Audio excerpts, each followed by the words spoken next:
Hey friends. Glad you're here at Cosmic Wand. We've cooked up something special. What if Harry Potter was found by Hanuman and trained in ancient Vedic war magic? Liking and subscribing really helps us out. Okay, story time. Chapter 1, The child who vanished. The street lamps on Privet Drive flickered once, then went dark. One by one, as though an invisible hand were pinching out candle flames, the orange glow retreated down the length of the street until the entire row of identical houses sat in perfect blackness. A cat on the garden wall of number 4 watched this with an intensity that was, by any reasonable measure, unnatural for a cat. Albus Dumbledore appeared at the corner of Privet Drive and Wisteria Walk as though the darkness had simply assembled him from nothing. He was tall, thin, ancient in a way that had nothing to do with frailty, and he wore robes of deep purple that would have caused a traffic accident in daylight. His silver beard was long enough to tuck into his belt, which he had, and his half-moon spectacles caught the faint starlight as he raised a device that looked like an elaborate cigarette lighter and clicked it once more for good measure. The cat on the wall jumped down and became a woman. "Of all the places," Professor McGonagall said, and her voice carried the particular Scottish sharpness of someone who has been sitting on a brick wall for the better part of 9 hours and is not pleased about it. She strode toward Dumbledore, her emerald cloak billowing. "Albus, I've been watching them all day. These are the worst sort of muggles imaginable. The boy, their boy, was throwing a tantrum in the front garden this morning over how many sweets he'd been given. He had 37. He counted them. Twice. They are his only remaining family," Dumbledore said. His voice was gentle, but there was something beneath it, the sound of a decision that had already been made and would not be unmade. "The blood protection, blood protection." McGonagall nearly spat the words. "You've explained it 3 times now and I still think it's monstrous. Leaving a child, this child, Albus, on a doorstep like a bottle of milk, Minerva." She stopped. Not because of the word itself, but because of the way he said it. There was grief in it. Genuine, terrible grief, and it silenced her more effectively than any argument could have. From somewhere in the sky above them came a sound like a motorcycle engine being fed through a cathedral organ. They both looked up. A massive motorbike descended through the clouds, ridden by a man so large that the machine beneath him looked like a child's toy.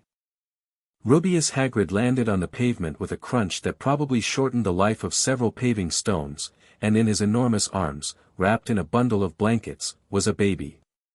"Got him, Professor Dumbledore, sir," Hagrid said, and his voice was thick with tears he wasn't bothering to hide. "Got him out before the muggles started poking around." Little Tyke fell asleep over Bristol. Dumbledore took the bundle with a care that seemed almost sacred.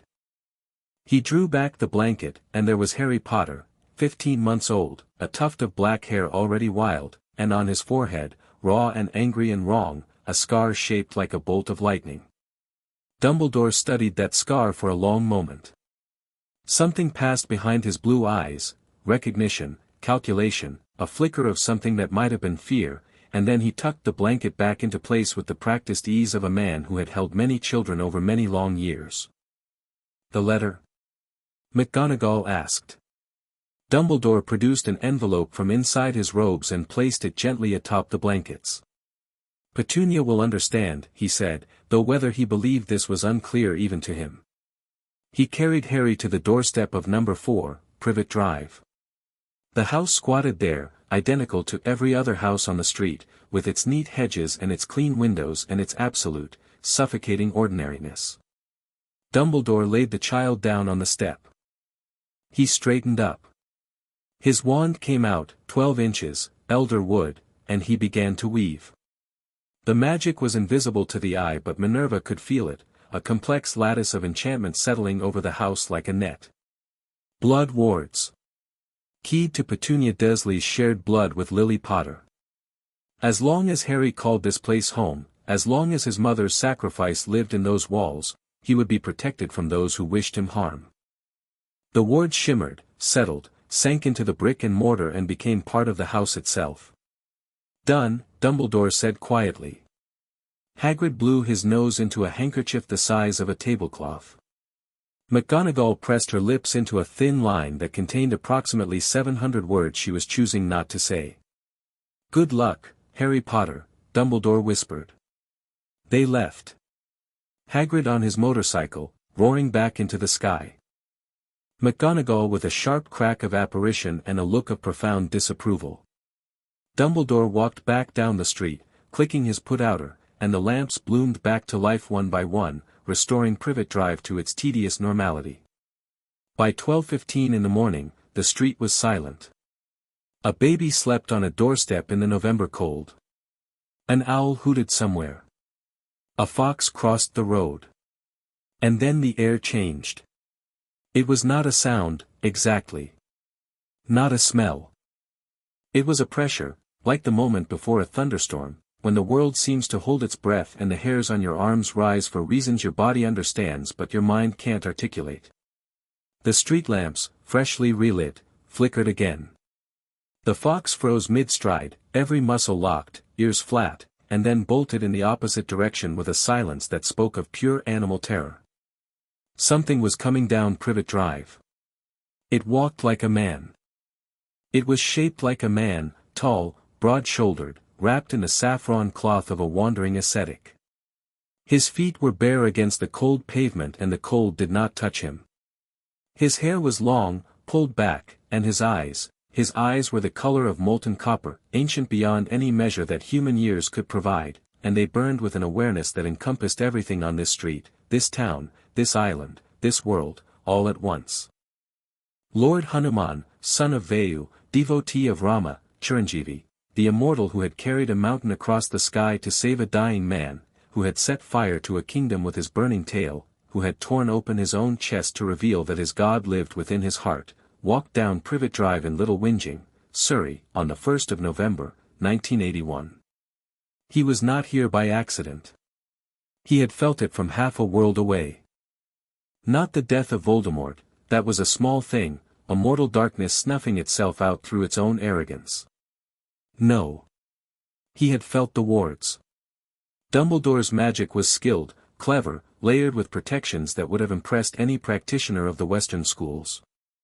But to Hanuman, who had existed since the Treta Yuga, who had witnessed the original composition of the Vedas and stood in the presence of Brahma himself, the wards were something else. They were a signal fire. They screamed of sacrifice, a mother's love converted into magical architecture, and beneath that, tangled in the child's very life force, was something that should not exist. He stopped at the doorstep of number 4. The baby was awake. Green eyes, startlingly bright, looked up at the enormous figure standing over him. Harry Potter did not cry. He had not cried since Hagrid had pulled him from the rubble of his parents' home, and he did not cry now. He simply looked, with that peculiar intensity that very young children sometimes have, as though he could see things that adults had long since trained themselves to ignore. Hanuman knelt. Up close, the scar was worse than he'd expected. He extended one hand, massive, calloused, capable of uprooting mountains, and held it an inch above the child's forehead. He closed his eyes. The world fell away. What Hanuman perceived was not visible to the physical eye. He was looking at the child's subtle body, the pranamaya kosha, the energy sheath, and what he saw there made his jaw tighten. The child's aura was brilliant. Gold and white and deep, deep green, pulsing with a vitality that spoke of enormous magical potential. But there, right at the scar, like a splinter of black glass driven into sunlight, was something else. A fragment. A jagged shard of someone else's soul, hooked into the boy's energy channels like a parasite, feeding, sleeping, waiting. Hanuman had seen many terrible things across the ages. He had fought Rakshasas whose cruelty was legendary. He had witnessed the great wars of the Mahabharata from the peak of Gandhamadana, had watched the Kauravas fall and the Pandavas weep over the carnage. He had lived through Kali Yuga and all its degradations. But this, a man splitting his own Atman, his own eternal self, into pieces and stuffing them into containers like a miser hoarding coins, this was an abomination that offended him on a level so fundamental it was nearly physical. The child's soul was intact. That was the critical thing. The fragment had not merged, it was lodged there, but the boy's own spirit had walled it off with a resilience that could only have come from the mother's sacrifice. The blood wards Dumbledore had laid would keep dark wizards away from the house. They would do nothing about the darkness already inside the child. Hanuman opened his eyes. Harry was still staring at him. One small hand had emerged from the blanket and was reaching upward, fingers grasping at the air between them. Hanuman looked at the house. Through the walls, he could see them, the Dursleys. A vast man snoring with the force of a blocked drain. A thin woman sleeping the rigid, joyless sleep of someone who had spent 20 years pretending her sister didn't exist. A child the same age as Harry, already overfed, sprawled across a cot like a small beached whale. These people would not love Harry. Hanuman did not need divine sight to know this. It was written in the energy of the house, the smallness, the meanness, the terror of anything that deviated from the ordinary. They would not beat the magic out of the child. They would try to starve it out. They would feed him scraps and clothe him in rags and lock him in small spaces until the brilliant thing inside him curled up and dimmed and became something manageable, something that did not frighten them. And one day, when the boy was 11, an old man with half-moon spectacles would appear and say, "You're a wizard, Harry," and present himself as a savior, and the boy would be so grateful, so desperately grateful, that he would follow that old man anywhere. Do anything he asked. Die, if it came to it. Hanuman saw the shape of it, the long arc of manipulation that Dumbledore had designed with the best of intentions and the worst of methods, and he made his decision as simply and completely as he had once made the decision to leap across the ocean to Lanka. He picked up the child. Harry's hand found Hanuman's finger and gripped it with surprising strength. The boy smiled. It was the first time he had smiled since Godric's Hollow. Hanuman pulled the blanket tighter around the child, lifted the envelope that lay atop it, glanced at the spidery handwriting, "Dear Petunia," and set it back on the doorstep. Let them find that. Let them have their explanation without the burden. He stood to his full height. The street lamps along Privet Drive went out again, all of them, simultaneously, and this time no put-outer was responsible. The wards Dumbledore had woven shuddered. They had been keyed to Harry's presence, to his blood, and as Hanuman carried him down the garden path, the enchantment strained and distorted and began to collapse inward like a house of cards in a gale. By the time Hanuman reached the end of Privet Drive, the wards were gone. The house was just a house. The protections Dumbledore had spent hours crafting had dissolved in under a minute, because the child they were anchored to was no longer there. Hanuman walked into the darkness between one street lamp and the next, and between one step and the following step, Privet Drive ceased to exist around him. The cold English night became warm Himalayan air. The smell of suburban England, cut grass, car exhaust, the faint plasticky scent of garden furniture, was replaced by pine and snow and wood smoke and something else, something clean and ancient that had no name in any modern language. He stood on a mountain that did not appear on any map. Below him, the lights of mortal India were a distant constellation. Above him, the stars were thick and wild and close enough to touch. And before him, carved into the living rock of the mountainside, illuminated by torches that had burned without fuel since before the Buddha was born, was the ashram of Rishimak. It was not a building in any conventional sense.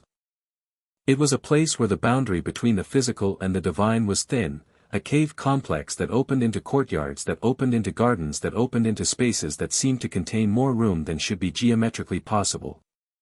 Trees grew here that grew nowhere else in the world. A river flowed upward along one rock face, its water so pure it was almost luminous. The air hummed with residual mantric energy, centuries of sacred chanting had soaked into the stone until the stone itself had become something more than stone. Hanuman carried Harry through the entrance, past torches that flared brighter as he passed, down a corridor where carvings of the Ramayana played out in living relief along the walls, tiny figures of Rama and Sita and Lakshmana moving through their eternal story in endless, silent repetition. He came to a chamber at the heart of the ashram, where a fire burned in a pit that had not gone cold in 4,000 years, and he sat down cross-legged on the stone floor with the child in his lap.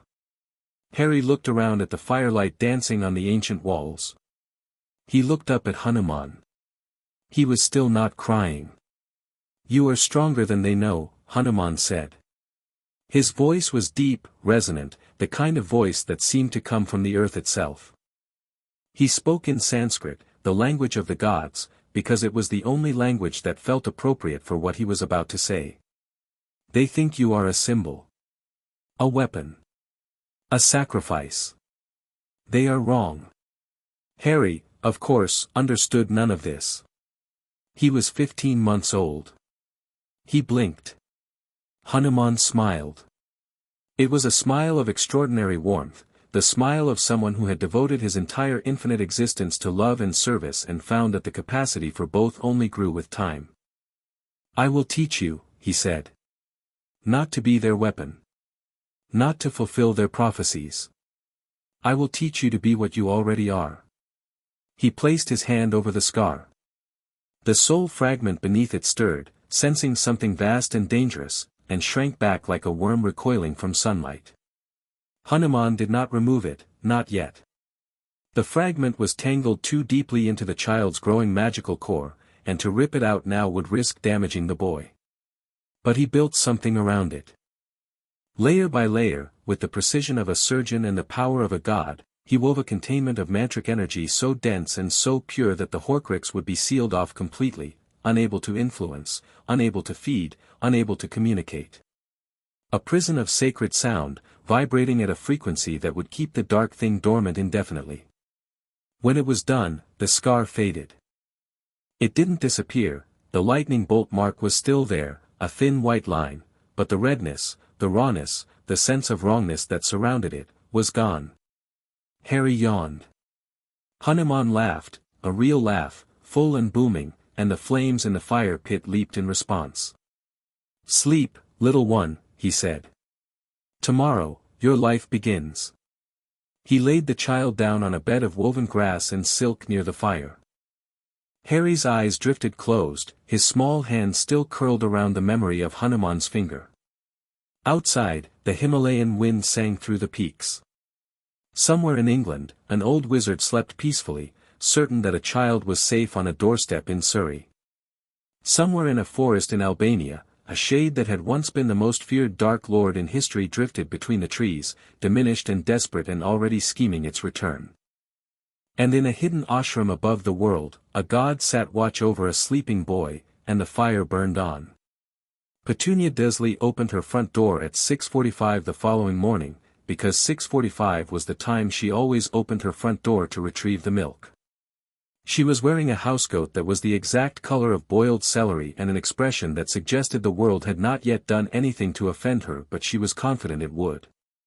She found an envelope. Just an envelope. On the doorstep. No child. No blanket.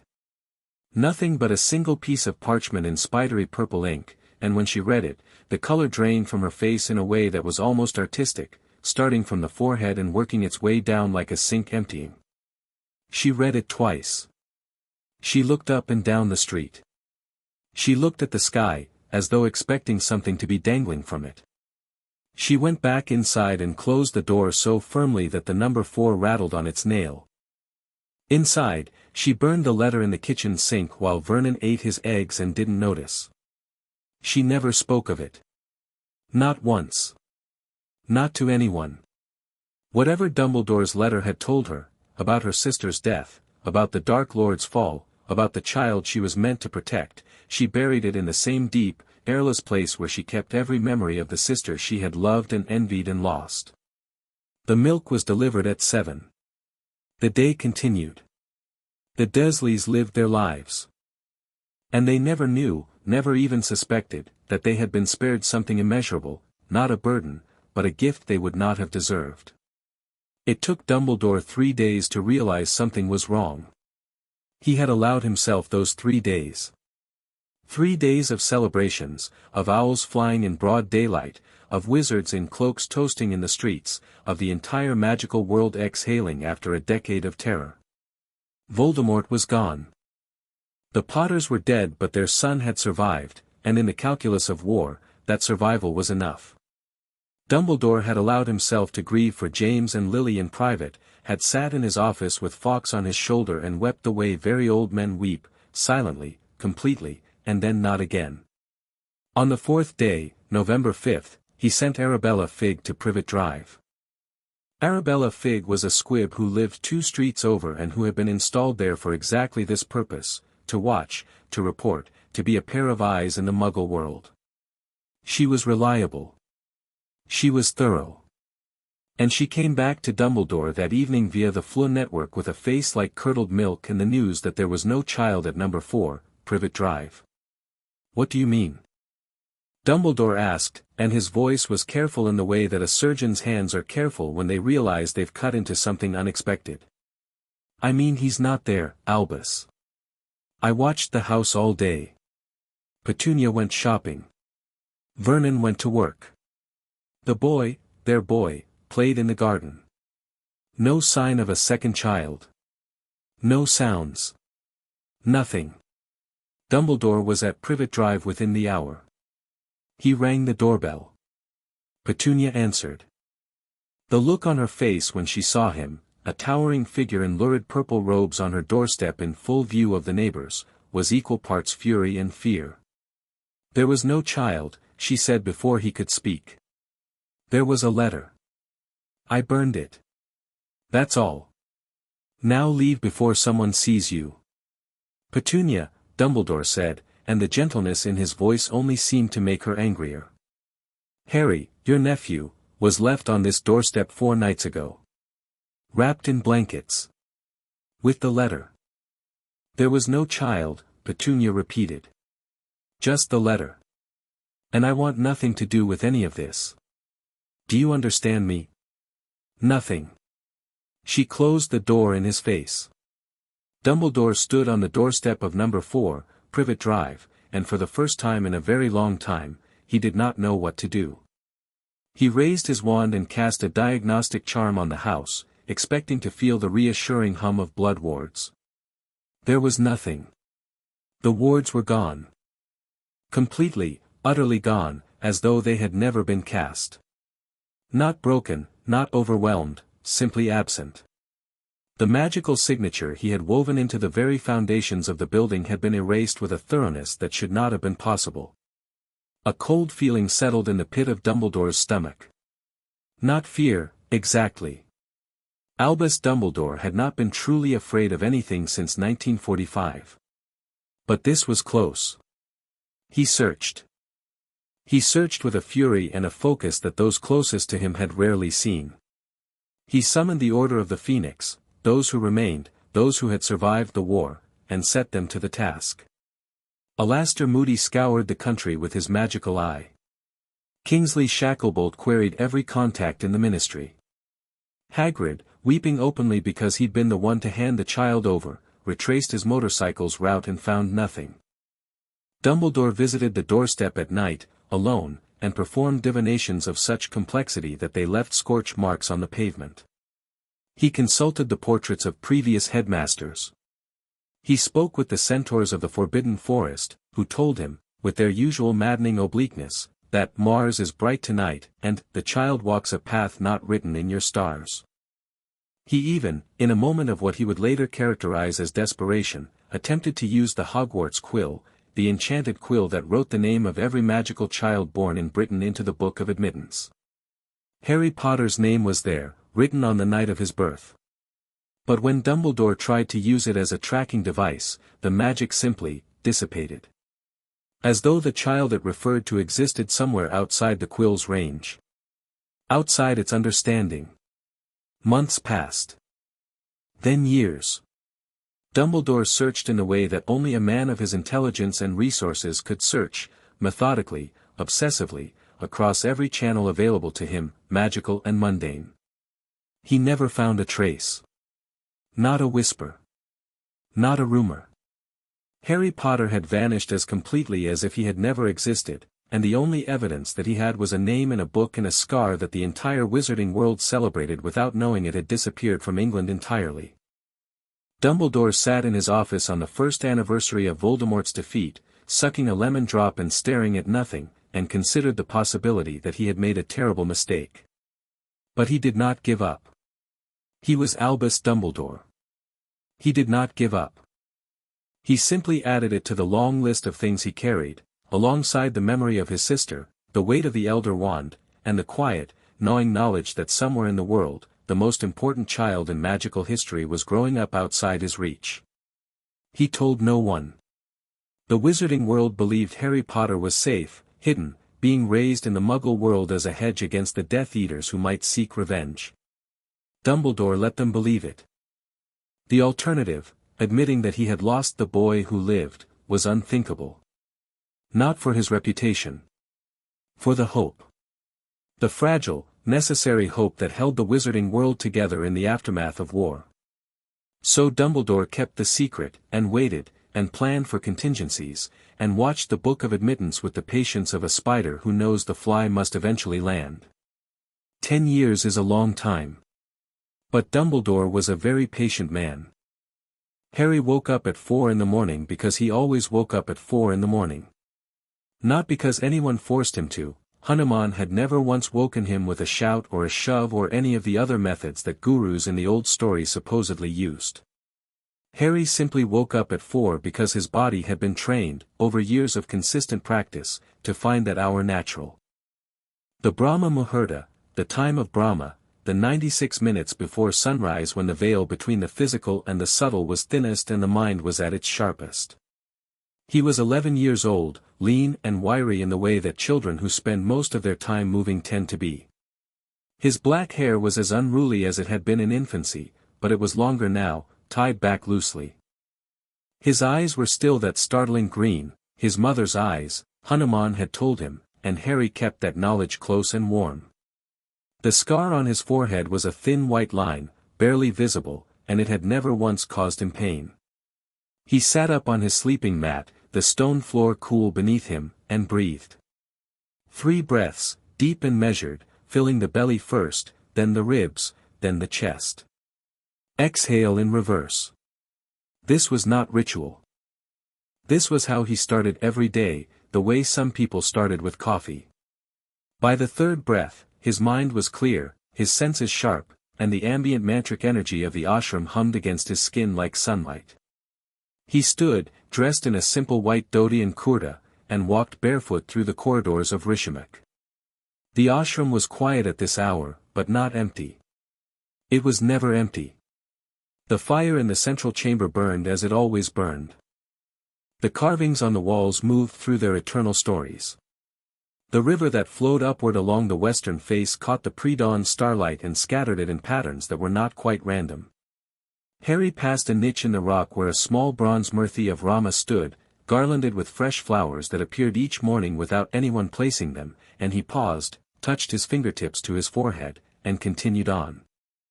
He emerged onto a ledge that jutted out from the mountainside like a balcony. Below him, the world dropped away into darkness, the valleys and foothills invisible in the pre-dawn, the distant plains of India a suggestion of flatness at the edge of perception. Above him, the sky was a dome of stars so thick they looked like spilled milk. The air was cold and thin and absolutely pure. Harry sat cross-legged on the ledge, closed his eyes, and began his morning sadhana. The meditation came first.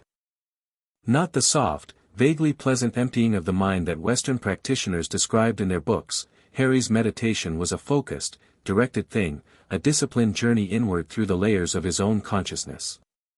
He moved through the kosas methodically, the physical body, then the energy body, then the mental body, then the intellectual body, then the bliss body. At each layer, he observed, assessed, and moved deeper. The Horcrux, sealed behind Hanuman's mantra containment, was a small dark spot at the edge of his awareness. He had known about it since he was 7, when his perception had grown refined enough to detect it, and Hanuman had explained what it was with the same calm, factual tone he used to explain everything. A piece of a broken soul, Hanuman had said. The man who killed your parents broke himself into pieces to avoid death. One piece lodged in you. It is contained. It cannot touch you. One day, we will remove it. Not yet. Harry had nodded and asked his next question, which had been about the Vewastra, because he was 7 and the Vewastra was the coolest thing he'd ever heard of. Now, at 11, he understood the Horcrux more fully. He understood what it meant that a man had feared death so completely that he had shattered his own Atman, the eternal, indivisible self that was the core teaching of every Vedic philosophy Harry had studied. It was, in a very literal sense, the worst thing a person could do to themselves. Worse than murder. Murder destroyed a body. Horcrux creation destroyed the soul that committed it. He did not hate Voldemort for it. Hanuman had not raised him to hate. He regarded Voldemort's choices with a kind of appalled clarity, the way a doctor might regard a man who had amputated his own limbs. The meditation deepened. Harry's breathing slowed to something barely perceptible. The energy channels in his body, the nadis, subtler than veins, carrying prana instead of blood, lit up like a circuit board as he directed his awareness through them. Ida, Pingla, Sushumna. The 3 great rivers of the subtle body. He checked them the way a pilot checks instruments before takeoff, ensuring flow, clearing blockages, strengthening the pathways that his training had opened over the years. Then the mantras. He began with the Gayatri, the most sacred mantra in existence, the prayer to the solar divine, the vibration that according to tradition had been heard at the moment of creation. His lips moved silently. The syllables were not words in any conversational sense, they were frequencies, precise arrangements of sound that resonated with specific aspects of reality itself. As he chanted, he could feel the response, a warmth that started at the crown of his head and cascaded downward, filling his body with energy that was clean and golden and alive. After the Gayatri, the combat mantras. This was the part of his practice that had no equivalent in any other magical tradition on Earth. Western wizardry, the wand and incantation system that Hogwarts and Beauxbatons and Durmstrang taught, operated on a relatively simple principle: the wizard's magical core provided power, the wand focused it, and the incantation shaped it into a specific effect. It was elegant and effective and roughly 800 years old, a formalization of older, wilder practices into something standardized and teachable. Vedic war magic was older by orders of magnitude, and it operated on a completely different principle. The mantras were not incantations that shaped magic. They were invocations that called upon the fundamental forces of the universe: Agni, fire; Vayu, wind; Indra, lightning; Varuna, water, and channeled those forces through the practitioner's body. A wizard with a wand could cast incendio and produce a jet of flame. A Vedic warrior who had mastered the Agni-astra could invoke fire itself, the primal concept of fire, the cosmic principle of combustion, and direct it with a precision and power that made incendio look like striking a match. But the mantras only worked if the practitioner's body and mind and spirit were prepared. You couldn't just learn the syllables and speak them. You had to purify the nadis through years of pranayama. You had to stabilize the mind through years of meditation. You had to earn the right to call upon these forces through discipline and devotion and an unwavering commitment to Dharma, because the forces you were invoking were not mindless energies, they were aspects of the divine, and they responded to the character of the one who called them.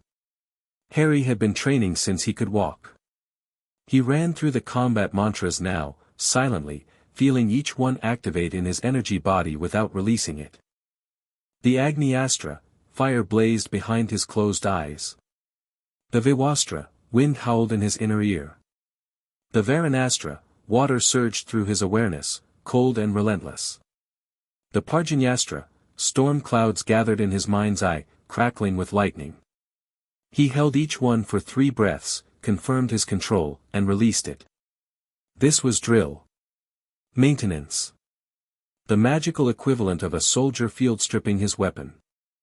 The more advanced astras, the Brahmastra, the Narayanastra, the Pashupatastra, he did not practice.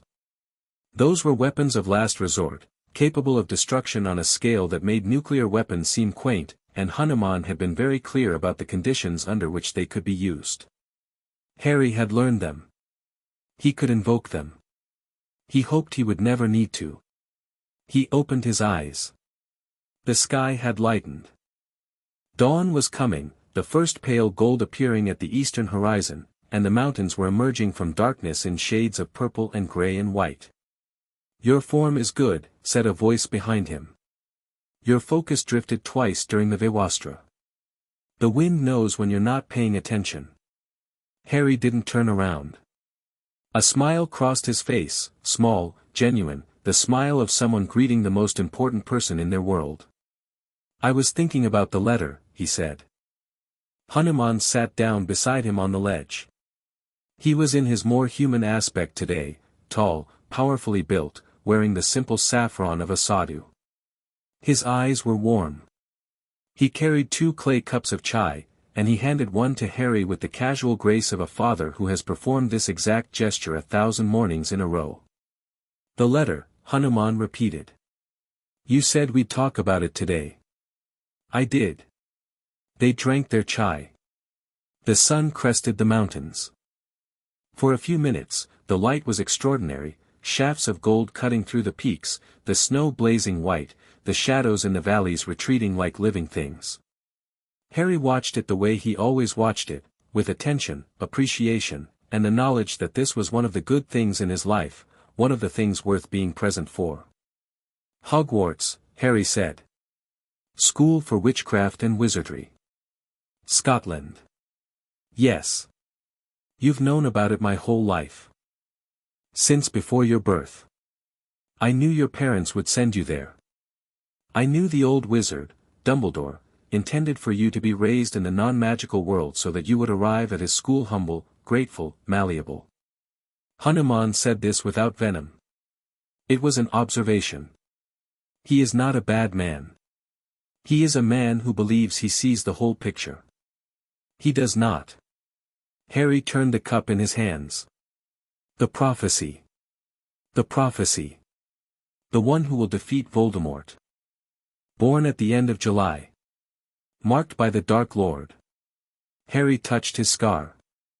"Me. You. And you're sending me to Hogwarts to fulfill it." Hanuman shook his head. "I am not sending you to fulfill anything. You are not a weapon, Harry. You are not a chess piece. I am sending you because it is time for you to enter the world that your parents came from. Because the man who killed them has not truly died, his soul fragments anchor him to existence, and they must be found and dealt with. Because there are people in that world who will need you, and whom you will need, though you do not know it yet." "I could find the Horcruxes from here," Harry said. "You've taught me enough tracking mantras. Give me a year and you could. And you would miss everything else." Harry looked at him. Hanuman's expression was gentle. "Dharma is not a straight line, child. It is not, find the enemy, destroy the enemy, go home. You are the son of James and Lily Potter. There is a world that your parents loved and fought for and died to protect. You owe it to them, and to yourself, to see it. To know it. To decide for yourself whether it is worth protecting." Harry was quiet for a long moment. Below them, the valleys were filling with golden light. "Will you be there?"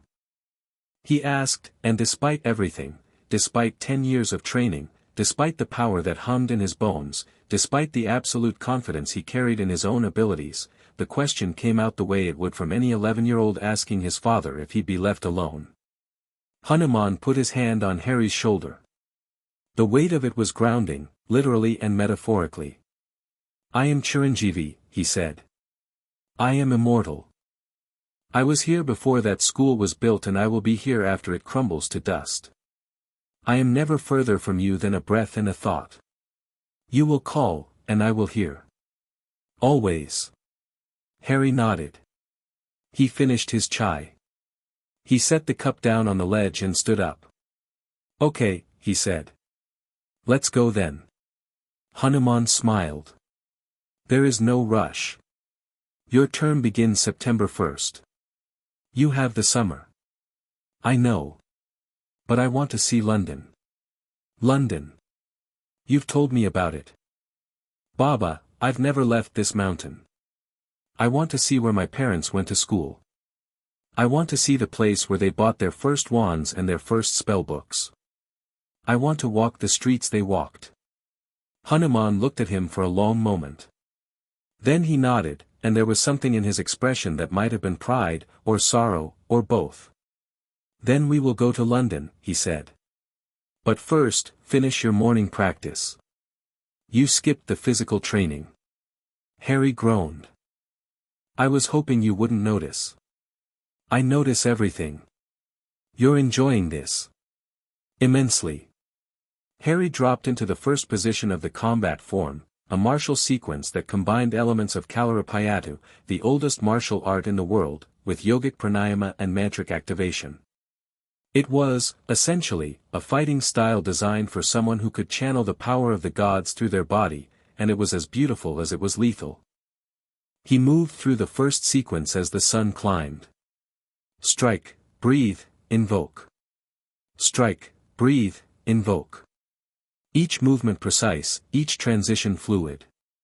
At the peak of the seventh sequence, the Vajra form, named for Indra's thunderbolt, his fist crackled with visible electricity as he drove it forward into the empty air. The sound it made was not the sound of a fist.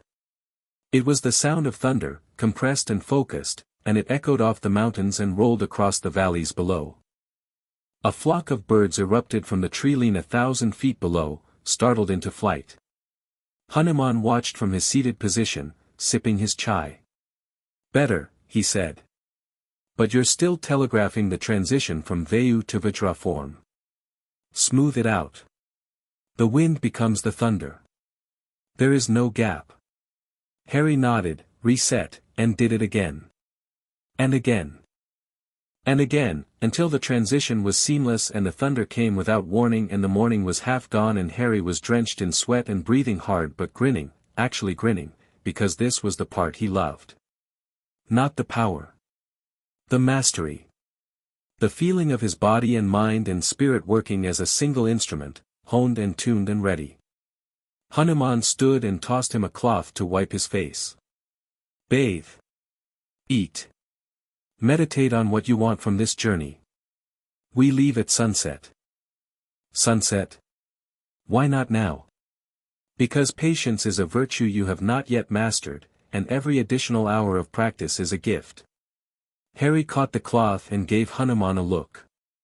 It was the look that every child in history has given their parent when they know they're being managed and can't quite argue with the logic. "Fine," he said. "Sunset." He walked back into the ashram, bare feet on ancient stone, and the mountain held him the way it had held him every day of his life, like something precious, something worth protecting, something that would one day leave and not come back, at least not as the child who had arrived. The preparation took the rest of the day. Harry didn't have much to pack. He had never owned much. Rishimak provided what was needed and nothing more, a principle that Hanuman called aparigraha, non-possessiveness, and that Harry called, "the reason I've been wearing the same 3 outfits for 11 years.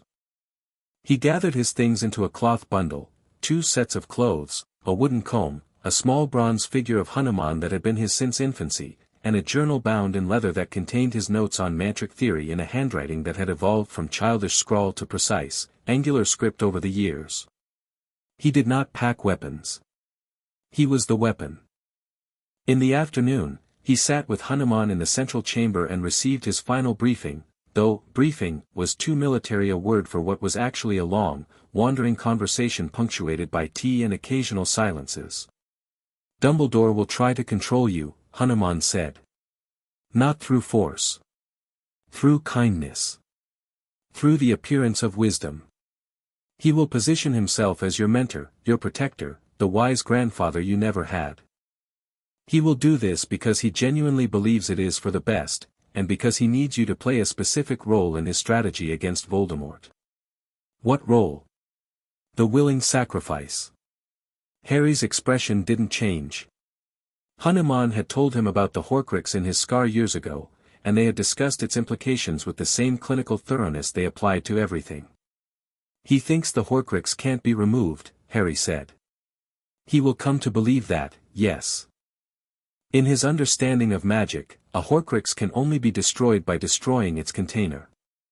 He will conclude, eventually, that you must die to destroy the fragment in your scar. And he will spend years preparing you, emotionally, psychologically, to accept that conclusion. That's. Harry searched for the word. Tragic. It is. He carries an enormous burden, and he carries it badly. But he is not your enemy, Harry. Remember that. He is a good man with a blind spot the size of a continent, and the blind spot is this: he cannot conceive of a magical tradition that exceeds his own understanding. He has never encountered Vedic city. He does not know what you are. Should I tell him? Tell him what you choose to tell him. You are not obligated to reveal yourself completely to anyone. But do not lie without reason. Deception should be a tool, not a habit. Harry nodded. The other students will be children, Hanuman continued. Remember that. They will be petty and brave and foolish and kind, often all at once. Some of them will fear you. Some will resent you. Some will worship you. None of these responses require anything from you except patience. I've never been around other children, Harry said. I know. What if I'm terrible at it? Hanuman laughed, that booming, joyful sound that shook dust from the ceiling and made the fire dance. You will be. Everyone is terrible at being around other people when they first try. This is not a failure. This is learning. You're sending me to school to learn how to be awkward around 11-year-olds. I am sending you to school to learn how to be human. The mantras, the astras, the meditation, all of this is meaningless if you cannot connect with the people you are meant to protect. Power without compassion is just destruction with good aim. Harry didn't have a response to that. He looked at the fire and let it sit. The afternoon sun moved across the ashram, casting long shadows through the corridors. Harry walked through them one last time, past the training grounds where he had broken bones and healed them and broken them again, past the library where palm leaf manuscripts contained knowledge that predated every magical school on earth, past the garden where he had learned the names of plants that could cure any poison and others that could stop a heart, past the waterfall that fell upward, where he had sat for hours in meditation and emerged feeling like the mountain itself was breathing through him. He was saying goodbye. He didn't quite realize it, but Hanuman did, watching from a distance with the quiet, aching knowledge that comes from having loved many people across many ages and watched all of them grow up and leave. At sunset, they stood together at the entrance to Rishimukh. The sky was on fire, oranges and reds and purples that made the snow on the peaks look like they were bleeding light. Harry had his bundle over his shoulder and his sandals on his feet and his mother's eyes steady and bright. Ready? Hanuman asked. Yes. Hanuman extended his hand. Harry took it. The mountain vanished. The world folded. For a moment that lasted either no time at all or all the time in the world, they moved through a space that was not space, a gap between locations that only someone with Hanuman's mastery of divine travel could navigate. It was not apparition, the crude, squeezing, uncomfortable teleportation that wizards used. It was something smoother, older, vaster. Like stepping through a door that opened onto everywhere. They arrived in London on a warm July evening. Harry's first sensation was the smell. After 11 years of mountain air so clean it barely qualified as atmosphere, London hit his nose like a wall. Exhaust fumes, fried food, the Thames, rain on hot pavement, 1,000 human bodies and their accumulated histories, all compressed into a city that had been accumulating smells since the Romans built it. His second sensation was the noise.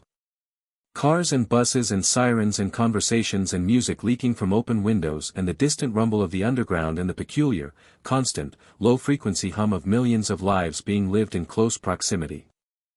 He stood on a quiet side street somewhere in central London. Hanuman had chosen the arrival point carefully, and stared. It's loud, Harry said. It is. And it smells like someone set fire to a kitchen and then threw the kitchen into a river. That is remarkably accurate, yes. Harry looked up and down the street. Red brick buildings, cars parked bumper to bumper, a pub on the corner spilling warm light and laughter. Two pigeons fighting over a chip on the pavement. A woman walking a dog that was slightly too large for the pavement. A bus grinding past with an advertisement for a West End musical. Ordinary. Completely, utterly, beautifully ordinary. I like it, Harry said, and meant it completely. Hanuman looked at him with an expression that mixed amusement and affection. His appearance had shifted for their arrival. He looked like a tall Indian man in simple clothes, unremarkable to anyone who passed. Only his eyes, if you looked closely, betrayed something more. The entrance to their hidden market is this way, Hanuman said. A pub called the Leaky Cauldron. It sits between a bookshop and a record store, invisible to non-magical eyes. You've been here before. I have been everywhere, Harry. I was old when this island was still connected to the continent. They walked. Harry absorbed everything, the texture of the pavement under his sandals, the rhythm of traffic, the body language of strangers. He had studied the modern world through Hanuman's descriptions and through books that the ashram's library somehow always seemed to contain, but experiencing it was different. He catalogued sensory input with the trained awareness of someone who had spent years learning to observe before reacting. They reached Charing Cross Road. Harry spotted the Leaky Cauldron immediately, not because he could see through the muggle-repelling charm, but because he could feel it. A knot of magical energy, dense and layered, sitting in the middle of a row of muggle shops like a stone in a stream. The magic diverted attention around it, slid muggle eyes past the door without ever letting them focus. It was clever work. Not as old as anything in Rishimak, but solid and well-maintained. This is where I leave you, Hanuman said. Harry turned to look at him. Not forever. Not even for long. But you should walk into this world on your own feet, Harry. First impressions matter, and yours should not include your ancient divine foster father looming in the background. Harry laughed despite himself. When you put it like that. Hanuman placed both hands on Harry's shoulders. Remember what I have taught you. Not the mantras. Not the astras. The principles. Dharma. Satya. Ahimsa when possible, decisive action when necessary. You are not going to this school to prove yourself. You have nothing to prove. You are going because it is the right thing to do. I know. And eat properly. I've seen British food. Baba. Hanuman smiled. He pulled Harry into an embrace, brief, fierce, the kind of hug that contains an entire childhood. Then he stepped back. I will be watching, he said. I am always watching. He turned and walked down the street, and between one step and the next, he was gone. Not invisible, gone. As though the city had absorbed him, or he had absorbed the city. Harry stood alone on Charing Cross Road. He was 11 years old, 4'8", wearing clothes that would look out of place in any context London could offer, carrying a cloth bundle, and radiating a quiet, absolute confidence that had nothing to do with arrogance and everything to do with knowing exactly who he was and what he was capable of. He pushed open the door to the Leaky Cauldron and walked in. The pub was dark and shabby and wonderful.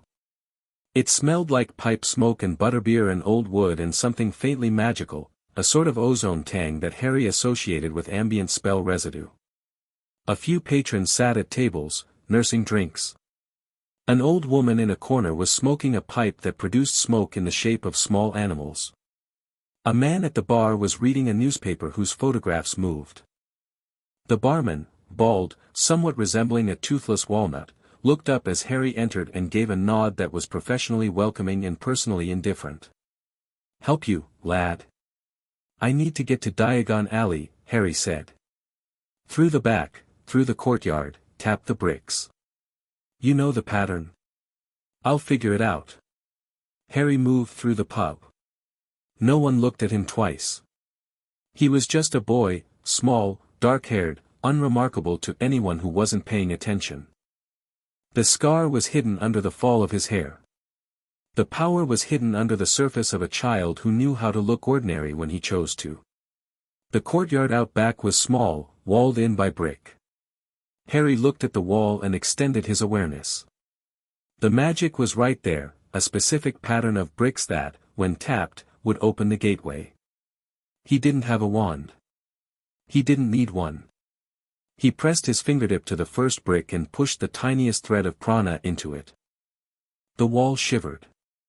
The bricks began to rearrange themselves, folding back and apart like a flower opening, and Diagon Alley unveiled itself before him.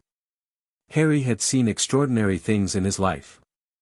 He had watched Hanuman assume his divine form, 80 feet tall, blazing with golden light, the mountain shaking beneath his weight. He had seen the sun rise from above the clouds. He had witnessed mantric fire that burned in colors that had no name. But Diagon Alley was extraordinary in a completely different way. It was extraordinary in its normality, a normal street in a normal world that happened to be magical. Witches and wizards going about their shopping. A cauldron shop with a stack of pewter cauldrons catching the light. An owl emporium where dozens of birds watched the passers-by with golden eyes. A shop selling robes. A shop selling books. An ice cream parlor where a man was serving sundaes that changed flavor with every bite. This was his parents' world. They had walked this street. They had bought their school supplies here, probably argued about how much to spend, probably stopped for ice cream. Harry felt something in his chest that he didn't often feel. Not sadness, exactly. More like the awareness of an absence, the shape of something that should have been there and wasn't. His parents should have been here with him. His mother should have been fussing over his supply list. His father should have been dragging him toward the Quidditch shop. He breathed through it, the way Hanuman had taught him to breathe through strong emotions, not suppressing them, but acknowledging them and letting them pass through without taking root. Then he walked into Diagon Alley, and the next chapter of his life began. He would need gold first. Hanuman had explained the wizarding banking system, run by goblins, a warrior race that the British magical community had subjugated through centuries of conflict and now maintained an uneasy financial partnership with. Harry's parents had left him a vault. The key was supposed to be in Dumbledore's possession, but Hanuman had dealt with that particular detail through channels that he described only as old arrangements with old friends. Gringotts was the white marble building at the end of the alley, and it loomed. Harry walked up the steps, past the bronze doors where a goblin in a uniform of scarlet and gold stood guard, and through into the vast marble hall beyond. He approached the nearest free teller, a goblin with a particularly sharp nose and an expression that suggested he had been born disappointed and the intervening years had only confirmed his initial assessment. "I'd like to access my vault," Harry said. "Potter vault." The goblin looked down at him over the edge of the counter. "Key." Harry reached into his bundle and produced a small golden key that had arrived at Rishamik 3 weeks ago, carried by a bird that was definitely not an owl and may or may not have been divine in origin. The goblin took it, examined it, and something shifted in his expression. Goblins were not easy to read, but Harry had been trained to observe micro-expressions in beings far less humanoid than this. "Mr.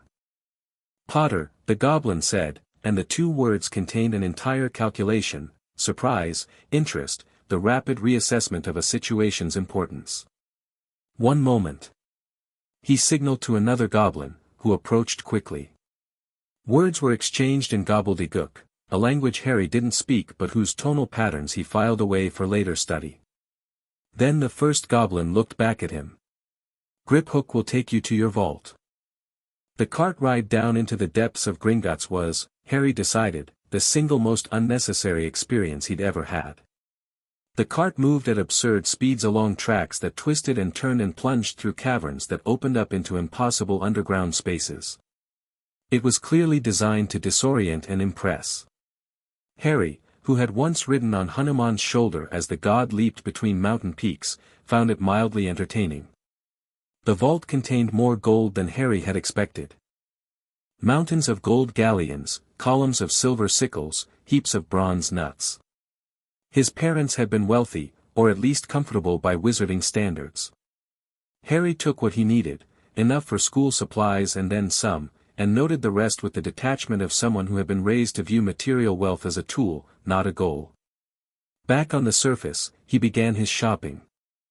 Robes from Madame Malkin's, where a tape measure flew around him taking measurements while the witch herself made polite conversation. Books from Flourish and Blots, where Harry bought the required texts and then spent 20 additional minutes in the restricted section, reading the spines with interest. Potion ingredients from the apothecary.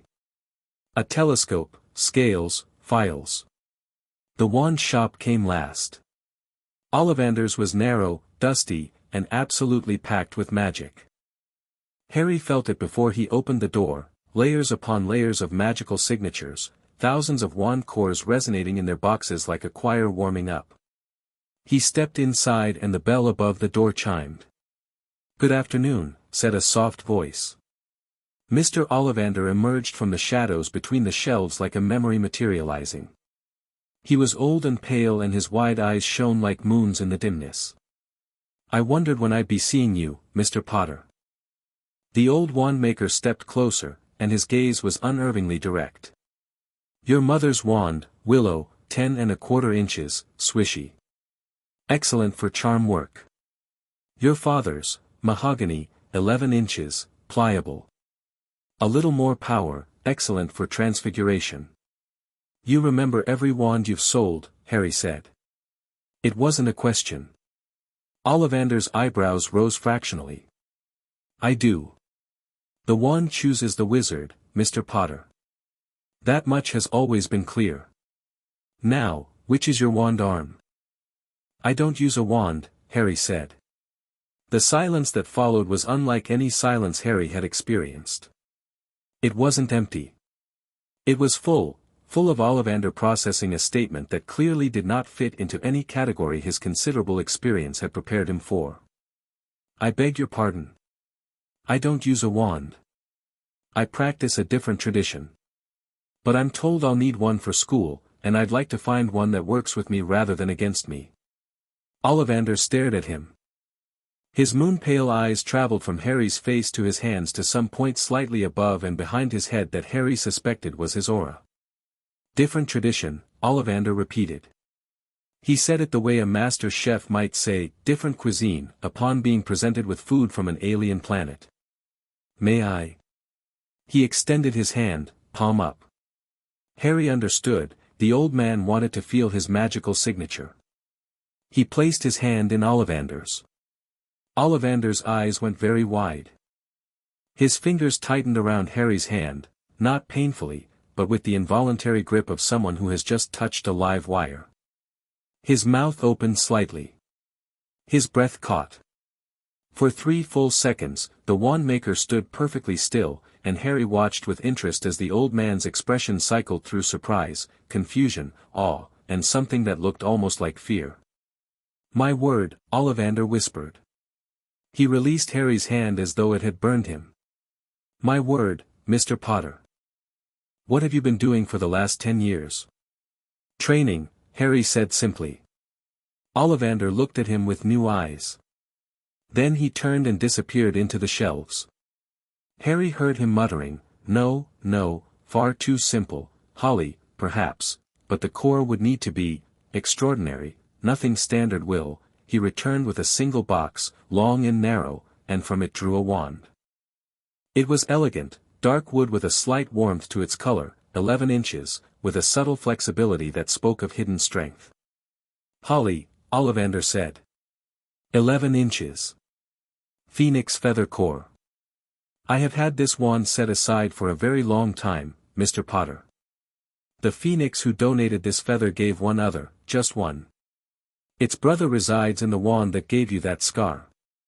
Harry took the wand. The response was immediate and overwhelming. The wand didn't just warm in his hand, it ignited. A torrent of gold and scarlet sparks erupted from the tip, cascading through the shop, and beneath that display, something deeper happened. Harry felt the wand's magic reach out and connect with his own energy channels, slotting into his nadis like a key turning in a lock he hadn't known existed. The wand shook in his grip. The shelves rattled. Boxes fell. A wind that had no source whipped through the shop, scattering dust and paper. Harry closed his hand around the wand and the display stopped. Just like that, instant control, the kind that came from years of disciplining the body and mind to respond to will. Ollivander was gripping the edge of his counter with both hands. His eyes were the widest Harry had seen them. "Curious," the wand maker said faintly. "Very curious indeed." "The brother-wand connection," Harry said. "Is it a problem?" "A problem?" "No. A resonance. When brother wands meet in combat, they will not function properly against each other. But that is a concern for another day." Ollivander straightened up and smoothed his robes with hands that were not quite steady. "Mr. Potter, I have sold thousands of wands in my career. I have never felt anything like what I just felt. That wand chose you, but I suspect you could have made any wand in this shop work. The question is not whether you need a wand. The question is whether the wand can keep up with you." Harry looked at the holly wand in his hand. It felt alive. It felt like an extension of himself, a useful tool, certainly, but not a necessity. A complement to his abilities, not the source of them. 7 galleons, Ollivander said. Harry paid. He tucked the wand into his bundle and thanked the wand maker, and as he turned to leave, Ollivander spoke once more. "Mr. Potter." Harry turned. "Wherever you have been, whatever you have learned, I think we can expect great things from you." The old man's voice was quiet, and there was something in it that was not quite prophecy but was in the same neighborhood. "Great things." Harry nodded, and walked out into the golden evening light of Diagon Alley. The sun was setting. The alley was beginning to thin as shoppers headed home. Harry stood outside Ollivander's with his bundle of school supplies and his new wand and the entire, impossible future stretching out ahead of him, and he felt ready. Not confident in the shallow way, not the bravado of someone who has never been tested. The readiness of someone who has trained every day of his life for a purpose he is only now beginning to understand. He found a quiet corner of the leaky cauldron, rented a room for the night with some of his galleons, and sat on the bed in the gathering darkness. He closed his eyes and sent his awareness inward and upward, through the layers of the physical world, into the subtle space where distance was meaningless and thought traveled faster than light. "Baba." The response was immediate. Hanuman's presence bloomed in his consciousness like a sunrise, warm, vast, infinitely reassuring. "I'm here, child.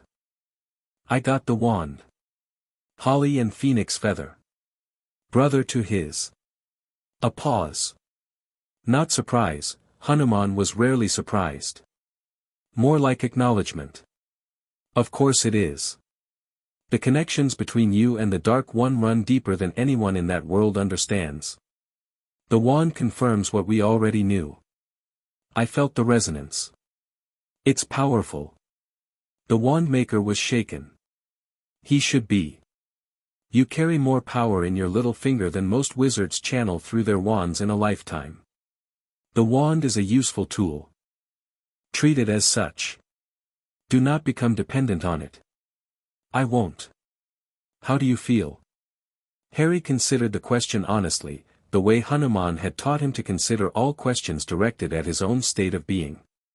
"Strange. Good. Like I'm in the right place at the right time. But it's loud. The world is so loud, Baba.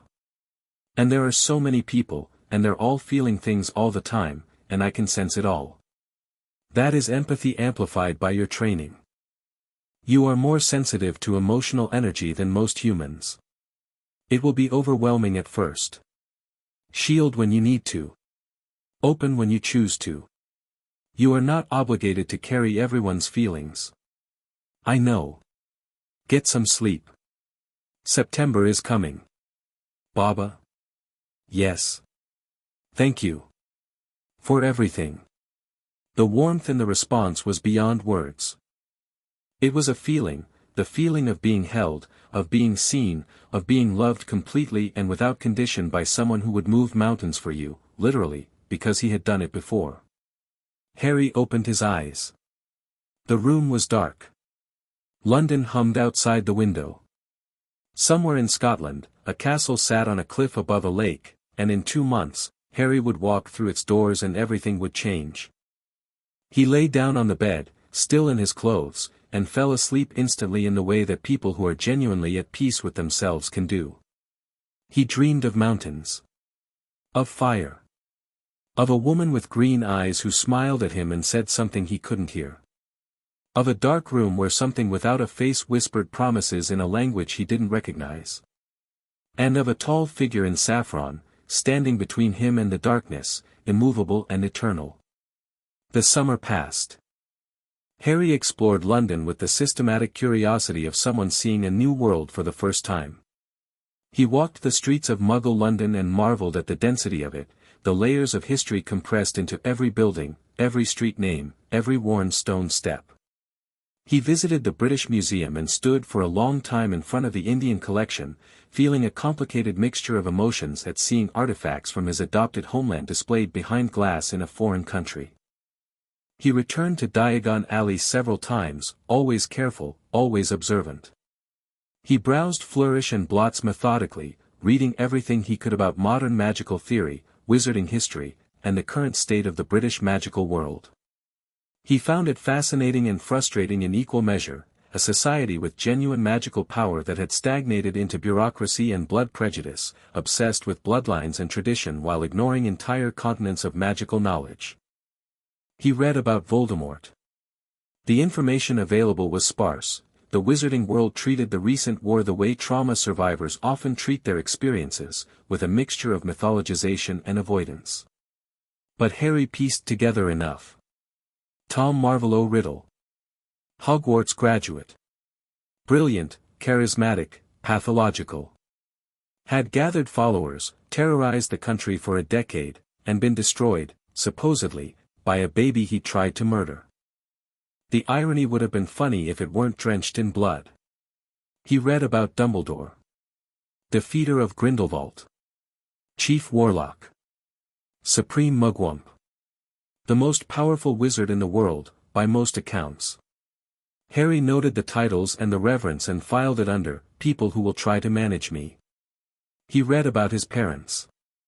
There wasn't much. James and Lily Potter, members of the Order of the Phoenix, killed on October 31, 1981.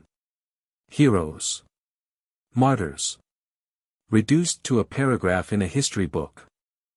Harry sat in a quiet corner of the bookshop and stared at the page for a long time, and then he closed the book and breathed and let the grief move through him like water through stone.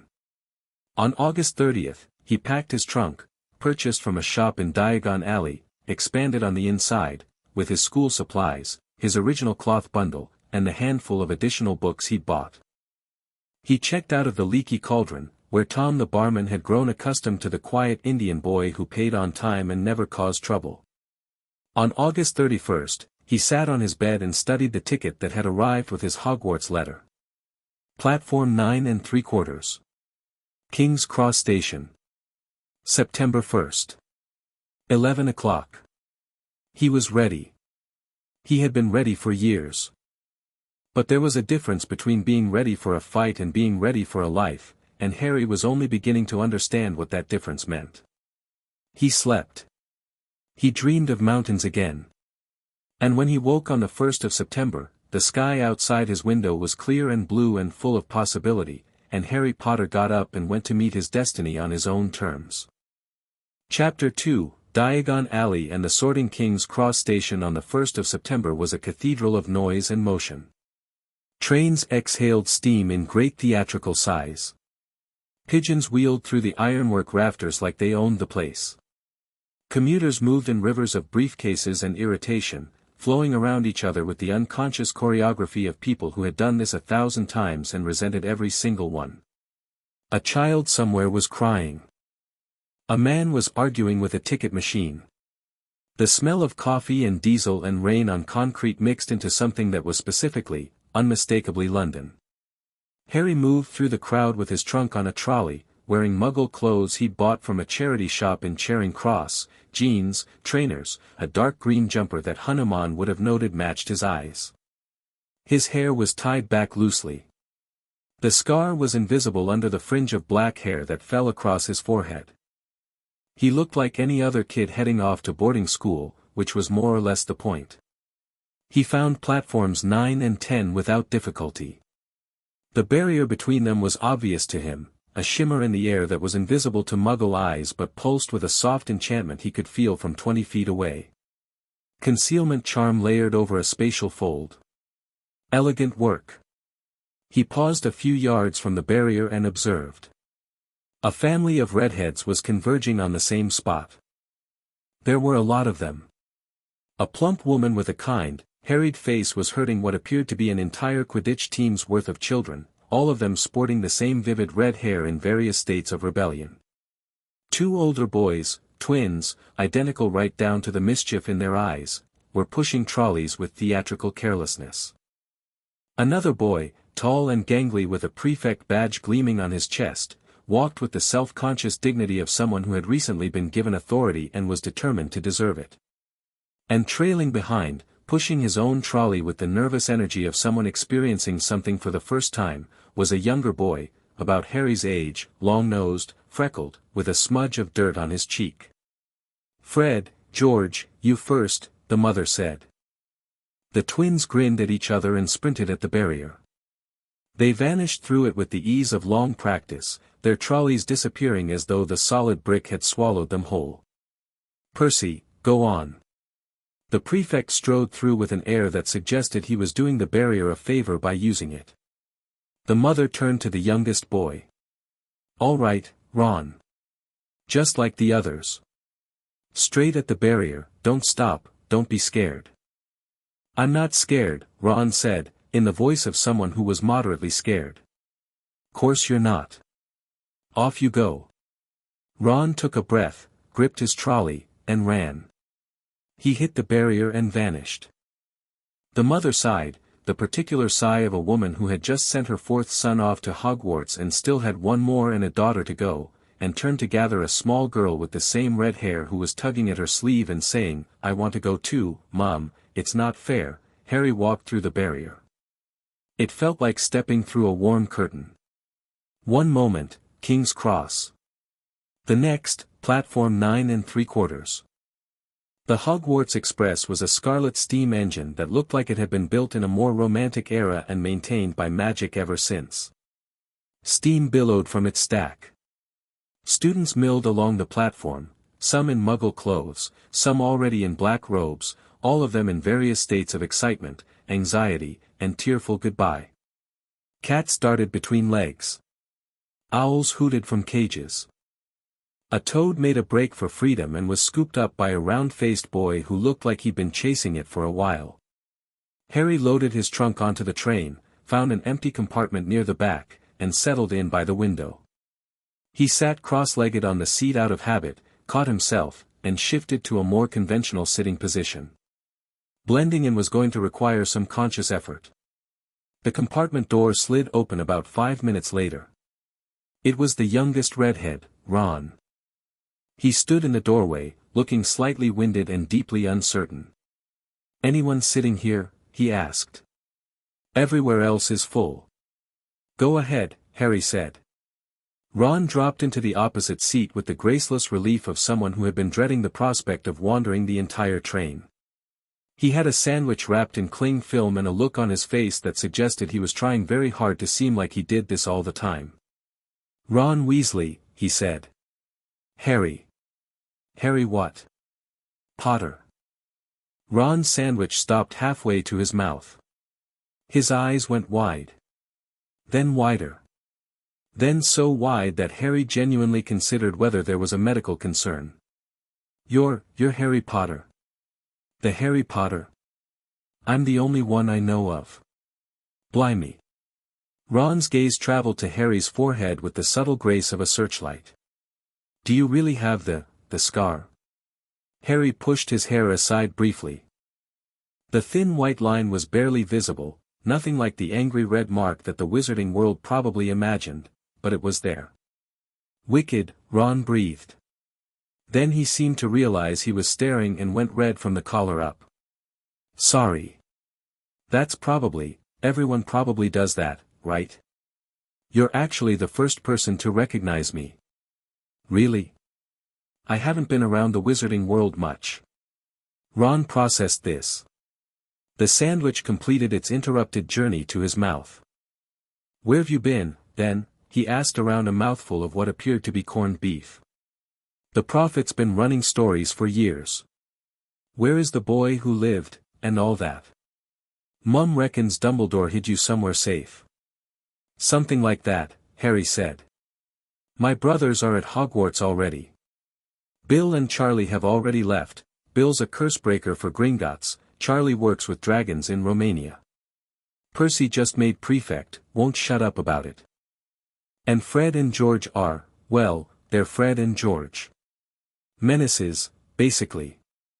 Ron said all of this with the particular tone of someone who loves his family enormously and is also completely exhausted by them. I'm the sixth son.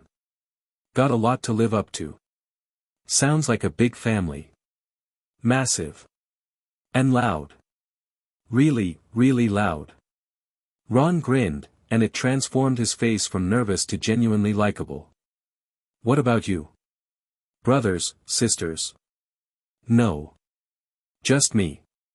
And. I mean, everyone knows about your parents. Sorry. I don't mean to, it's fine. I was raised by someone else. He's my family. Ron nodded, recognizing the tone of someone drawing a gentle boundary, and had the emotional intelligence to change the subject. What house d'you reckon you'll be in? I'll probably be Gryffindor, whole family's been Gryffindor for ages. Fred says the sorting involves fighting a troll, but Fred says a lot of things. It's a hat, Harry said. An enchanted hat that reads your mind and sorts you based on your qualities. Ron blinked. How'd you know that? I read about it. You read about it. Ron said this with the gentle horror of someone for whom voluntary reading was a foreign concept. Right. Okay. Well, that's less terrifying than a troll, at least. The compartment door opened again. The round-faced boy Harry had seen chasing a toad on the platform was there, looking distraught, and next to him was a girl.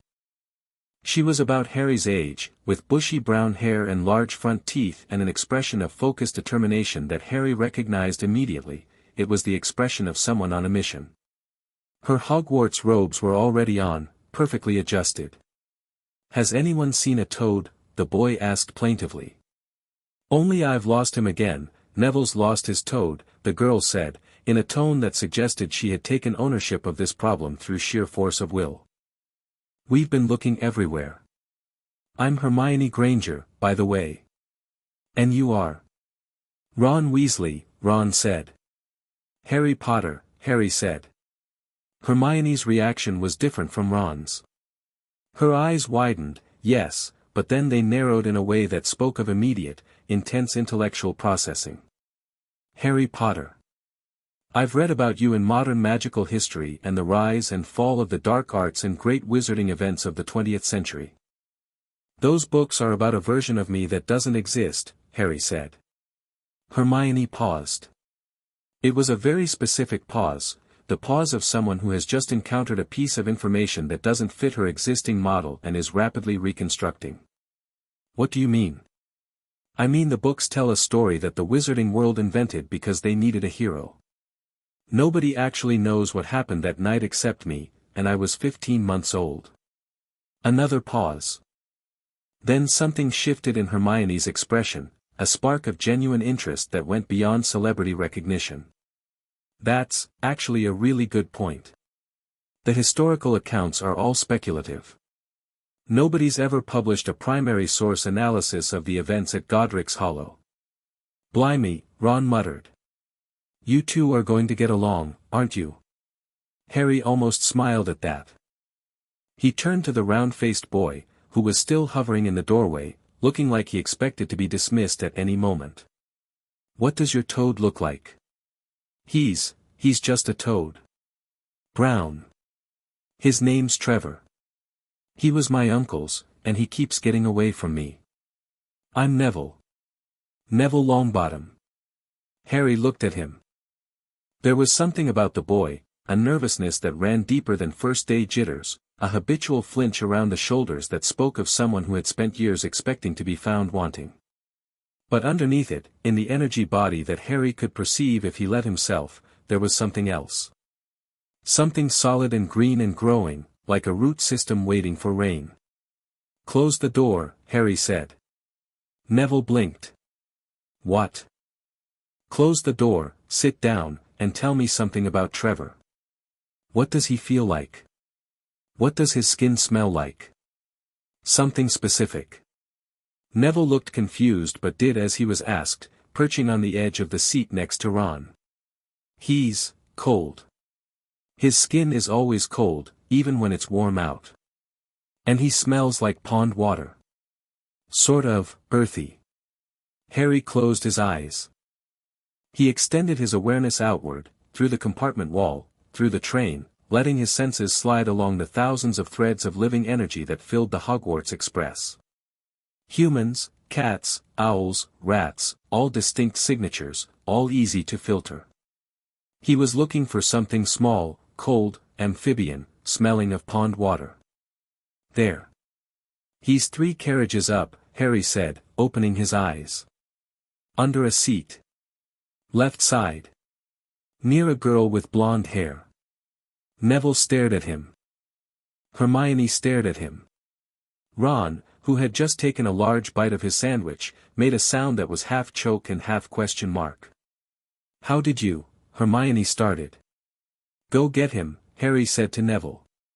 "He's probably scared." Neville scrambled to his feet and bolted out of the compartment. Hermione remained, her eyes fixed on Harry with an intensity that was almost physical. "That wasn't a point-me spell," she said.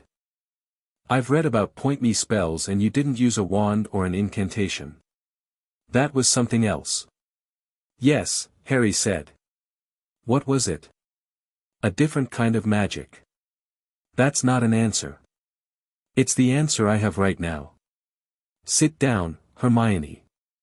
"Stay. He'll find the toad."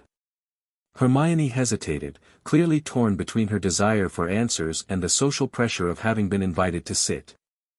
The desire for answers won, as Harry suspected it would with her, and she sat down beside Ron and folded her hands in her lap with an air of someone who was preparing to be patient but wanted it known that patience was not her natural state.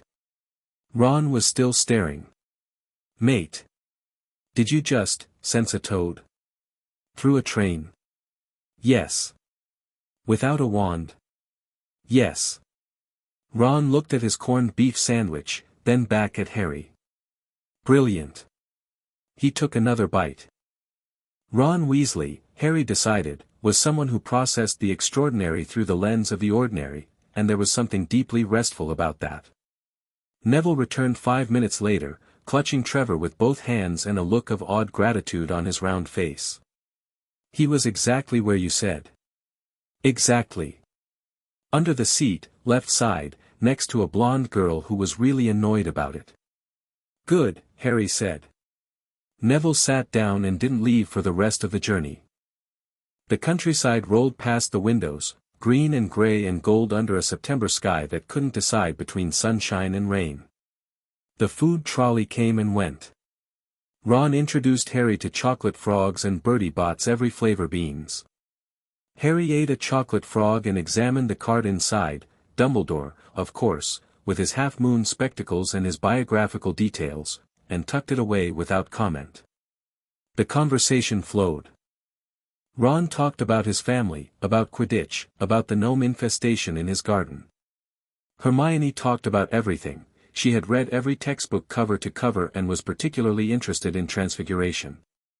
Neville talked quietly about his grandmother, who sounded formidable, and his plants, which he loved with a passion that lit up his entire face. Harry listened more than he talked. He was mapping. Not strategically, or at least, not only strategically. He was learning how people his own age worked. How they interrupted each other and circled back and changed subjects mid-sentence and used humor to deflect vulnerability. It was messy and inefficient compared to the focused conversations he'd had with Hanuman, and he found he liked it enormously. Around mid-afternoon, the compartment door slid open without a knock.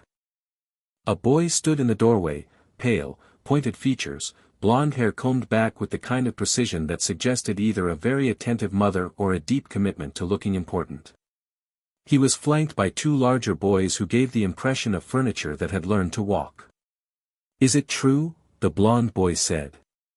"They're saying all down the train that Harry Potter is in this compartment." "They're saying right," Harry said. The boy's gray eyes found Harry and performed a rapid assessment: clothes, posture, companions. Whatever calculation he was running, it produced a result that made him extend his hand. "Malfoy.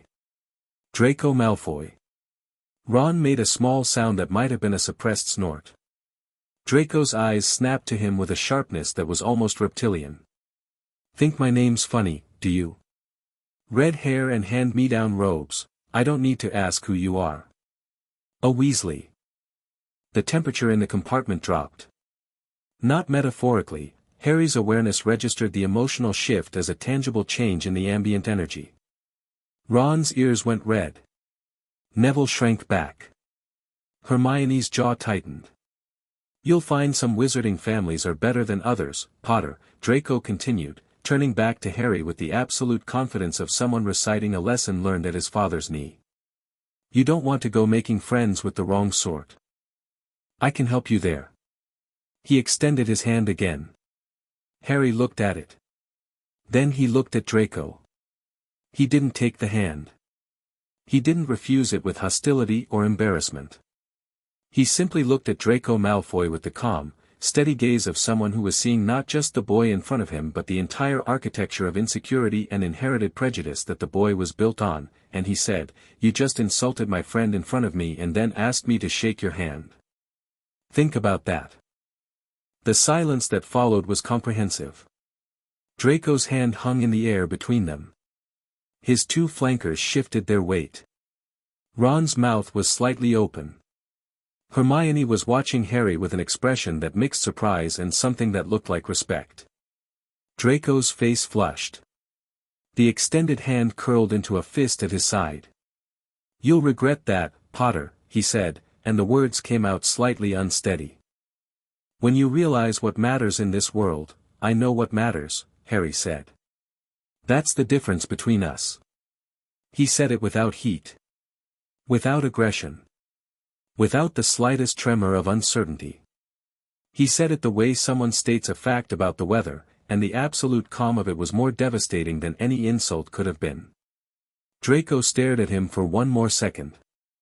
Then he turned on his heel and left, his two shadows lumbering after him, and the compartment door slammed shut with a force that rattled the glass. Ron exhaled like he'd been holding his breath for a year. "Bloody hell. He's Lucius Malfoy's son," Hermione said. "The Malfoys are one of the old pure-blood families.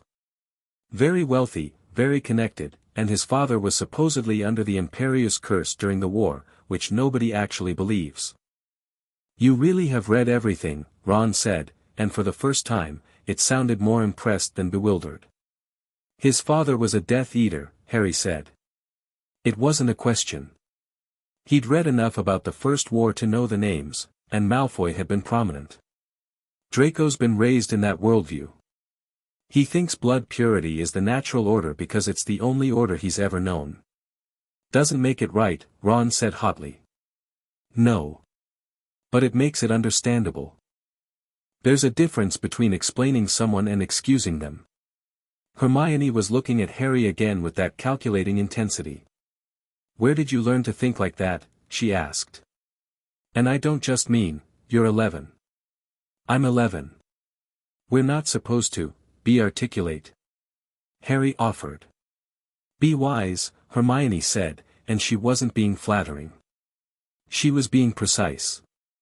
"There's a difference." Harry met her eyes. Brown, sharp, hungry for understanding. He recognized a kindred spirit, not in the specifics of their experience, but in the core of their nature. Hermione Granger wanted to know everything, not for power or status, but because she believed that knowledge was the closest thing to truth. It was the same impulse that had driven Harry through the ashram library, through thousands of verses of scripture, through the painstaking process of understanding before doing. "I had a good teacher," he said. The train began to slow. Outside, the sky had darkened, and through the windows, Harry caught glimpses of a vast lake reflecting starlight and, on a cliff above it, a castle. Hogwarts. It rose against the night sky like something out of a fever dream, towers and turrets and battlements, windows glowing warm against the dark stone, sprawling across the cliff top with the casual grandeur of something that had been there for 1,000 years and expected to be there for 1,000 more. Harry felt the wards from here, layer upon layer of protection woven over centuries, enchantments so old they had become part of the stone itself. The castle was alive in a way that most buildings were not. It had a presence, an awareness, a personality accumulated over a millennium of housing witches and wizards and their chaos. First years this way. First years over here. A lantern bobbed above the crowd on the platform, and behind it, silhouetted against the night, was the largest man Harry had ever seen outside of Hanuman's divine form. Hagrid. Harry recognized him from the descriptions, the half-giant groundskeeper, the one who had carried him from Godric's Hollow as a baby. The first years followed Hagrid down a steep, narrow path to the edge of the lake, where a fleet of small boats waited. Harry climbed into one with Ron, Hermione, and Neville, and the boats set off across the black water without oars or sails, pulled by some invisible current.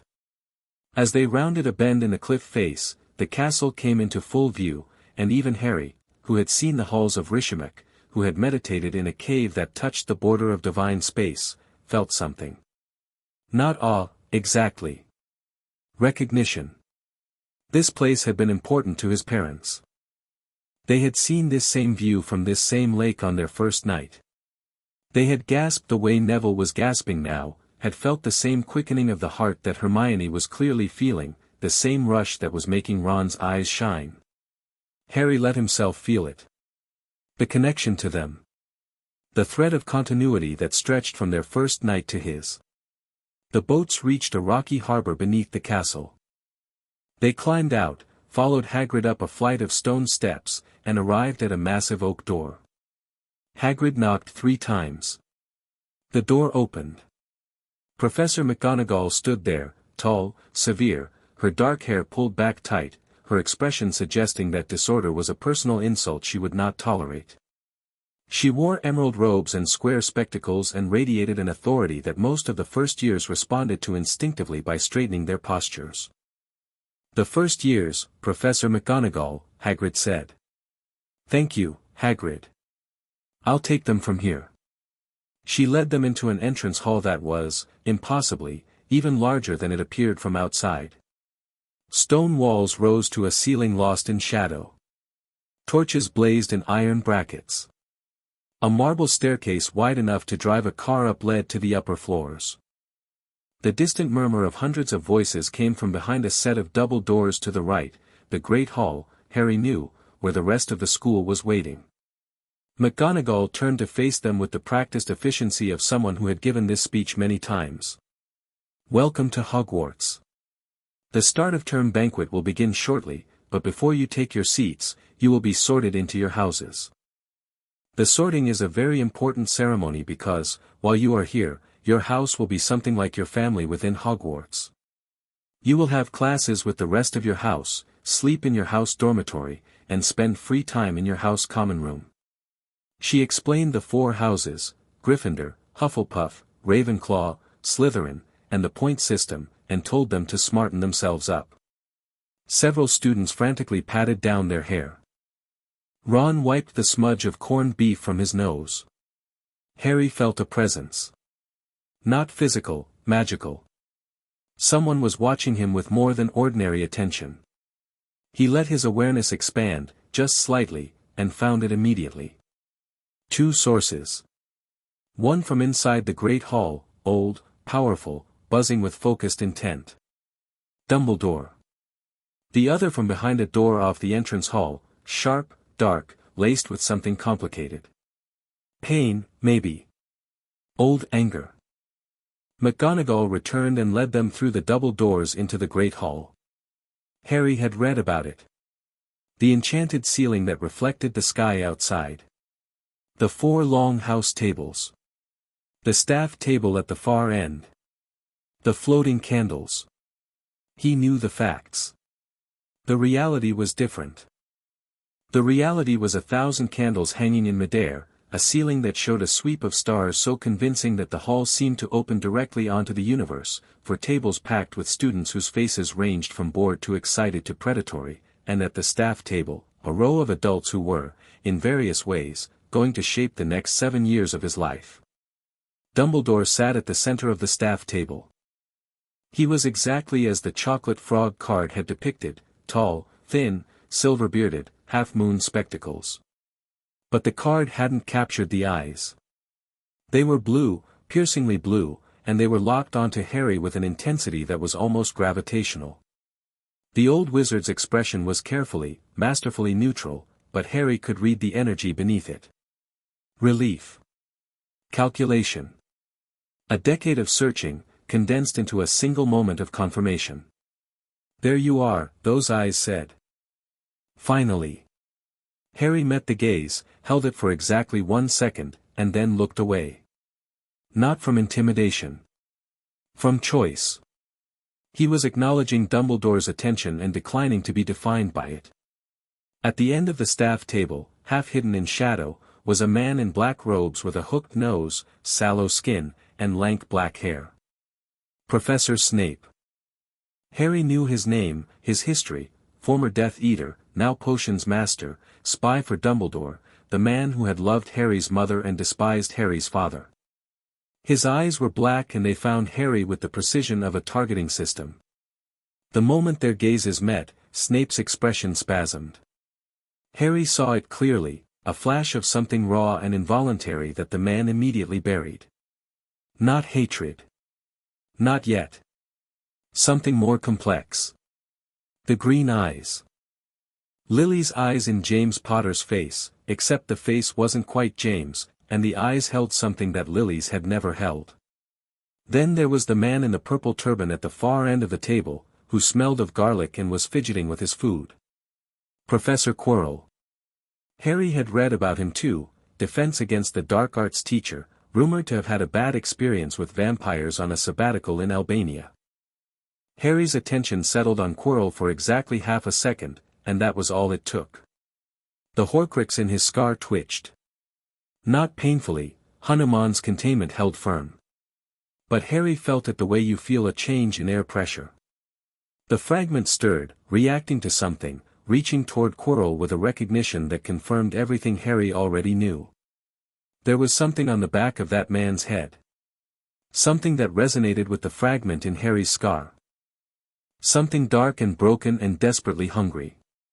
Voldemort. What was left of him?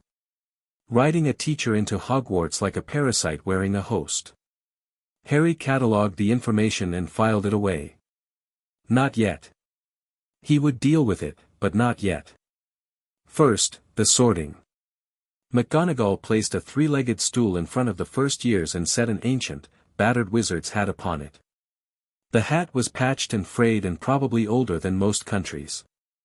The entire hall went quiet. A rip near the brim opened like a mouth, and the hat began to sing. It was a clever song, a potted history of the 4 founders and their values, set to a tune that was just catchy enough to be memorable and just annoying enough to be endearing. Harry listened to the lyrics and heard the underlying message. Gryffindor for bravery. Ravenclaw for wisdom. Hufflepuff for loyalty. Slytherin for ambition. The categories struck him as reductive. People were not one thing. The Vedic model of human nature, the 3 gunas, the 5 kosas, the complex interplay of karma and dharma and svabhava, was infinitely more nuanced than 4 personality types sorted by a singing hat. But this was how this world worked, and Harry was here to work within it. The song ended. The hall applauded. McGonagall unrolled a scroll. When I call your name, you will put on the hat and sit on the stool to be sorted. Abbott, Hannah. A girl with blonde pigtails stumbled forward, sat on the stool, and was promptly sorted into Hufflepuff. The table on the right erupted in cheers. The names continued. Bones, Susan, Hufflepuff. Boot, Terry, Ravenclaw. Brown, Lavender, Gryffindor. Harry watched each sorting with interest, noting the hat's variable deliberation times. Some students were sorted almost instantly, others took longer, suggesting the hat was having to weigh competing qualities. Granger, Hermione. Hermione walked forward with the concentrated determination of someone approaching a final exam. The hat was on her head for nearly 4 minutes, the longest so far, and Harry watched her hands grip the edges of the stool, white-knuckled, clearly engaged in an intense internal debate with the hat. Gryffindor, the hat shouted. Hermione's face broke into a smile of such pure relief and delight that it transformed her entirely. She almost ran to the Gryffindor table, sat down, and immediately looked back toward the remaining first years to find Harry. He gave her a small nod. Longbottom, Neville. Neville approached the stool with the resigned terror of someone walking to the gallows. The hat took nearly as long as it had with Hermione, and Neville's face cycled through an impressive range of expressions, arguing with it, Harry guessed. Finally, the hat shouted, Gryffindor. And Neville nearly fell off the stool in relief, then jogged to the Gryffindor table still wearing the hat and had to run back to give it to the next student amid laughter. Malfoy, Draco. The hat barely touched his head. Slytherin. Draco walked to the Slytherin table with the satisfaction of someone whose reservation has been confirmed. More names. Then, Potter, Harry. The great hall went silent. Not the normal settling down silence that had accompanied each name, but a genuine, crystalline hush, the kind that happens when several hundred people simultaneously hold their breath. Whispers erupted and were immediately suppressed. Heads craned. At the staff table, Dumbledore leaned forward almost imperceptibly. Harry walked to the stool.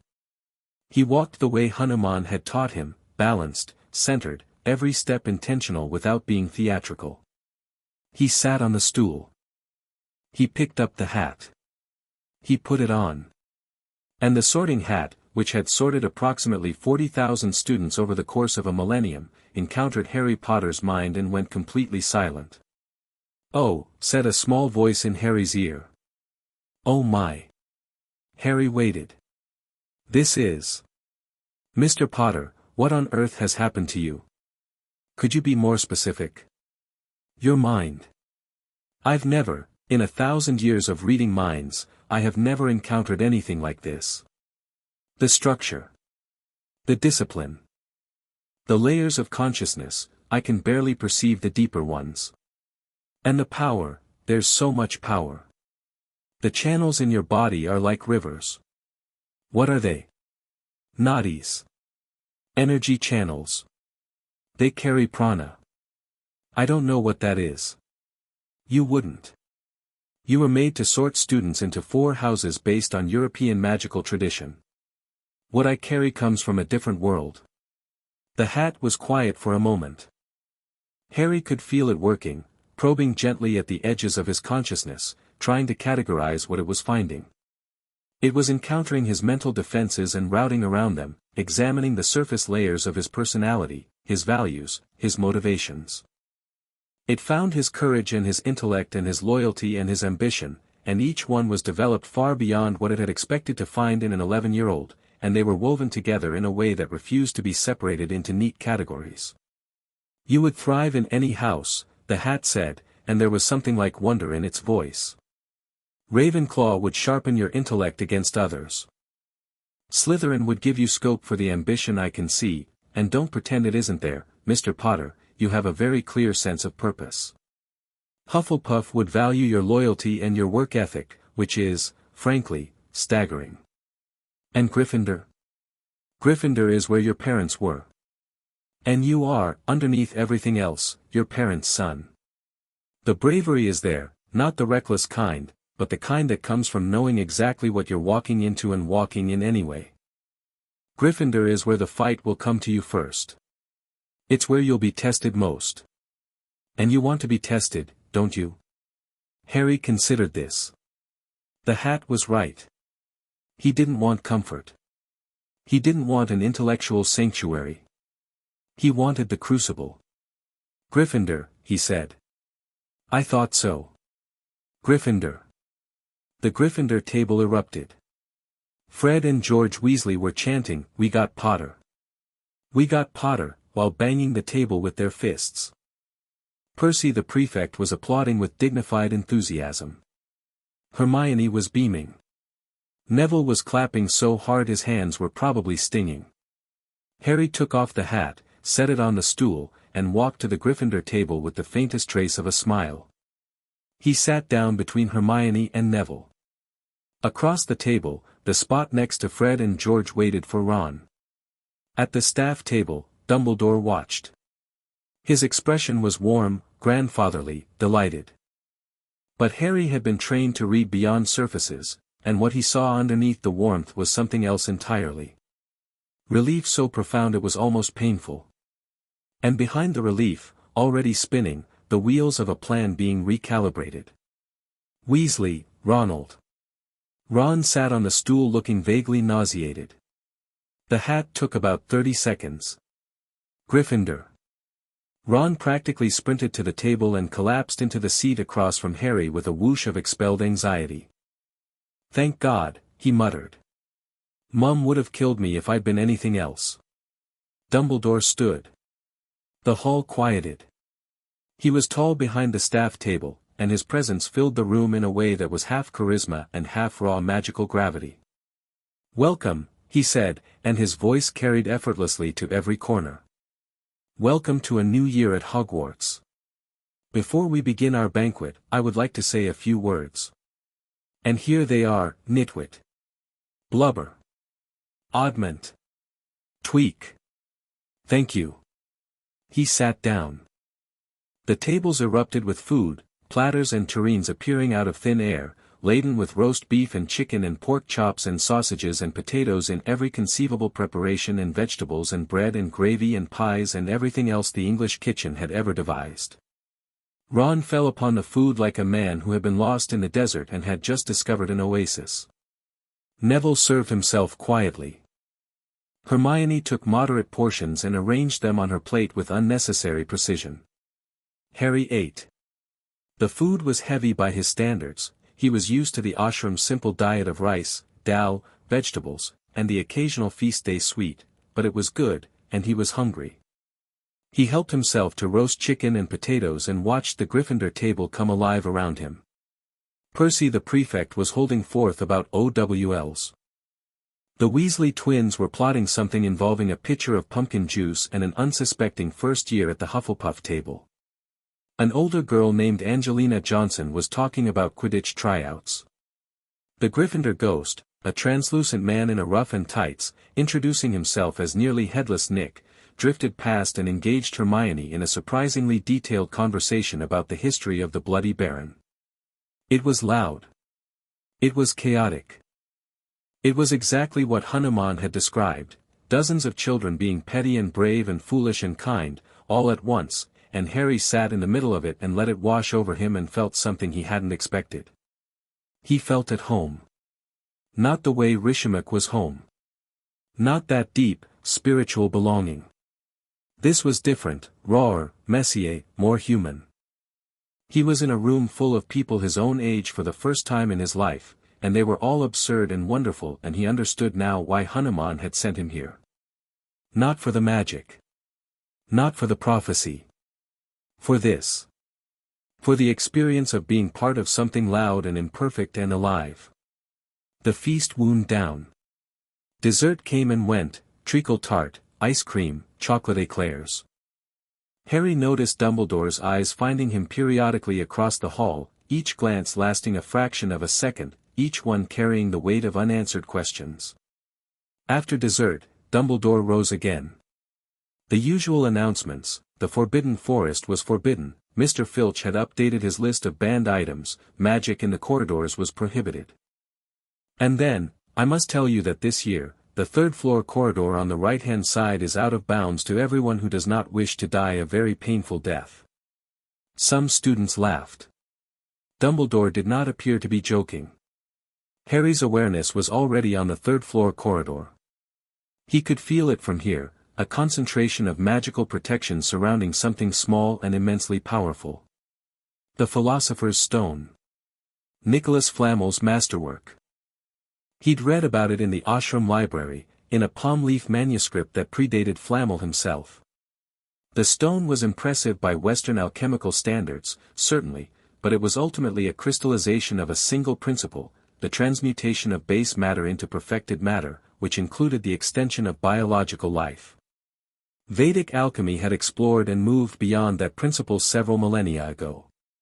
The question was why it was here. Why Dumbledore had brought something so valuable and so dangerous into a school full of children. The answer, Harry suspected, was that it wasn't here for safekeeping. It was here as bait. Bait for the thing on the back of Quirrell's head. Dumbledore was running a trap. Using the stone to lure what was left of Voldemort into the open, in a controlled environment, with the most powerful wizard in Britain standing by. It was clever. It was also breathtakingly reckless, given that the controlled environment in question was full of children. Harry filed this away alongside everything else. The pieces were falling into place quickly. Faster than he'd expected. The feast ended. Percy led the Gryffindor first years up through the castle, 7 flights of stairs, some of which moved, all of which were lined with portraits that talked and suits of armor that creaked. The castle was a maze, but Harry's spatial awareness, honed by years of navigating the complex, dimensionally unstable architecture of Rishimek, mapped it effortlessly. He noted the positions of staircases, the patterns of their movement, the locations of hidden passages, several of which he detected by the faint magical signatures that their concealment charms couldn't fully mask. The Fat Lady. The password, Caput Draconis. The common room, all warm reds and golds and comfortable furniture, with a fire crackling in a massive grate. The dormitory, a round room in a tower, 5 four-poster beds hung with deep red curtains. Ron claimed the bed nearest the window. Neville took the one nearest the door. Harry chose the one in the middle, neutral ground, equal access to all exits. The other 2 first-year boys in their dormitory, Seamus Finnegan, who was Irish and enthusiastic and seemed to have a personal relationship with explosions, and Dean Thomas, who was tall and easygoing and had a West Ham football poster that he stuck to the wall with a permanent sticking charm, introduced themselves with the casual friendliness of 11-year-olds thrown together by circumstance. Harry changed into the sleeping clothes that had been laid out on his bed, Hogwarts issue, comfortable enough, and sat cross-legged on his mattress while the others settled in around him. Ron was already half asleep. Neville was arranging Trevor on his bedside table with great care. Seamus was telling Dean about the time his mother told his father she was a witch and, it was a nasty shock for him. Harry closed his eyes. The castle hummed around him, a deep, bass-note vibration of ancient magic, the accumulated enchantments of 1,000 years pulsing through the stone like a heartbeat. He could feel the wards on the outer walls, the protective charms on the windows, the sleeping enchantments woven into the beds. He could feel the forbidden forest beyond the grounds, a vast, dark, wild concentration of magical life that pressed against the castle's borders like an ocean against a seawall. He could feel the thing in the third-floor corridor, small and brilliant, pulsing with alchemical power. He could feel the thing on the back of Quirrell's head, cold and hungry and aware. He opened his awareness further, just for a moment, and felt Dumbledore in his office at the top of the tallest tower, a blazing concentration of magical power, focused and intent, probably staring at one of his silver instruments and thinking about Harry Potter. And beyond all of it, beyond the castle and the forest and the lake and the mountains, out there, impossibly distant and impossibly close, he felt Hanuman. A presence as constant as the sun. Watching. Waiting. Trusting him. Harry opened his eyes, lay down, and pulled the curtains closed around his bed. The crimson fabric made a small, warm world. He could hear Ron snoring already. The boy had fallen asleep in approximately 90 seconds, which was honestly impressive, and the sounds of the castle settling into its nighttime rhythms. He didn't sleep immediately. He lay in the darkness and breathed and allowed himself to feel, without judgment, the full complexity of where he was and what was coming. He was in his parents' school. He was surrounded by children who would become his friends or his enemies or something in between. There was a fragment of the darkest wizard in modern history stuck in his head. There was what remained of that wizard attached to a teacher 30 feet from children eating breakfast. There was an old man in a tower who wanted to use Harry as a chess piece in a game he'd been playing for decades. And there was a stone in a guarded corridor that was either a trap or a temptation or both. It was, Harry reflected, going to be an interesting year. He fell asleep, and the castle breathed around him, and the stars turned slowly overhead through the enchanted ceiling that the first years couldn't see from their dormitory but could somehow feel, and somewhere in the mountains of a world away, a god smiled. Harry's first morning at Hogwarts began, as every morning of his life began, at 4 o'clock. He slipped out of bed silently. Years of training had made his movements so quiet that Ron's snoring continued uninterrupted, and changed into his exercise clothes. The castle was dark and still. Portraits dozed in their frames. The fat lady grumbled when he gave the password but swung open. He found his way to the grounds through a side door he'd identified the night before. The September air was cool and sharp, carrying the scent of the lake and the forest. The sky was clear, stars still visible, dawn an hour away. The ground stretched out before him, wide lawns sloping down to the water, the dark mass of the forbidden forest to the west, the Quidditch pitch a silhouette to the south. Harry began his morning practice. The Brahma Muhurta meditation. The pranayama. The Gayatri mantra, silent on his lips, the sacred syllables resonating through his energy body with the familiar warmth of sunrise. Then the combat forms, Kalarapayata sequences adapted for mantric activation, each movement precise, each breath synchronized, each transition flowing into the next like water finding its level. He moved through the Agni form, strikes and blocks that channeled the fire principle, his hands trailing faint wisps of heat that dissipated in the cool air. The Vayu form, footwork that was almost flight, his body so light and responsive that he seemed to hover at the peak of each movement. The Prithvi form, grounded, powerful, his feet connecting with the earth in a way that made the grass beneath him press flat in a perfect circle. He was halfway through the Vajra form when he realized he wasn't alone. A figure stood at the edge of the castle, half hidden by a buttress. Watching. Harry didn't break his form, he completed the sequence, the final strike cracking the air with a compressed thunderclap that sent ripples across the surface of the lake 50 meters away, and then he straightened, breathed, and turned. Professor McGonagall was standing very still, her hand on the stone wall beside her, her expression a mixture of astonishment and something that looked remarkably like awe. She composed herself almost instantly. Decades of dealing with unruly students had given her an iron control over her expressions, but Harry had seen it. "Mr. Potter," she said, and her voice was admirably steady. "Students are not permitted on the grounds before 6 o'clock. I wasn't aware. I apologize. What were you doing?" "Morning exercise." McGonagall looked at the lake, where ripples from his final strike were still spreading outward in concentric circles. She looked at the circle of flattened grass at his feet. She looked at him. "That was not exercise, Mr. Potter. That was." She paused, searching for the word. "I don't know what that was." "A martial form.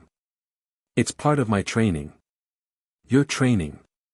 She said it carefully, the way one handles a word that might mean more than its surface suggests. "Where you've been for the past 10 years. "Yes." McGonagall was quiet for a moment. She was a perceptive woman, perhaps the most perceptive member of staff besides Dumbledore, and she was putting things together with the quick, clean precision of the Transfiguration Master she was. "The headmaster has been looking for you for a very long time," she said. "I know. He will want to speak with you." "I'm sure he will." "And you are prepared for that conversation?" Harry met her eyes. Green on sharp gray. "Professor McGonagall, I have a great deal of respect for this school and for the people who teach here. I'm here to learn." But I should be honest with you, I didn't grow up the way anyone expected, and I'm not going to pretend otherwise. Something shifted in McGonagall's expression. The stern exterior cracked, just a fraction, and beneath it was something warmer. Something that recognized, in this composed, strange, powerful child, a quality she valued above all others. 5 points to Gryffindor, she said, for honesty. And the grounds are open for exercise starting at 6 o'clock. Please be punctual, Mr. Potter. She turned and walked back into the castle, her robes snapping behind her, and Harry could have sworn he saw the ghost of a smile. He finished his practice as the sun rose over the mountains beyond the lake, and by the time he returned to the dormitory, Ron was just waking up with a groan that suggested consciousness was a personal affront. "Where've you been?" Ron mumbled. "Morning exercise. It's 6 in the morning." "Yes. You're mental." Harry grinned. "Get dressed. Breakfast starts at 7. The great hall at breakfast was a different creature than it had been at the feast. Less ceremony, more chaos. Students stumbled in at various stages of wakefulness. Toast racks appeared and were emptied. Coffee and tea flowed in rivers. The ceiling showed a bright September morning, pale blue with wisps of cloud. Harry ate a light breakfast, fruit, toast, tea, and received his timetable from McGonagall, who gave him the same look she'd given him on the grounds, as though she was still recalibrating her assessment. The first week of classes was, for Harry, an extended exercise in patience and observation. Charms with Professor Flitwick, a tiny, enthusiastic wizard who stood on a stack of books to see over his desk. The first lesson was theoretical, which suited Harry fine. The second was practical, the levitation charm, Wingardium Leviosa. When Harry's turn came, he picked up his holly wand, pointed it at the feather on his desk, and said the incantation. The feather rose smoothly to the ceiling and hovered there. Nothing dramatic. Nothing showy. Just clean, precise, controlled magic channeled through a wand for the first time. Flitwick beamed. "Excellent, Mr. Potter. Wonderful wand work. First try." What Flitwick didn't see, because he had already moved on to help Neville, whose feather was doing nothing at all, was that Harry had barely used the wand. The Holly and Phoenix feather wand was a conduit, certainly, and it channeled magic with an elegance he could appreciate. But the actual levitation was being powered by a trickle of prana directed through Harry's fingertips into the wand and out the other end. He was using perhaps 1% of his capacity. The wand was a translator, converting his Vedic-trained magical energy into the specific frequency that the Hogwarts charm expected. It was like using a calculator to add 2 and 2. It worked. It was just spectacularly unnecessary. Transfiguration with McGonagall was more interesting. The theory fascinated him, the idea of changing the fundamental nature of matter through focused intent and precise wand movement. It was a different approach to the same principle that Vedic alchemy explored, and Harry found genuine intellectual value in understanding how the European tradition had formalized it. Turning a match into a needle took him one attempt. McGonagall watched him do it, awarded Gryffindor 5 points, and then asked him to stay after class. "Mr. Potter, what I saw you do this morning, was a traditional martial art from the Indian subcontinent, adapted for magical practitioners. It's called Kalarapayattu. The magical elements are drawn from Vedic tradition." McGonagall absorbed this with the careful attention of a scholar encountering a new field. "I am not familiar with Vedic magical tradition. I confess I assumed, as most of us do, that European wand magic represents the primary magical paradigm." "It represents a paradigm," Harry said. "One of several. And you were trained in this alternative paradigm?" "For 10 years. McGonagall was quiet. Then she said something that Harry had not expected. "Your mother was one of the most talented students I ever taught. Brilliant at charms. Creative, precise, fearless. I see her in you, Mr. Potter. Not in your face, though you have her eyes, but in the way you approach magic.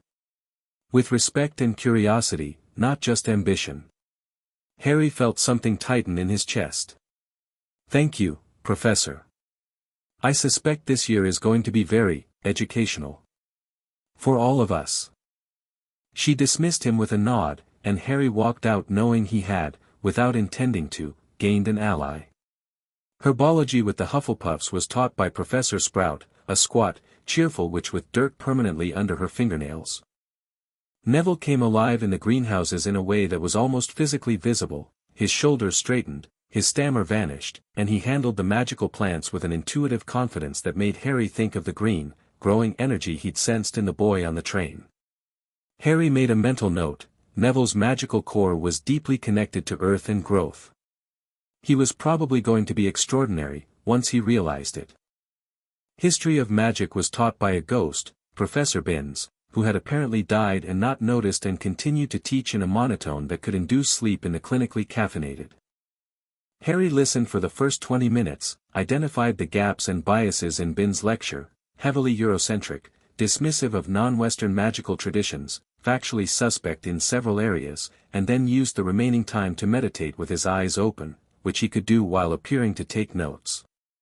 Astronomy was straightforward. Harry had studied the stars from the Himalayan peaks, where the seeing conditions were several orders of magnitude better than a Scottish castle roof, and the night sky held no mysteries for him. But he appreciated the Western astrological framework as a complementary system to the Vedic Jyotish he'd learned. And then there was potions. The dungeon classroom was cold and dark, and Professor Snape swept in like a bat claiming its cave. He was thin, hook-nosed, dressed entirely in black, and he radiated the particular hostility of someone who genuinely did not like children and resented being required to teach them. "You are here to learn the subtle science and exact art of potion making," Snape said, and his voice was barely above a whisper, but it carried perfectly. "As there is little foolish wand-waving here, many of you will hardly believe this is magic.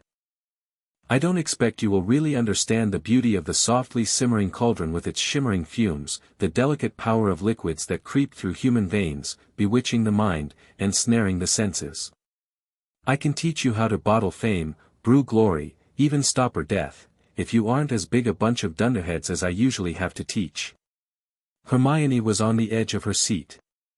Neville looked like he wanted to disappear. Ron was trying not to make eye contact. Snape's gaze found Harry. "Potter," he said. "Our new celebrity." Harry looked at him. There it was again, that flash of something behind the black eyes. Pain. Old, deep, unresolved. The man was looking at Harry's mother's eyes in a face that reminded him of a man he'd hated, and the collision of love and hatred was producing something corrosive. "Tell me, Potter, what would I get if I added powdered root of asphodel to an infusion of wormwood?" This was a test. Not of knowledge, the question was advanced, well beyond first-year level. It was a test of character. Snape expected ignorance, stammering, humiliation. He had designed this moment, rehearsed it, savored it in advance. "The draught of living death," Harry said. "A powerful sleeping potion. But the standard European recipe uses asphodel and wormwood as a soporific base, which is actually a relatively recent innovation. The original formulation, from a Sushruta text dating to approximately the 6th century BCE, used a combination of ashwagandha and sarpagandha that was both more potent and more easily reversible. The European version is a simplified derivative." The dungeon was very quiet. Snape's face had undergone a transformation that was fascinating to watch. The sneer had vanished. In its place was something Harry couldn't quite name: surprise, certainly, and behind it, a rapid, fierce intelligence grappling with information it hadn't expected. "Where," Snape said slowly, "did you learn that?" "The same place I learned everything else," Harry said. "Somewhere you haven't been." That was, perhaps, a touch more provocative than necessary. But Harry had seen the cruelty Snape had prepared for this encounter, and while he bore the man no ill will, he would not be a victim. Not for Snape, not for anyone. Snape stared at him for a long, silent moment. The rest of the class held its collective breath. Bezoar, Snape said, changing tactics. Where would you find one? The stomach of a goat. A universal antidote for most poisons. Also available in significantly more effective forms through Ayurvedic preparations, if you have access to them. Monkshood and wolfsbane. The same plant. Aconitum. Also known as aconite. Useful in the wolfsbane potion. In Vedic medicine, the root extract has applications in treating chronic pain and inflammation, though the preparation requires expertise to avoid toxicity. Snape's eyes had narrowed to slits. He looked at Harry the way a chess master looks at a board that has suddenly rearranged itself into a configuration he's never seen. "Sit down, Potter," he said quietly. Harry was already sitting. But he understood the dismissal for what it was, not defeat, but retreat. Snape needed time to process, and Harry gave it to him by turning his attention to his cauldron and beginning the day's practical work without another word. The boil cure potion was simple. Harry made his in half the allotted time, with modifications drawn from Ayurvedic pharmacology that improved both the taste and the shelf life. When Snape swept past to inspect it, he paused. Looked into the cauldron. Looked at Harry. Said nothing.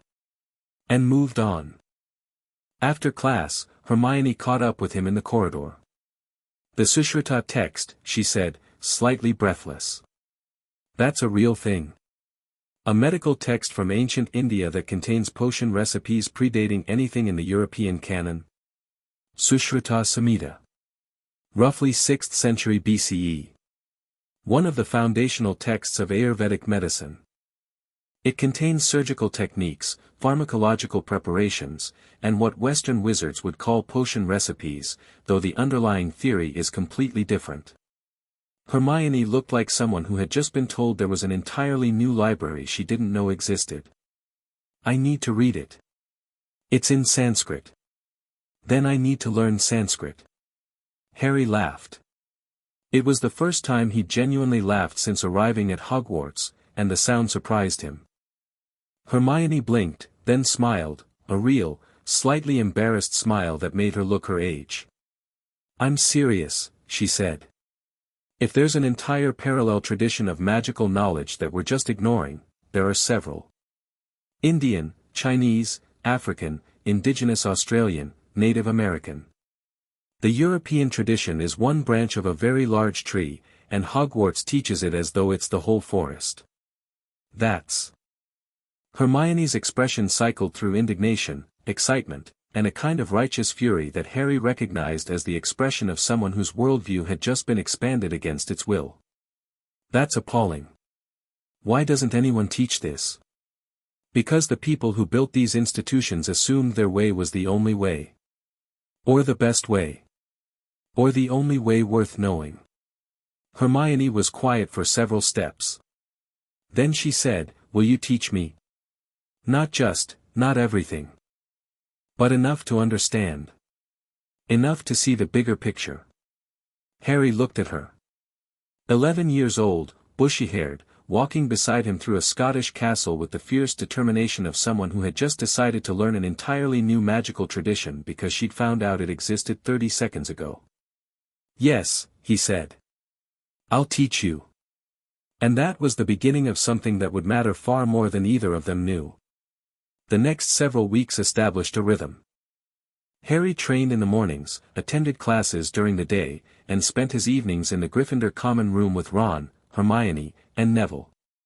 The dynamic of the four of them solidified quickly, Hermione asking questions, Ron providing levity, Neville growing quietly more confident in the warmth of consistent inclusion, and Harry at the center, learning to be part of a group in real time. He taught Hermione Sanskrit 2 evenings a week.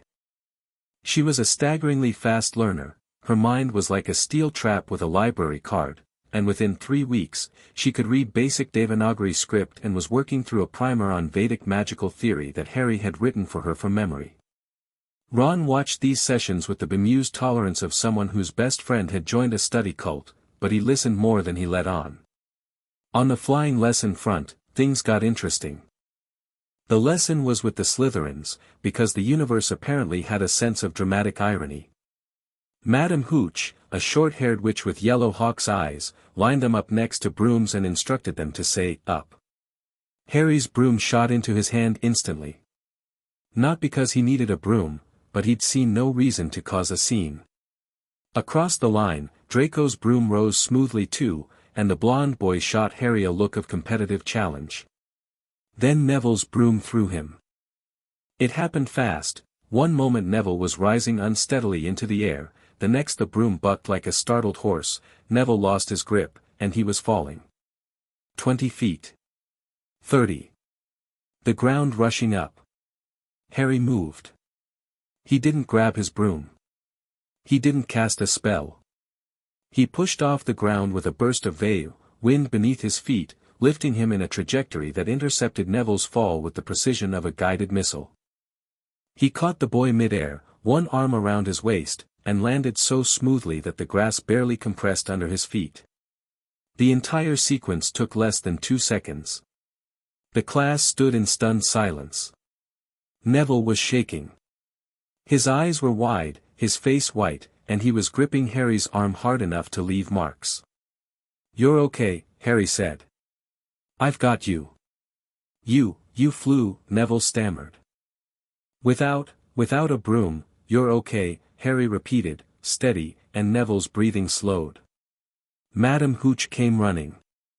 "Longbottom, are you hurt?"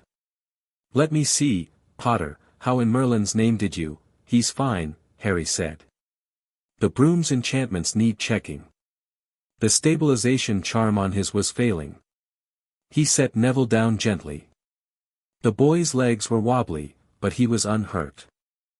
Madam Hooch examined him, confirmed no injuries, and then turned to Harry with an expression that mixed gratitude and utter bewilderment. "That was, Mr. Potter, you flew without a broom." Briefly. "That is not possible." And yet. Across the field, Draco Malfoy was standing very still. His expression had gone through several phases during the incident and had settled on something complicated. Not anger, not resentment, something closer to the look of a boy who has been told his whole life that he is exceptional, and has just witnessed something that makes the word exceptional feel quaint. Madam Hooch sent Neville to the hospital wing with a friend, confiscated the faulty broom, and resumed the lesson with an air of distracted preoccupation. But the damage was done. By lunchtime, every student in the school knew that Harry Potter could fly without a broom, and the story had already mutated through several retellings. In some versions he'd caught Neville 100 feet up, in others he'd levitated the entire class for safety, and in one particularly creative version he'd caught Neville and then raced a hippogriff to the hospital wing. McGonagall summoned Harry to her office that afternoon. "I should give you detention for breaking approximately 7 school regulations during that flying lesson," she said. "Instead, I'm going to ask you a question, and I'd appreciate an honest answer." "Always. Can you actually fly?" "Not on a broom. By yourself." "It's a technique called Velocity. Control over the wind element." "Yes, I can fly." McGonagall sat back in her chair. "I have been teaching at this school for 39 years. I have seen students do extraordinary things. I have never seen anything like what you did today. I caught a falling classmate. I'd do it again. I don't doubt it." McGonagall was quiet for a moment. "The Quidditch team needs a seeker, and the way you move in the air is, well, it's the best I've ever seen, and I include professional players in that assessment.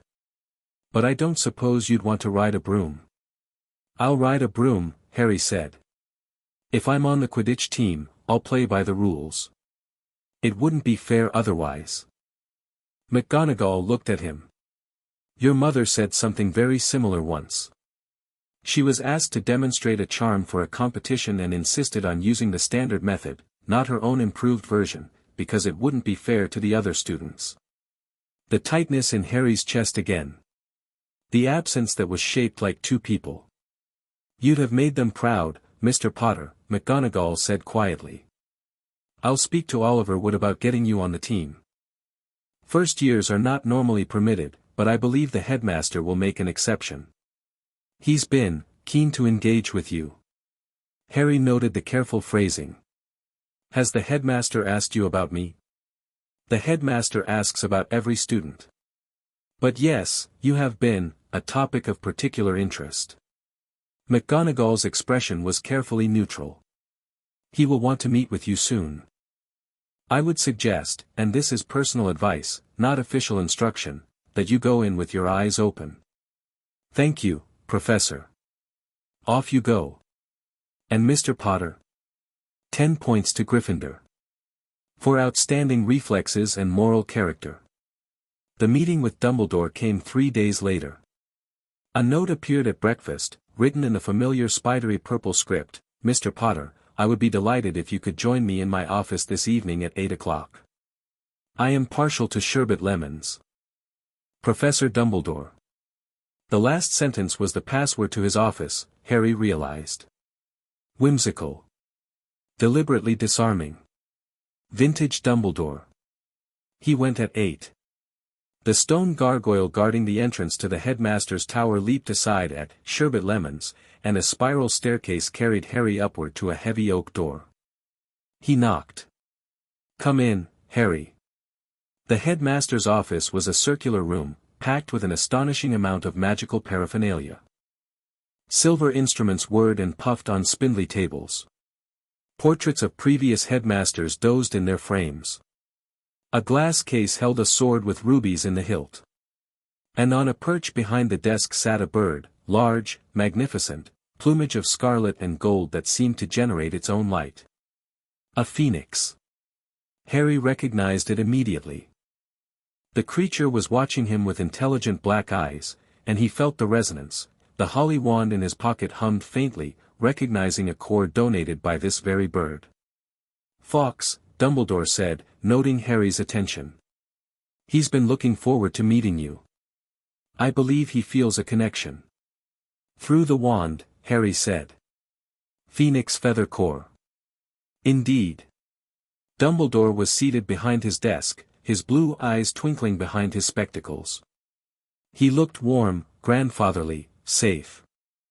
Every element of the scene, the comfortable chair position for Harry, the bowl of sweets on the desk, the gentle firelight, even the sleeping portraits providing a sense of cozy privacy, had been arranged, Harry understood, to put him at ease. Harry sat down. He did not take a sweet. I owe you an apology, Dumbledore said, and the directness of it caught Harry's attention.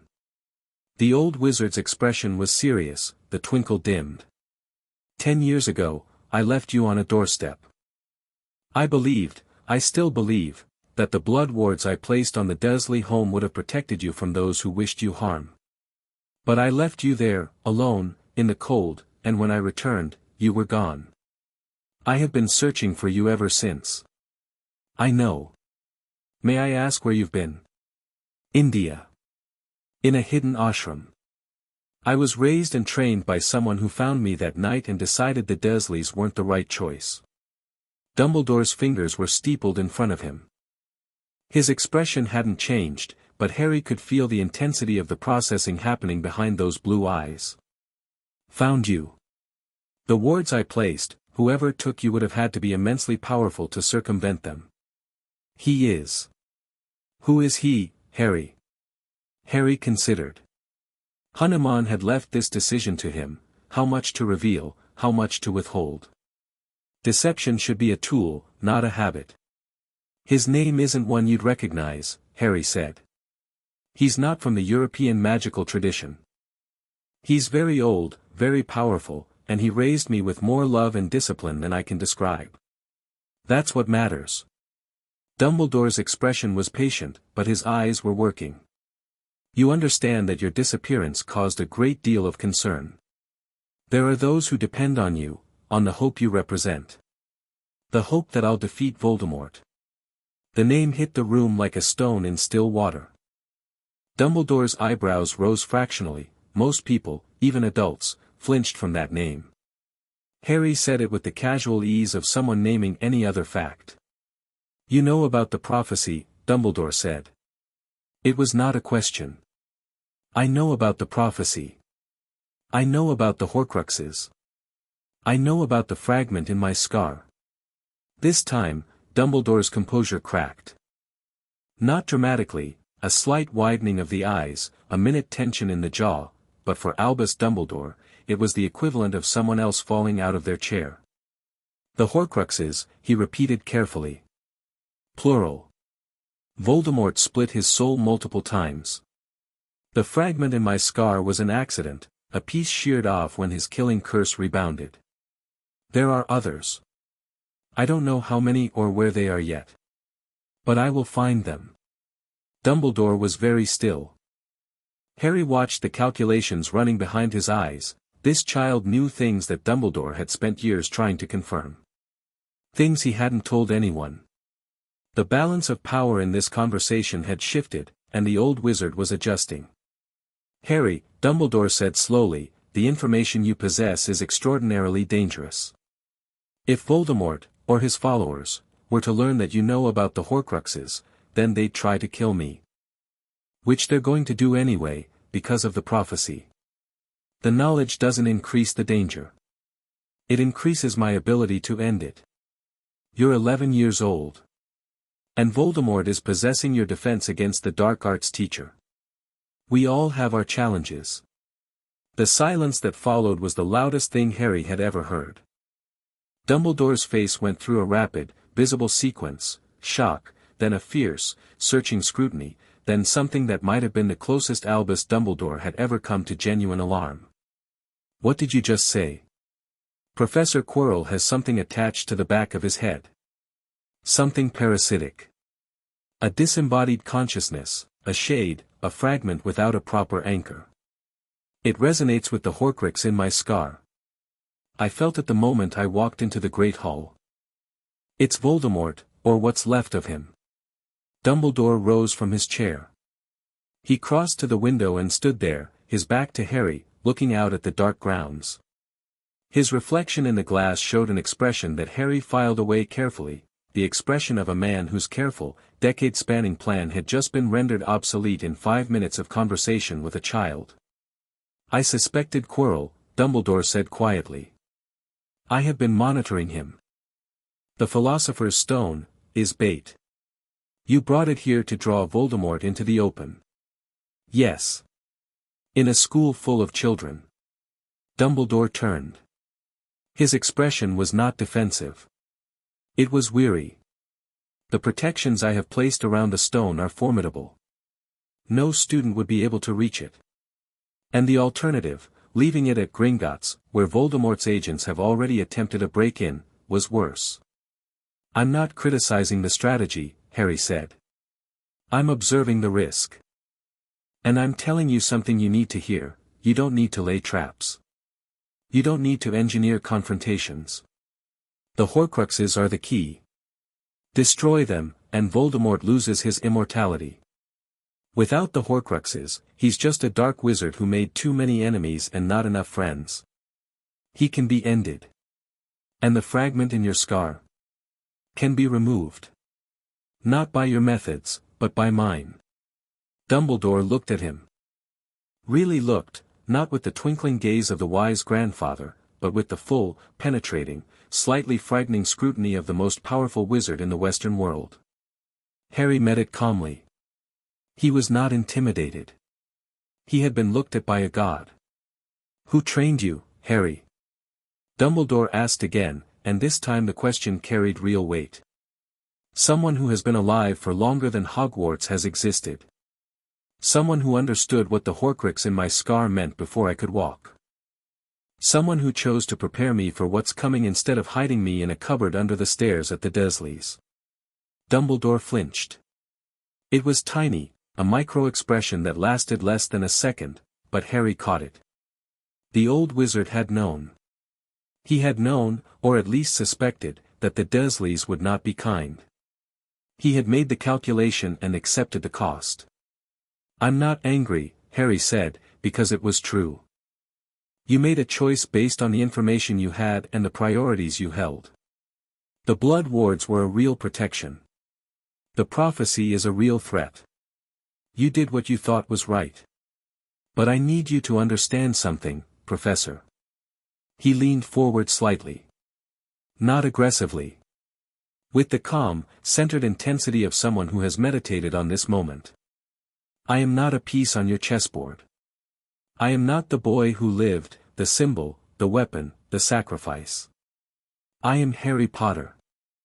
I was raised by someone who taught me that power exists to serve Dharma, righteous duty, and not the other way around.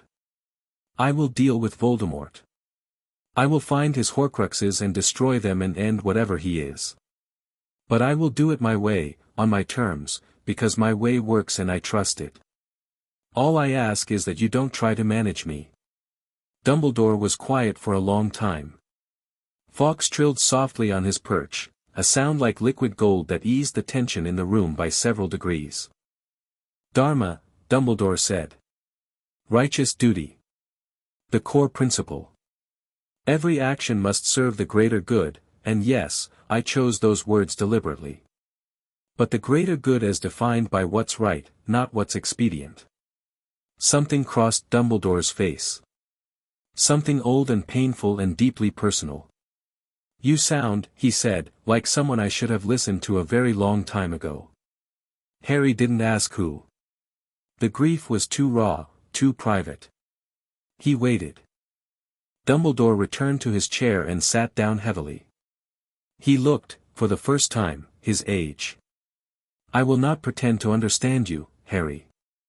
You are not what I expected. You are not what anyone expected. But I have spent too many years making decisions for other people and calling it wisdom. If you tell me you can handle what's coming, and I find, to my considerable surprise, that I believe you, then I will trust you. For now. That's all I ask. Will you keep me informed? About the Horcruxes, yes. About my methods, no. Not yet. You need to see them work before you'll believe in them, and that's fair. Dumbledore nodded slowly. He reached for the bowl of sherbet lemons, selected one, and unwrapped it with the careful attention of a man who is buying time. One more thing, he said. The stone. I placed it here as a trap, as you said. But it is also a real artifact of immense value, entrusted to me by Nicholas Flamel. I have a responsibility to protect it. I understand. What would you do with it? If the choice were yours? Harry thought about this. The stone grants immortality through alchemy. It converts base metal to gold and produces the elixir of life. Both are forms of clinging, attachment to material wealth and attachment to continued physical existence. In Vedic philosophy, these are obstacles to liberation, not paths to it. But that's my tradition, not Flamel's. He's earned the right to make his own choice. Dumbledore unwrapped the sherbet lemon and popped it into his mouth. His expression, as he sucked on it, was thoughtful. You are a remarkable young man, Harry Potter. I had a remarkable teacher. Harry stood. The meeting was over, he could feel the natural conclusion, the way the energy of the conversation had reached its resting point. Dumbledore didn't try to extend it. He was a perceptive man, whatever his blind spots, and he recognized the shape of a conversation that had accomplished what it needed to accomplish. Good night, Professor. Good night, Harry. My door is always open. Harry turned to leave. At the door, he paused. Professor. Yes. The gargoyle downstairs. Its enchantment has a vulnerability in the third layer, the loyalty binding that prevents it from accepting false passwords.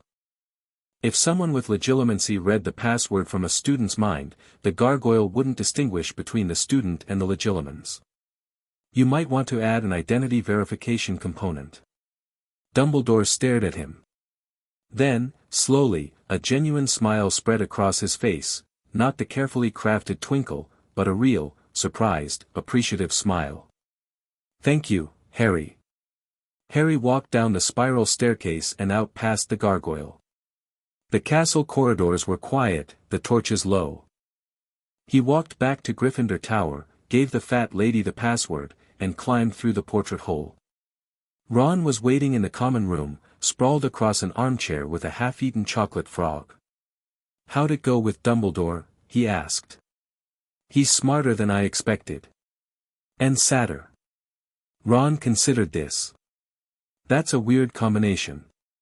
It's a common one. Hermione was at a table nearby, surrounded by books, but she looked up at Harry's entry with the acute attention of someone who had been pretending not to wait. "Are you okay?" she asked. "I'm fine. We had a good conversation.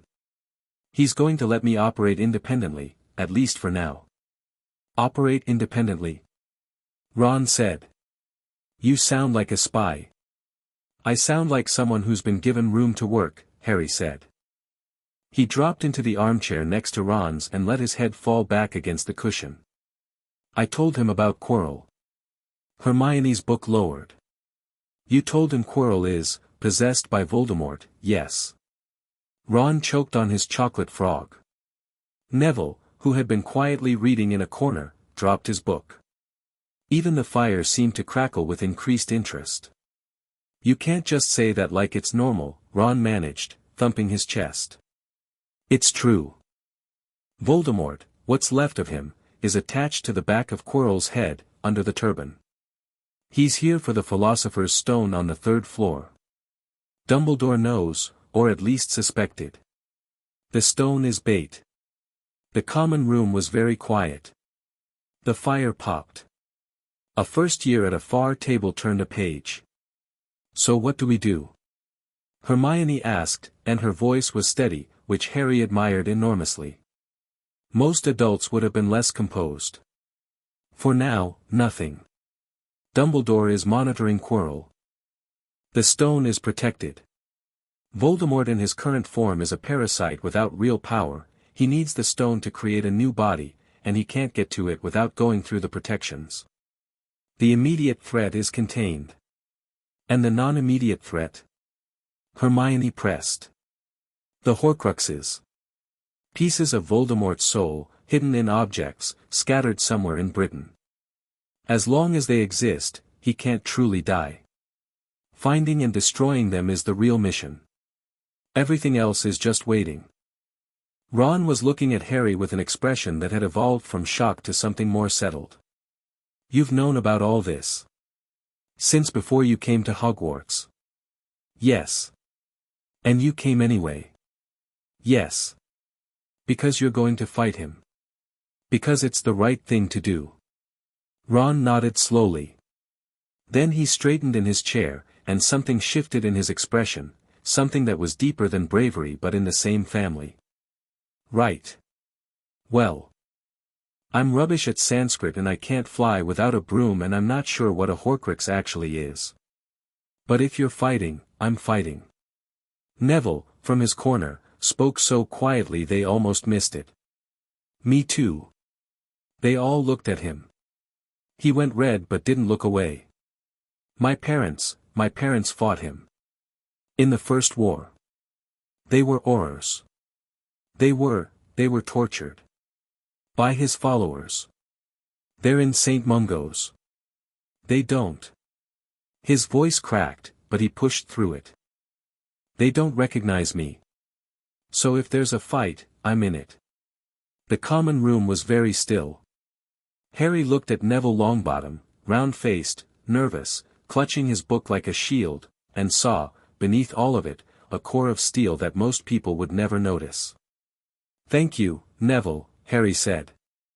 And he meant it with everything he had. Hermione hadn't spoken. She was looking at Harry with her calculating expression, the one that meant she was several steps ahead and working out the implications. "I want full access to everything you know about Vedic magical theory," she said. "Not the basics. Everything. If we're going to fight a war, I want every weapon available. Deal?" She nodded once, sharply, and returned to her book. But Harry noticed her hand was trembling slightly where it held the page, and he understood that Hermione Granger's courage was not the absence of fear but the absolute refusal to let fear dictate her actions. These people, Harry thought. These strange, brave, imperfect people. Hanuman was right. They were worth it. He sat in the warmth of the Gryffindor common room with his friends around him and the castle humming with ancient magic and a dark lord whispering on the back of a teacher's skull and a manipulative genius watching from his tower and a war brewing beneath the surface of everything, and he felt something that he recognized, with surprise, as happiness. Not the deep, transcendent peace of meditation. Something Messier. Something human. He'd take it. Chapter 3. The Lion Among Serpents. October arrived at Hogwarts like a slow exhalation, the grounds turning gold and russet, the lake darkening to iron beneath skies that couldn't decide between grey and silver. The castle settled into its rhythms, classes, meals, the constant background hum of hundreds of young witches and wizards learning to bend reality to their will, and Harry settled with it, finding his place in the machinery of the school the way water finds its level. He had never been part of a crowd before. That was the thing that struck him most, those first weeks.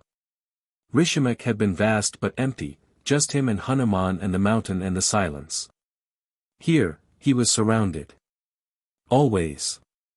At meals, in corridors, in classrooms, in the common room. Bodies pressing past him on staircases. Voices layered over voices. The constant, chaotic energy of 300 adolescents crammed into a castle and left to sort themselves out. It should have been overwhelming. The first few days, it had been, the sheer density of emotional noise pressing against his trained sensitivity like static against a radio. But Harry had adapted, the way he adapted to everything, by observing the pattern and then operating within it. He learned to modulate his awareness, open when he chose, shielded when he needed space. By the second week, the crowd had become a current he could navigate rather than a flood. And he was learning things. Not from the classes were, with a few exceptions, remedial by his standards. He was learning people. Ron, for instance.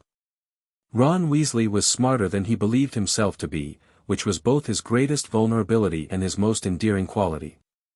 He played chess with a strategic brilliance that Harry found genuinely impressive. The boy could think 7 moves ahead, anticipating his opponent's psychology with an intuitive accuracy that no textbook could teach. But the moment Ron stepped into a classroom, something shut down. The confidence evaporated. He became the sixth son, the one with hand-me-down robes and nothing special to offer, and no amount of external validation could crack that shell because the voice telling him he wasn't enough was his own. Harry played chess with Ron every evening. He lost more often than he won, which was a novel experience, and he watched Ron's entire demeanor transform across the board, shoulders squaring, eyes sharpening, that nervous energy converting into something focused and lethal. Check, Ron said on a Wednesday night in the second week of October, sliding his queen into a position that Harry hadn't seen coming because Ron had sacrificed 2 pawns and a knight to create the opening, and the sacrifice had been so reckless it looked like a mistake until suddenly it wasn't. Harry tipped his king. That was beautiful. It was basic, Ron said, but his ears were red with pleasure. You left your bishop unguarded 3 moves ago. Anyone would have seen it. I didn't see it. Yeah, well. Ron reset the pieces with the practice speed of someone who'd been playing since before he could read. You're rubbish at chess, mate. Brilliant at everything else, but absolutely rubbish at chess. I accept this assessment. Hermione, meanwhile, was consuming knowledge at a rate that bordered on the superhuman. The Sanskrit lessons had accelerated, she was now reading basic Vedic texts with a dictionary, her pronunciation still rough but her comprehension startlingly accurate. Harry had given her his journal of mantric theory, and she had filled an entire separate notebook with annotations, questions, cross-references to European magical theory, and what she called synthesis points, places where the two traditions overlapped or diverged in ways that illuminated both. The fundamental difference, she said one evening, her quill moving so fast it blurred, is the relationship between the practitioner and the magic. In European wand magic, the wizard is the source. The magical core generates power, the wand channels it, the incantation shapes it. The wizard is the engine. But in Vedic magic, the practitioner isn't the source at all. The power comes from, what did you call it, the cosmic forces? The Devatas. The divine principles. Agni, Vayu, Indra, Varuna. They're not gods in the way most people understand the word. They're personifications of universal forces. Fire, wind, storm, water. The mantras don't create power. They invoke it. They open a channel between the practitioner and the force flows through. So the practitioner is the channel, not the engine. Exactly. And that's why preparation matters so much. If the channel isn't clear, if the nadis are blocked, if the mind is undisciplined, if the practitioner's character isn't aligned with Dharma, the force either won't come, or it'll come wrong. It's like. He searched for an analogy she'd connect with. It's like electrical wiring. A wire that's too thin for the current it's carrying will burn out. The training widens the wire. Hermione's quill stopped. She looked at him with an expression he'd come to recognize, the expression of someone who had just connected two ideas and found the connection beautiful. That's why you meditate. That's why the physical training. It's not about fitness. It's about capacity. Yes. And the mantras themselves, they're not incantations. They're frequencies. Specific vibrational patterns that resonate with specific forces. Yes. So theoretically, someone trained in Vedic methods could invoke a force that a wand wizard couldn't even access, because the wand wizard's entire framework doesn't include that force. Not theoretically. Actually. That's the reality. Hermione sat back and stared at the ceiling for a full 30 seconds.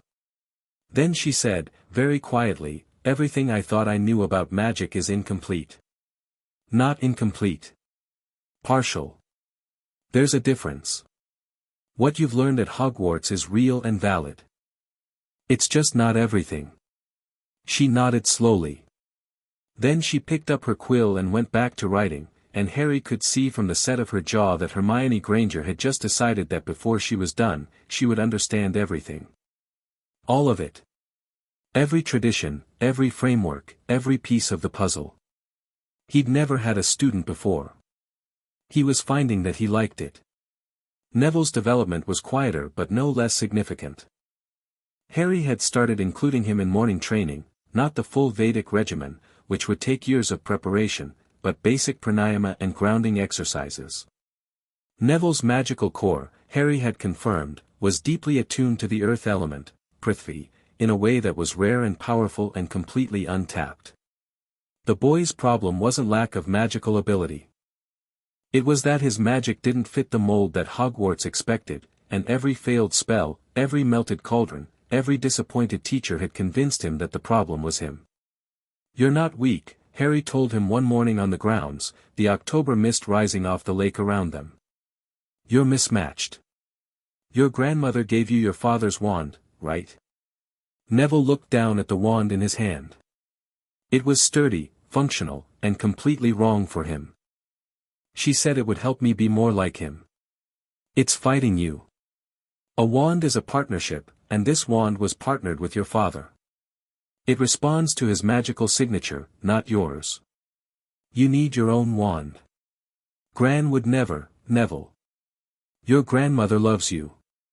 But she's asking you to be your father instead of yourself, and that's not fair to either of you. Write to her. Tell her you need a wand fitting. If she argues, tell her Professor McGonagall recommended it. I'll make sure McGonagall backs the story." "Would she do that?" "I'll ask." McGonagall not only backed the story but actively endorsed it, with the particular ferocity of a head of house who had watched a student struggle unnecessarily and was annoyed she hadn't caught the cause herself. By the end of October, Neville had a new wand, cherry wood, unicorn hair core, 13 inches, and the change was dramatic. His first spell with the new wand, a simple lumos, produced a beam of light so bright it lit up the entire common room. "Bloody hell, Neville," Ron said, shielding his eyes. Neville stood there, wand raised, eyes wide, light blazing, looking like someone who had just been told a fundamental truth about himself that changed everything. Harry watched from his armchair and felt something warm settle in his chest. This, he thought. This is why Hanuman sent me here. Not the prophecy. Not the war. This. The trouble with being genuinely powerful in a school full of children was that it attracted attention of every possible variety. The positive attention came from the teachers. Flitwick had taken to using Harry as a demonstration partner in charms, inviting him to perform spells that were years ahead of the curriculum just so the class could see what the magic looked like when executed at a high level. McGonagall had given Harry permission to work independently during Transfiguration, tackling Newt-level material while the rest of the class was still turning beetles into buttons. Even Sprout had noticed something. Harry's presence in the greenhouses seemed to make the plants grow faster, which was a side effect of the Prithvi energy he carried from his morning forms. The complicated attention came from Snape. After the first potions class, something had shifted in the way Snape treated Harry. The open hostility had not disappeared, exactly, but it had been joined by something else, a grudging, deeply irritated respect. Snape still prowled past Harry's cauldron during every lesson, still snapped at him for minor infractions, still radiated the general aura of a man who found Harry's existence personally offensive. But he had stopped asking trick questions. And once, when Harry had modified a potion recipe using an Ayurvedic technique that improved the brew's efficacy by a factor of 3, Snape had stood over the cauldron for a full minute in silence before saying, very quietly, "Acceptable," and moving on. From Snape, acceptable was practically a marriage proposal. The negative attention came from Slytherin. Draco Malfoy had not forgotten the train, and the flying incident had added fuel to a fire that was already burning. Draco was not stupid. Harry had recognized that early. The boy was sharp, well-educated, and possessed a social intelligence that would have been impressive if it weren't being deployed in service of such a limited worldview. Draco did not challenge Harry directly. He had learned on the train that direct confrontation was a losing strategy. Instead, he worked the margins. Comments in the corridors. Whispered conversations that stopped when Harry walked past. A campaign of social positioning that was designed to isolate Harry by association. "Blood traitors and mudbloods," Draco said loudly in the courtyard one afternoon, gesturing toward where Harry sat with Ron and Hermione. Fitting company for someone who disappeared for 10 years. Maybe he was raised by muggles after all. Hermione's face tightened. Ron's ears went red. Even from 10 yards away, Harry could feel the spike of hurt in Hermione's energy. The slur had landed. He stood up. Not quickly, not angrily. He walked over to where Draco was holding court with Crabbe and Goyle and a handful of other Slytherins, and he stopped at a distance that was close enough for conversation but far enough to not be threatening. "Draco," he said. Malfoy straightened. His chin lifted. The defensive posture of a boy who'd been raised to never show weakness, even when he was outmatched. "Potter. The word you just used, mudblood. Do you know where it comes from?" Draco blinked. This was not the response he'd expected. "It means dirty blood.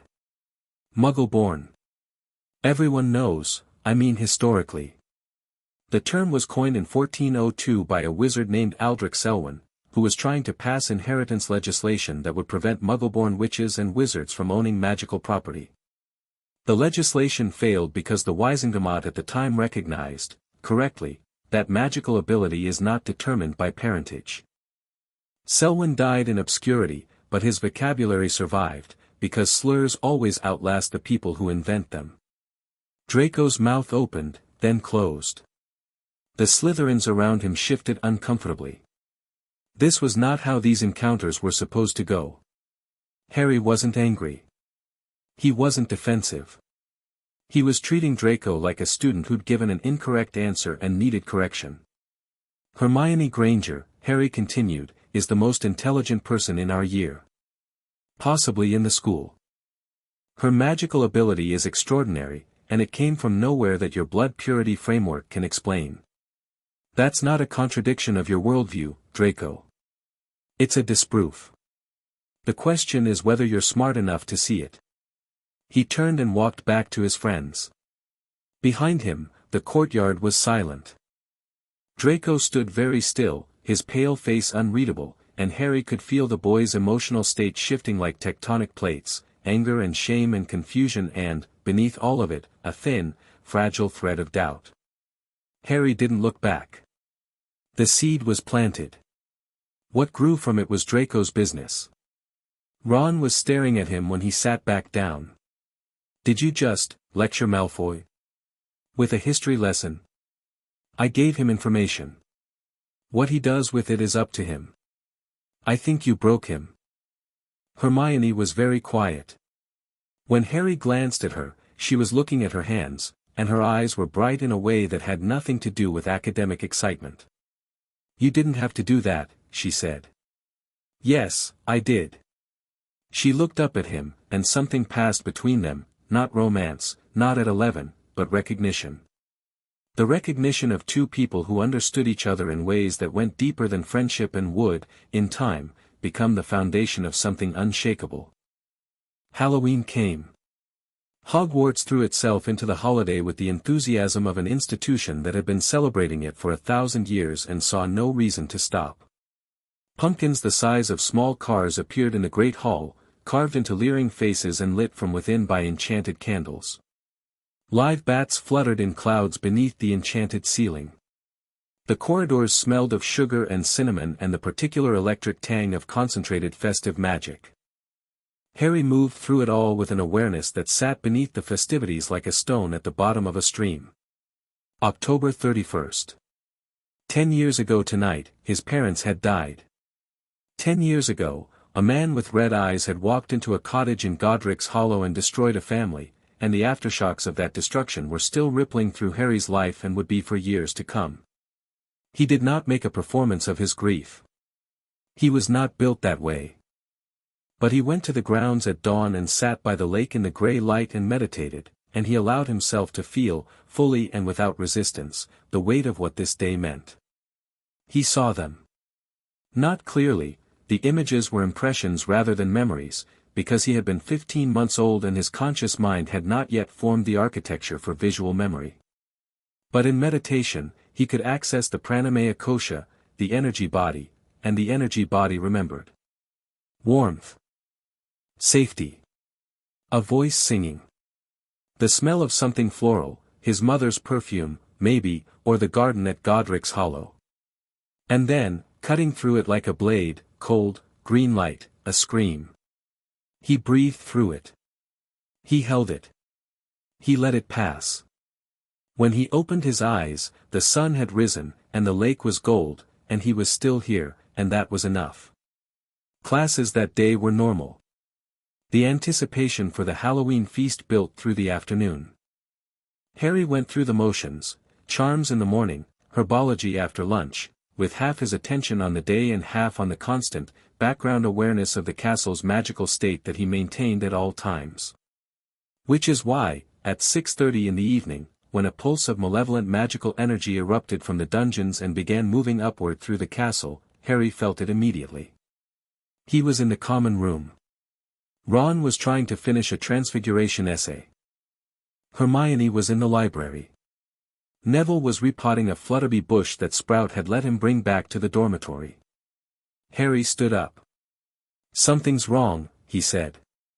Ron looked up from his essay. "What?"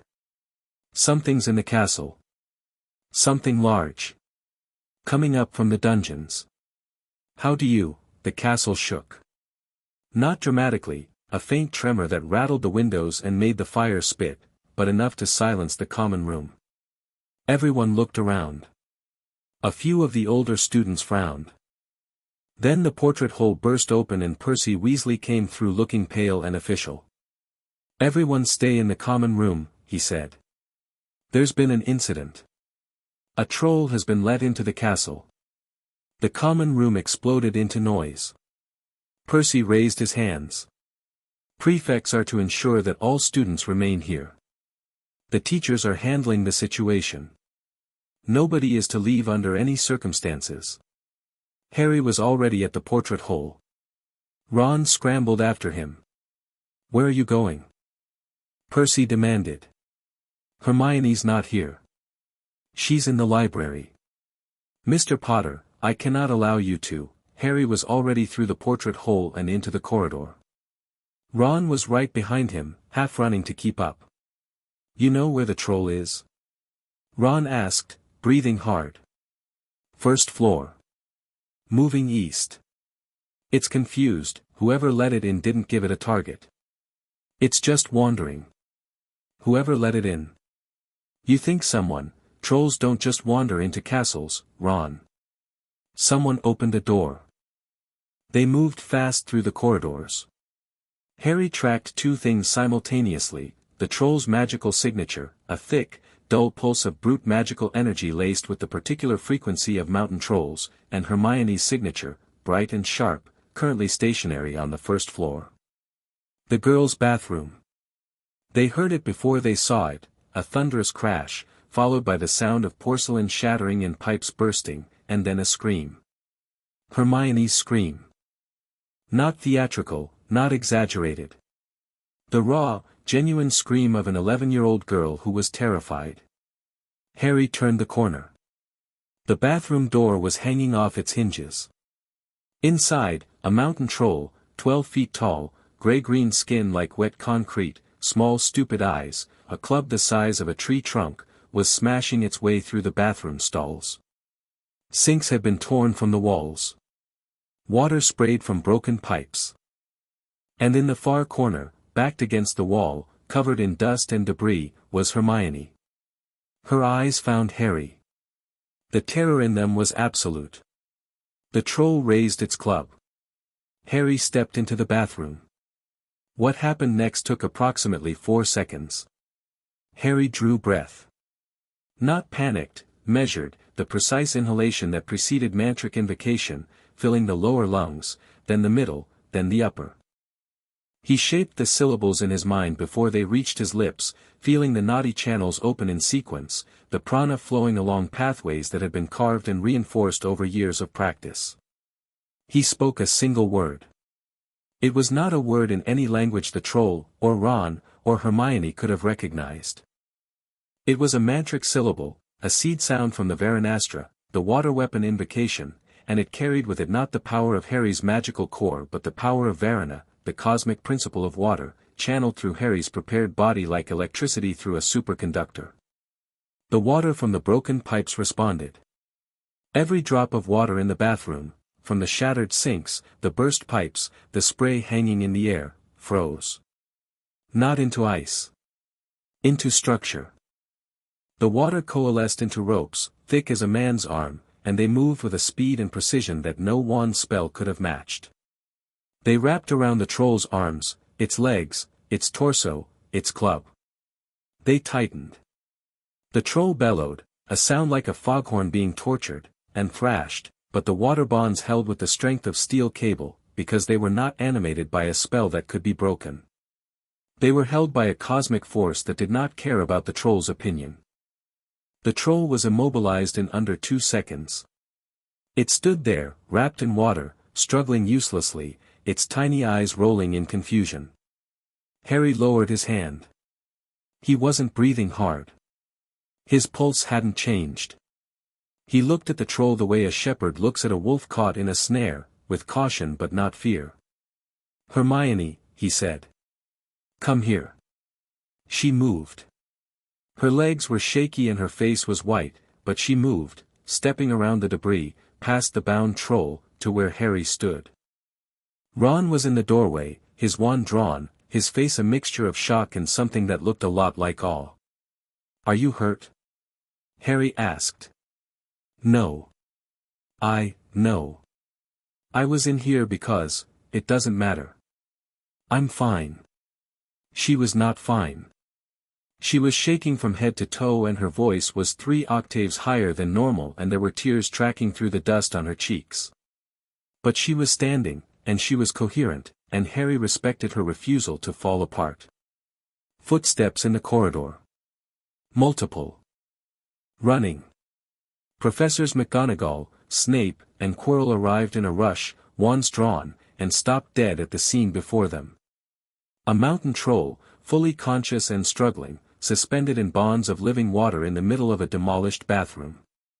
Two first-year boys standing calmly. One first-year girl standing less calmly but standing nonetheless. No injuries. No ongoing danger. McGonagall's face went through approximately 8 expressions in 2 seconds and settled on controlled astonishment. What? How, Mr. Potter, explain. A troll was in the castle. Hermione was in the bathroom and didn't know. Ron and I came to warn her. The troll was about to attack. I restrained it. You restrained a fully grown mountain troll. Yes. McGonagall looked at the water bonds. She reached out and touched one with her wand. A diagnostic charm flared and faded. Her expression shifted to something Harry couldn't easily categorize. Snape, meanwhile, was not looking at the troll. He was looking at Harry. His black eyes were fixed on the boy with an intensity that was almost predatory, and Harry could feel the man's mind working, assessing, calculating, filing away data. Snape's right leg, Harry noticed, was bleeding through his robes. He'd been somewhere else tonight. Somewhere dangerous. The third-floor corridor, probably. Checking on the stone while everyone was distracted by the troll. Quirrell was pressed against the wall, his turban askew, his face a masterwork of performed terror.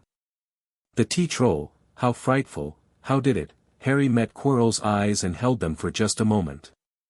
Under the stammer, under the fear, he could feel it, the cold, dark presence on the back of the man's head, watching through Quirrell's eyes, studying Harry with a focused hunger. I see you, Harry thought, but didn't say. 5 points from Gryffindor, McGonagall said, for leaving your common room against explicit instructions. Her voice was stern but her eyes were complicated. And 20 points to Gryffindor, for Mr. Potter and Mr. Weasley, for coming to the aid of a fellow student and subduing a troll with, I confess I'm not entirely sure what you used, Mr. Potter, but it was effective. Can someone release the troll so we can return it to wherever it came from? Snape asked, his voice acidic with impatience. Preferably before it damages more school property. Harry spoke another syllable. The water bonds released, and the troll, suddenly unsupported, crashed to the floor with a thud that shook the bathroom. It lay there, dazed but unhurt, blinking its small eyes. It's confused, not aggressive, Harry said. Mountain trolls are territorial. It shouldn't be in a castle, it doesn't understand where it is. Someone let it in deliberately. The 3 professors exchanged a look. Snape's expression darkened further. Quirrell's performed panic flickered for just a fraction of a second, a micro-expression of calculation, there and gone, and Harry caught it. Thank you, Mr. Potter, McGonagall said. We will handle it from here. Back to your common room. All 3 of you. They went.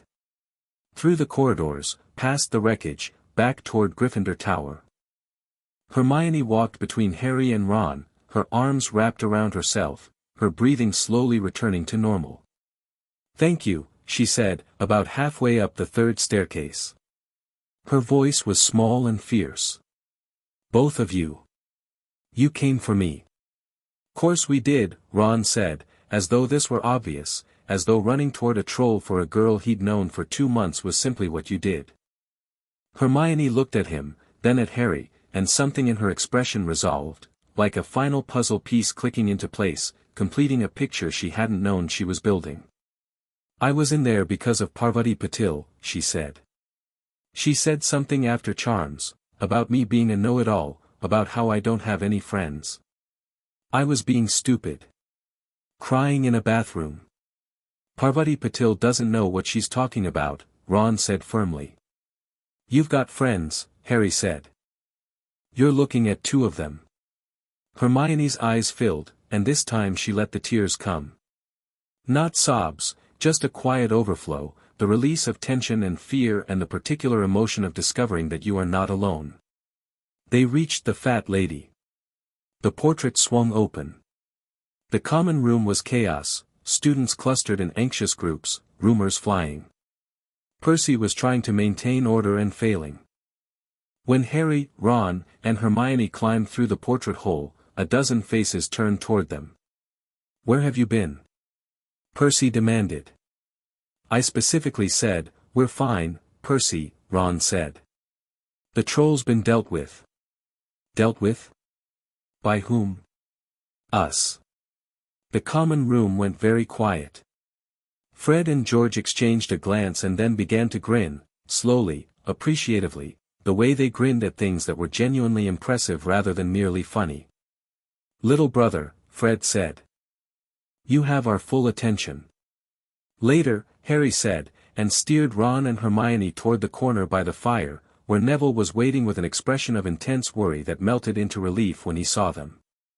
They sat. The fire crackled. The noise of the common room resumed around them like a river flowing around stones. "So that word you used," Ron said, after a while. "The water thing. What was that?" "Varanastra. Invocation of the water principle. One of the basic elemental astras." "Basic?" "Relatively speaking. What does the non-basic version look like?" Harry thought about the Brahmastra, the weapon of Brahma, capable of destroying an army, a city, a continent, and decided that this was not a productive line of discussion. "Bigger," he said. Ron absorbed this with the equanimity of a boy who had watched his friend bind a troll in living water and decided that the universe was simply stranger than he'd previously assumed. "Fair enough." Hermione had stopped shaking. She was sitting with her legs drawn up, her chin on her knees, watching the fire. After a while, she said, "The troll was let in deliberately." "You said that." "Who would do that?" "Quirrell," Harry said. "He let the troll in as a distraction. While everyone was dealing with it, he went to the third-floor corridor to get past the protections on the stone." "And Snape?" "Snape went after him. That's why his leg was injured, one of the protections got him." "He's not working for Voldemort, Hermione." "He's working against him, in his own way." "How do you know?" "Because I can feel his emotional state, and it's complicated, anger, grief, loyalty, guilt, but there's no allegiance to darkness in it. Snape is a lot of things. A Death Eater isn't one of them. Not anymore." Ron looked deeply skeptical. "He's got a funny way of showing it. Grief makes people sharp. He loved my mother. He blames my father for taking her away, and he blames himself for her death, and he looks at me and sees both of them and it's agonizing for him. None of which is my problem, but understanding it makes him less confusing." The fire popped. Neville, who had been listening with his quiet intensity, said, "You see a lot, Harry." "I was trained to see." "No," Neville said, and his voice was firm in a way that surprised all of them. "You were trained to look. The seeing, the caring about what you see, that's you." Harry didn't have a response to that. Neville Longbottom, he reflected, had a way of cutting straight to the heart of things that bypassed all of Harry's defenses. November bled into December. The castle grew cold. The lake froze around the edges. Students piled on layers and huddled near fires and complained about the weather with the theatrical dedication of British people everywhere. Harry's Quidditch career began.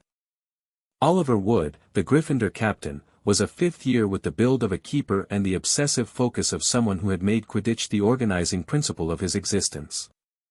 When McGonagall introduced Harry, Wood's reaction was cautious optimism. When Harry demonstrated his flying ability on a borrowed school broom, a clean sweep that should have handled like a shopping cart but responded to his touch like a thoroughbred, Wood's reaction evolved into something that resembled religious ecstasy. "He's a natural," Wood told McGonagall, gripping her arm with both hands. "No, better than a natural. He flies like the broom isn't even there. Like he doesn't need it." "He doesn't," McGonagall said dryly.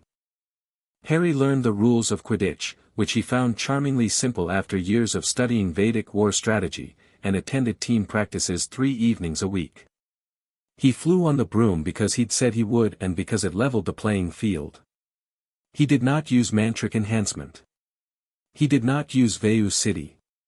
He played fair, because fair was the point.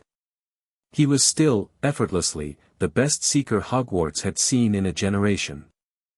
His reflexes, honed by years of combat training, made him nearly impossible to beat to the snitch. His spatial awareness, the ability to track every moving object in a three-dimensional field simultaneously, meant he always knew where the snitch was before anyone else did. And his comfort in the air, bone-deep and absolute, translated into a flying style that was so smooth it looked like the physics had been adjusted in his favor. The first match was Gryffindor vs Slytherin, in the second week of November.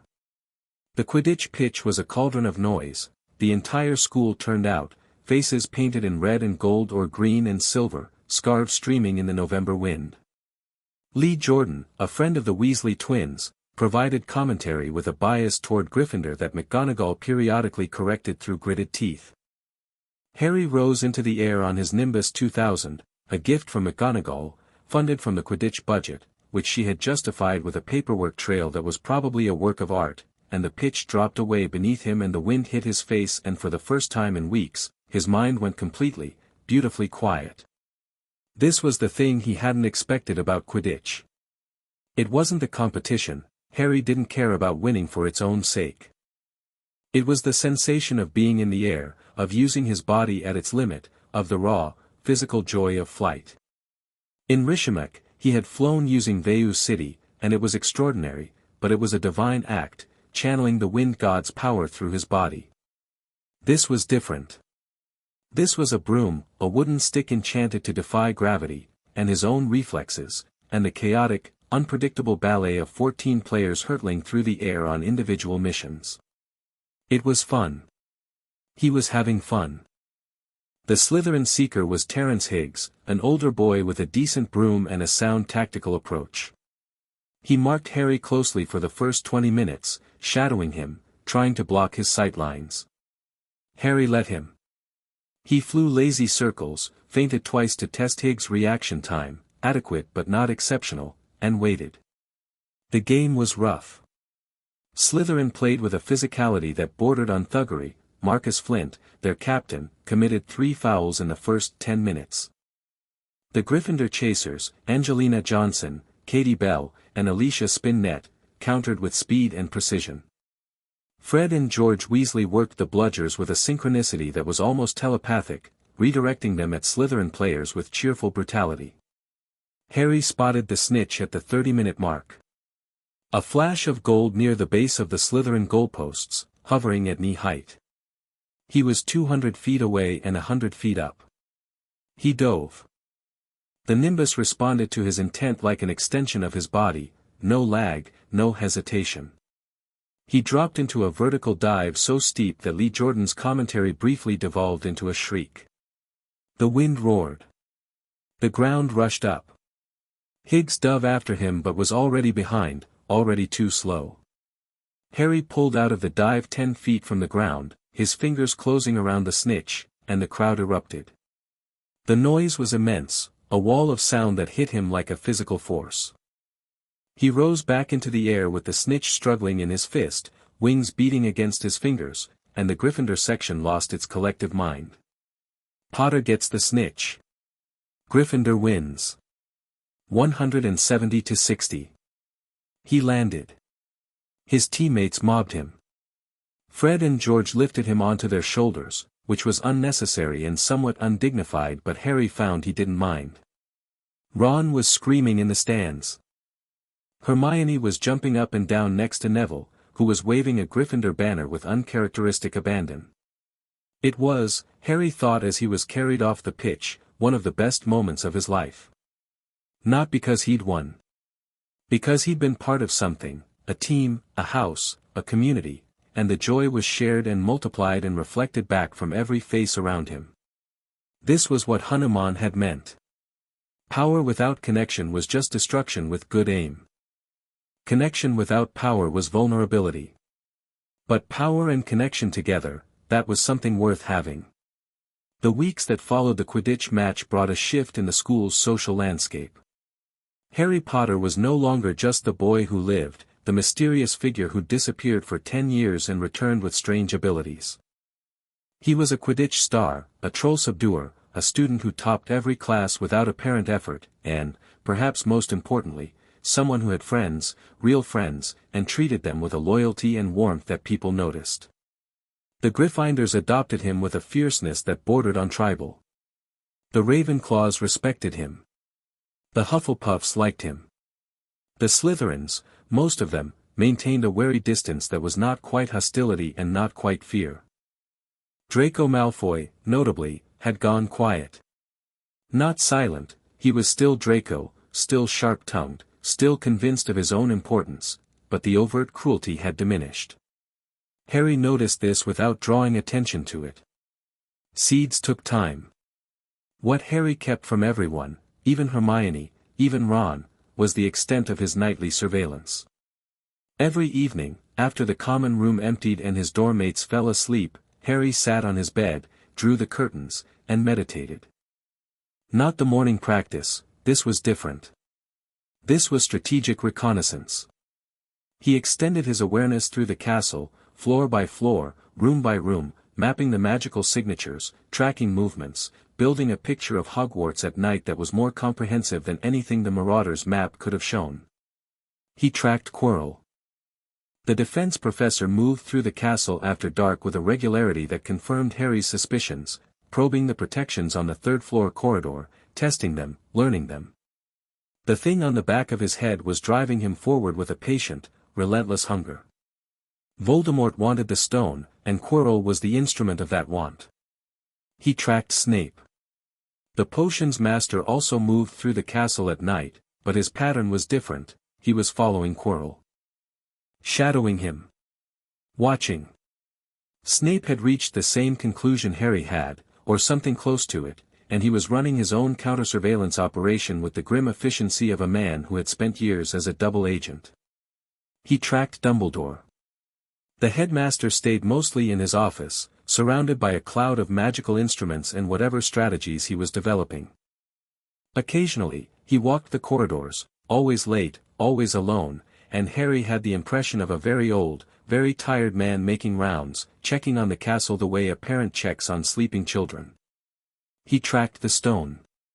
It sat behind its protections, a gauntlet of enchantments contributed by various professors, each keyed to their particular expertise. Harry could feel them all: Fluffy, a three-headed dog; Hagrid's contribution, massive and stupid and surprisingly effective; Devil's Snare, Sprouts, Flying Keys; Flitwick's, a giant chess set; McGonagall's, a troll; Quirrell's own, which was darkly ironic, a logic puzzle with potions; Snape's, and at the very end, the Mirror of Erist, Dumbledore's masterstroke. Harry had felt the mirror on his first night in the castle. It radiated a particular magical frequency that he recognized, not from experience, but from description. Hanuman had told him about the mirror years ago. It shows your deepest desire, Hanuman had said. The thing you want most in all the world. It is Maya in its purest form, illusion that feels like truth. A dangerous thing. Not because it lies, but because the truth it shows is the truth of your attachment, and attachment unchecked becomes a chain. What would I see? Harry had asked. He'd been 9. Hanuman had looked at him with an expression that was rare for someone as ancient and composed as he was, an expression of tenderness that bordered on grief. That is something you will need to discover for yourself, child. And when you do, remember, what the mirror shows is not the path. It is the obstacle. Harry had filed this away, as he filed everything Hanuman told him, and now the mirror was sitting at the bottom of a guarded corridor in a Scottish castle, serving as the final protection for a magical stone, and Harry knew he would have to face it eventually. Not yet. But eventually. December brought snow and the approach of Christmas, and with it, a development that Harry had not anticipated. It started in defense against the dark arts. Quirrell's classes were, objectively, terrible. The man stammered, flinched at his own subject matter, and taught with the confidence of someone who expected the textbook to bite him. Harry sat through the lessons with the patience of someone who was really there to observe the thing on the back of the teacher's head, not to learn about red caps. But one particular Thursday, something changed. They were covering basic defensive spells, the shield charm, Protego, which was technically second-year material but Quirrell had apparently run out of first-year content. Most students couldn't manage it. Hermione could produce a faint shimmer. Ron's wand produced sparks but no shield. Perhaps, Quirrell said, his eyes avoiding Harry's with the practiced care of someone who was very aware of being watched. Mr. P. Potter could demonstrate. Harry stood. He drew his wand. He cast Protego. The shield that erupted from his wand was not the faint, transparent shimmer that the textbook described. It was a wall of blue-white light that filled the front of the classroom, dense enough to be nearly opaque, humming with power. The students in the front row leaned back instinctively. Quirrell took a step backward. And then the thing on the back of his head reacted. Harry felt it, a pulse of dark energy, sharp and probing, directed at his shield. The Horcrux in his scar stirred behind its containment, resonating with the darkness. Quirrell's eyes went blank for just a fraction of a second. The man was being overridden, the passenger taking control, and his wand came up. A jet of red light shot from Quirrell's wand. Not a teaching spell. Not a demonstration. A stunner. Full power. Aimed at Harry's shield. The stunner hit the Protego and was absorbed.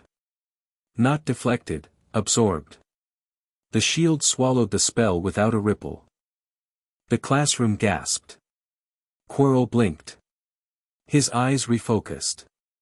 The stammer was back immediately. I'm terribly sorry, my wand slipped. No harm done, Professor, Harry said. He lowered the shield and sat down.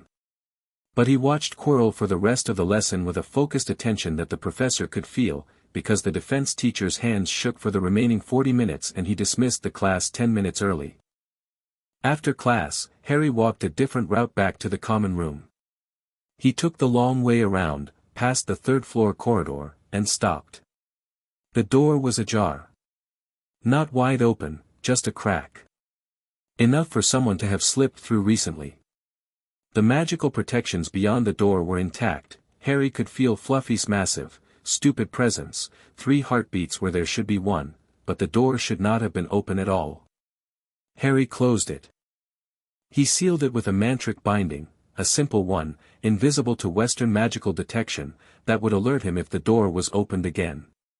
Then he continued to the common room, where Hermione was waiting with an expression that told him she'd noticed Quirrell's slip, too. That wasn't an accident, she said, falling into step beside him. No. He attacked you. Something attacked me through him. The thing on his head. It was testing my defenses. Probing. It wanted to see what my shield could handle. Voldemort is getting impatient. Hermione was quiet for several steps. Is this going to happen soon? Whatever's going to happen with the stone. Before the end of the year.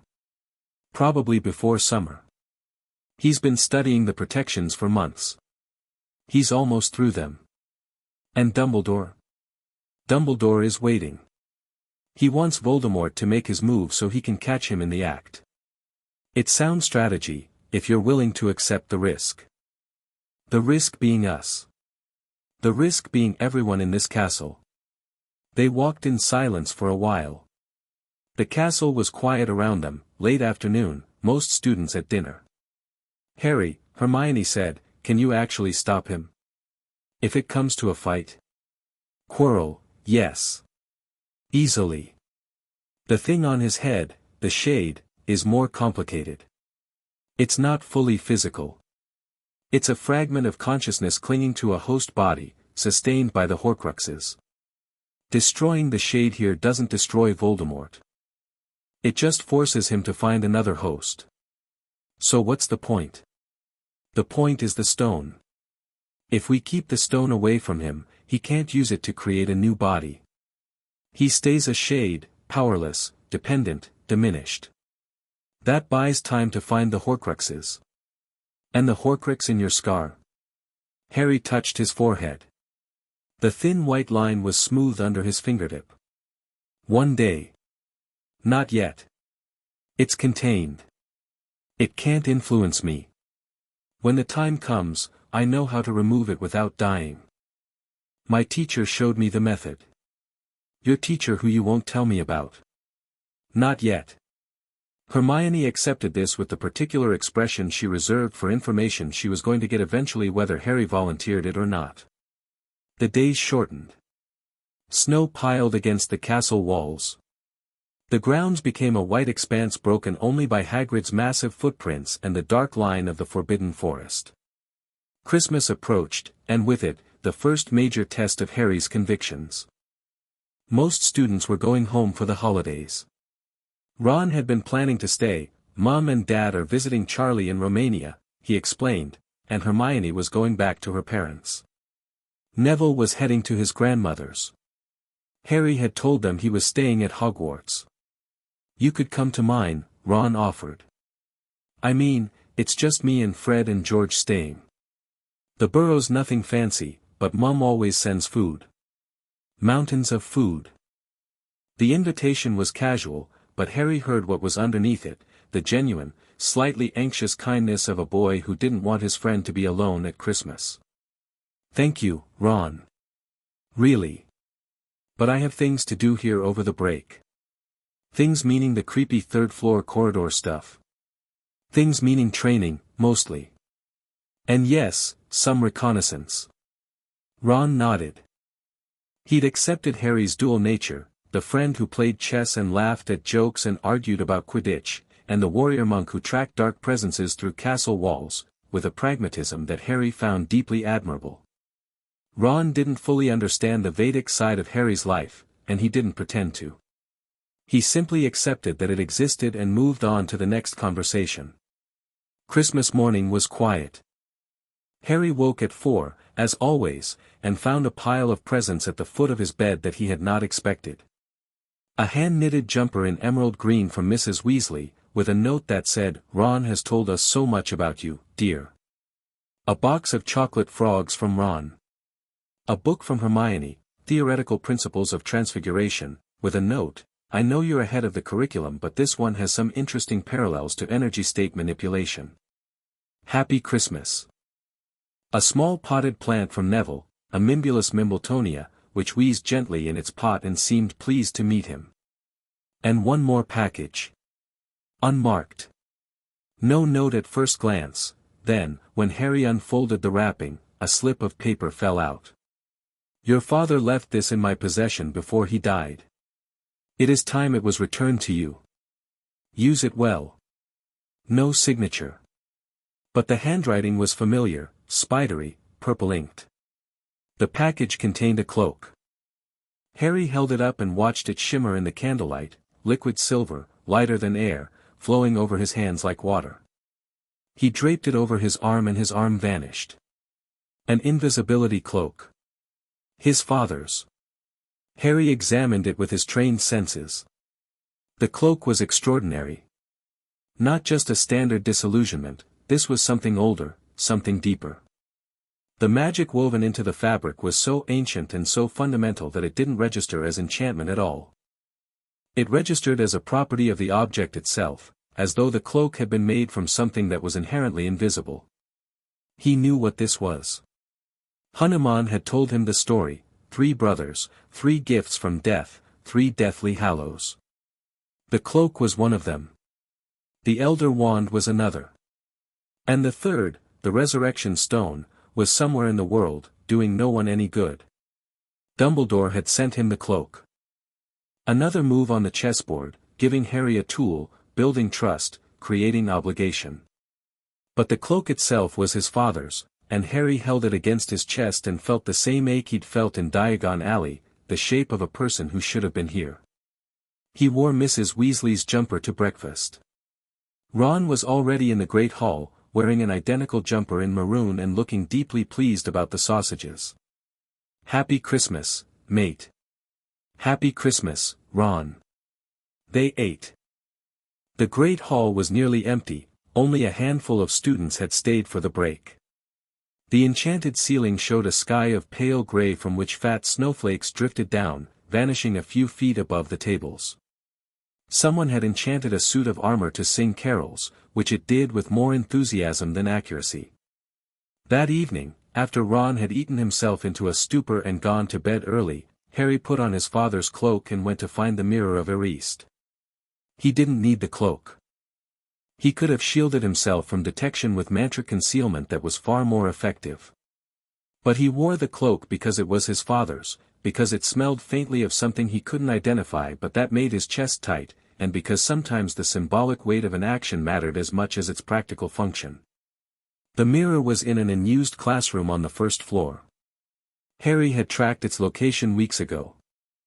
The room was dark and cold, lit only by moonlight through the high windows, and the mirror stood against the far wall, massive, ornate, gold-framed, with an inscription across the top that Harry read in a glance, Eriste stra eru oit ube kafru oit anwosi. I show not your face but your heart's desire. He stopped 10 feet away. He lowered the cloak. He looked into the glass. The mirror showed him a room, warm, firelit, comfortable. There were 2 people standing behind his reflection. A man with messy black hair and glasses and a smile that was wide and careless and full of joy. A woman with dark red hair and green eyes, his eyes, and an expression of such love that it was almost unbearable to look at. James and Lily Potter. His parents. They were waving at him. His mother was crying and smiling at the same time. His father had one hand on Harry's reflected shoulder and the other was adjusting his glasses in a gesture so familiar that Harry realized, with a jolt, that he did the same thing. Behind his parents, slightly further back, half obscured by the warm light, was a figure in saffron. Hanuman. Smiling. Not in his divine aspect, in his human form, standing behind Harry's parents as though they were all together, as though this were a family photograph, as though the 2 halves of Harry's life had been brought together in the only place where such a thing was possible, in the mirror of what he wanted most. Harry stood there for a long time. He did not cry, because the training held, because the discipline was bone deep. But his eyes burned and his throat ached and the wanting was a physical thing, a weight in the center of his chest that threatened to pull him forward into the glass. What the mirror shows is not the path. It is the obstacle. Hanuman's words. Spoken years ago, in the warm firelight of Rishimak, about this exact moment. Harry breathed. 3 breaths, deep and measured. He acknowledged the desire, the wanting, the grief, the love, and he let it move through him without taking root. Not suppressing it. Not denying it. Experiencing it fully and then releasing it, the way he released everything in meditation, returning to the center, to the self that existed beneath wanting. The image in the mirror didn't change. His parents still smiled. Hanuman still stood behind them. But Harry's relationship to the image changed. He saw it for what it was, beautiful, painful, and unreal. A picture of a world that did not exist and could not be made to exist through any power, divine or mortal. His parents were dead. Hanuman was alive but far away. And Harry was here, in a cold classroom in Scotland, looking at a mirror that showed him everything he wanted and nothing he could have. He pulled the cloak back on, turned away from the mirror, and walked toward the door. I did wonder whether you would come. The voice came from the shadows near the door. Harry stopped but did not startle, he had sensed Dumbledore's approach 30 seconds ago. He pulled the cloak off. Dumbledore stood in the doorway, in a dressing gown of midnight blue embroidered with silver stars. His expression was gentle. Cautious. The expression of a man who has just watched a child confront something that most adults could not handle, and is reassessing his assumptions yet again. How long have you been standing there? Harry asked. Long enough. The mirror is a powerful thing, Harry. Many have lost themselves in it. I haven't lost myself. No. You haven't. And that is, remarkable. Dumbledore stepped into the room. His gaze moved to the mirror, and for a moment, something crossed his face, old pain, the echoes of his own desires. May I ask what you saw? My parents. And the man who raised me. Together. Together. A family, Harry said. The one I should have had. Dumbledore was quiet. The moonlight fell between them, cold and silver. The mirror will be moved tomorrow, Dumbledore said. To its final position, guarding the stone. I tell you this because you already know where it is and what it does, and there seems little point in pretending otherwise. Thank you. Harry. Dumbledore's voice was careful. The mirror shows desire. It does not show truth. The family you saw, it can never exist in the form the mirror showed you. But the love it represents. He hesitated, choosing words with visible care. Love does not require physical presence to be real. Your parents loved you enough to die for you. The man who raised you loved you enough to prepare you for this. Both are real. Both are present, even now. Harry looked at the old wizard. In the moonlight, stripped of the twinkle and the performance, Dumbledore looked old and sad and honest, and Harry understood that whatever his faults, and they were significant, this was a man who genuinely cared. I know, Harry said. That's why I walked away from the mirror. He put the cloak back on and left the room, invisible, and Dumbledore stood alone in the moonlight with the mirror of Eriste and whatever it showed him when he looked into it, and neither of them spoke of this night again. The rest of the Christmas break passed in training and preparation. Harry used the empty castle to his advantage, running through combat forms on the snow-covered grounds at dawn, exploring the corridors and passages of the castle by night, deepening his map of the building's magical architecture. He found 3 hidden passages that led out of the castle, a room on the 7th floor that appeared and disappeared based on need. He noted it but didn't investigate further. It seemed sentient, and he respected its privacy, and a chamber beneath the school that radiated an ancient, serpentine presence he found deeply unsettling. He also communed with Hanuman every night, sending his awareness across the distance between Scotland and the Himalayas in the space between breaths. The shade is growing desperate, he reported. It's pushing Quirrell harder. The man is deteriorating, physically, mentally. The possession is consuming him. Compassion for the vessel, Hanuman said. Quirrell made choices that brought him to this, but he is still a man, and he is suffering. I know. I'll try to save him, if I can. That may not be possible. Some doors, once opened, cannot be closed. But the attempt matters. The attempt is Dharma. The stone, should I take it? Before Voldemort can reach it? No. Let the trap play out. Dumbledore's strategy has merit, even if his methods are questionable. The shade must be confronted and expelled. If you take the stone preemptively, the shade will simply find another goal, and you will have gained nothing. And if Quirrell succeeds?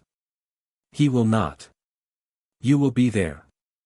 You sound very certain. I am. I have watched you grow for 10 years, Harry. You are ready for this. Harry smiled in the darkness of his bed, the curtains drawn, the castle silent around him. I miss you, Baba. I am here. Always. Now sleep. The Brahma Muhurta waits for no one, not even my student. Students returned in January. The castle filled back up, the noise resumed, and the rhythm of classes and meals and homework reasserted itself. Ron came back sunburnt from Romania. Charlie's dragons are mental, absolutely mental. One of them nearly singed George's eyebrows off. It was brilliant.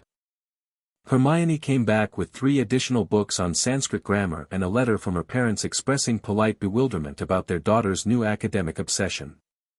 Neville came back quieter than he'd left. Harry noticed immediately, a tightness around his eyes, a stiffness in his shoulders. He didn't ask. He waited. 3 days later, Neville found Harry on the grounds during morning training and said, very quietly, I visited my parents over the break. Harry stopped his form. He stood still, breathing. They didn't recognize me. They never do. Mum gave me a sweet wrapper. She always gives me sweet wrappers. Neville's voice was steady but his hands were shaking. Gran says I should be proud of them. And I am. I am proud. But I wish, he stopped. He couldn't finish. He didn't need to. Harry sat down on the cold grass. After a moment, Neville sat beside him. They sat in silence for a long time, watching the sky lighten, and Harry didn't offer words of comfort or reassurance because some things couldn't be comforted and shouldn't be reassured. Some things just needed to be sat with. After a while, Neville said, "Will you teach me the breathing exercises? Not just the morning ones. The ones you do when you need to be okay." "Yes," Harry said. "Right now." Right now.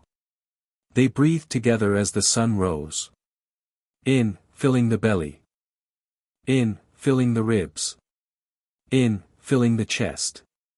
Out, in reverse. 3 breaths, and then 3 more, and the shaking in Neville's hands slowly, gradually, stopped. February came, and with it, the acceleration. Harry's mantric alarm on the 3rd floor corridor triggered on a Tuesday night. Someone had opened the door. He was out of bed and moving in seconds, pulling on clothes, leaving the wand, he wouldn't need it, and slipping out of the dormitory with a silence that years of training had made absolute. The castle was dark. The corridors were empty. He extended his awareness and found the signature immediately, Quirrell. In the 3rd floor corridor. Past Fluffy. Moving through the protections. Not yet. The signature stopped. Retreated. The door closed. Quirrell emerged, looking harried even in Harry's energetic perception, and returned to his quarters. He'd tested another layer and been stopped. But he was getting closer. Harry returned to bed. He lay in the darkness and thought. The timeline was accelerating. Quirrell had made it past the devil's snare, past the flying keys, past the chess set. He was stalling at Snape's potion puzzle. But it wouldn't stall him forever. The next morning, Harry went to Dumbledore's office. "He's almost through the protections," Harry said without preamble. Dumbledore, who had been feeding Fawkes, turned with the careful composure of a man who did not enjoy being told things he already knew by an 11-year-old. "I am aware. How long are you going to let this run?" "Until the moment requires action." "And who determines that moment?" "I do." Harry studied him. The old wizard's expression was calm, confident, controlled. The expression of a man holding all the strings. But Harry could feel the tension beneath it, the awareness that this particular game was balanced on a knife's edge and that a single miscalculation could mean disaster. "I won't let him get the stone," Harry said. "If it comes to it, I'll act. With or without your permission. I would expect nothing less." "Good. Then we understand each other." He left. The gargoyle closed behind him. In the office, Dumbledore stood very still for a long time, Fawkes watching him from the perch, and then he said, to no one in particular, "I have met many extraordinary people in my long life. And I have never been quite as unsettled by any of them as I am by that child." Fawkes trilled in what might have been agreement or amusement, and the silver instruments whirred on. March arrived like a lion. April followed, gentler.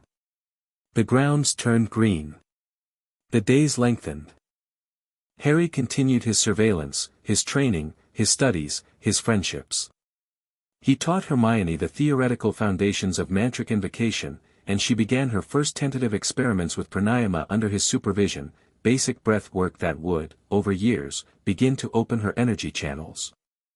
Ron won the Gryffindor Common Room Chess Championship and then, to everyone's surprise, the Interhouse Championship as well, beating a 7th-year Ravenclaw in a match that lasted 4 hours and ended with a queen sacrifice so audacious that the crowd gasped. Neville's new wand continued to transform his magical ability, his herbology work was now newt level, and even his charms were improving rapidly. Harry watched his friends grow and felt the particular pride of someone who has invested in others and seen the investment bear fruit. And underneath it all, the clock was ticking. Quirrell had solved Snape's puzzle. Harry felt it happen, a disturbance in the magical protections, a gap where the potion's obstacle had been, sealed again but breached. The defense professor now had a clear path to the Mirror of Erist. All that remained was the mirror itself, and Dumbledore's final enchantment. Harry knew how the mirror worked.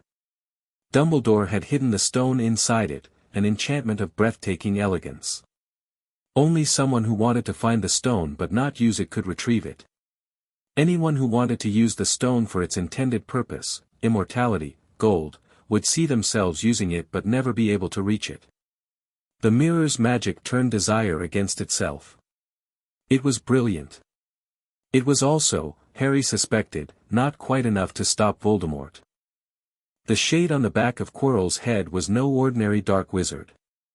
It was the fragment of a consciousness that had explored magic further and more recklessly than almost anyone in history. If it understood the mirror's enchantment, and it had been in the castle for months, with access to Dumbledore's library and Quirrell's academic mind, it might find a way to work around the protection. Unless someone was there to stop it. Harry waited. He watched. He trained. He breathed. The moment was coming. He could feel it the way you feel a storm building, the pressure dropping, the air thickening, the world holding its breath before the lightning. And when it came, he would be ready. He'd been ready his whole life. Chapter 4, The Mirror and the Flame. The letter arrived on a morning in late May, carried not by owl but by something else entirely. Harry was on the grounds at dawn, moving through the Agni combat form, the fire sequence, all explosive forward strikes and controlled burns of prana through his palms, when he felt the presence. Not hostile. Not human. Something small and fast, cutting through the upper atmosphere at a speed that should have torn it apart, descending toward him with the directional certainty of an arrow. He stopped mid-form and looked up.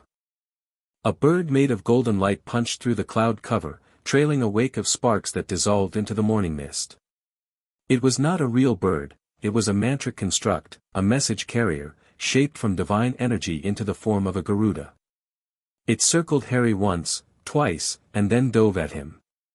He raised his hand and it landed on his palm, weightless and warm, and dissolved into a scroll of light that solidified into a palm leaf inscribed with Sanskrit.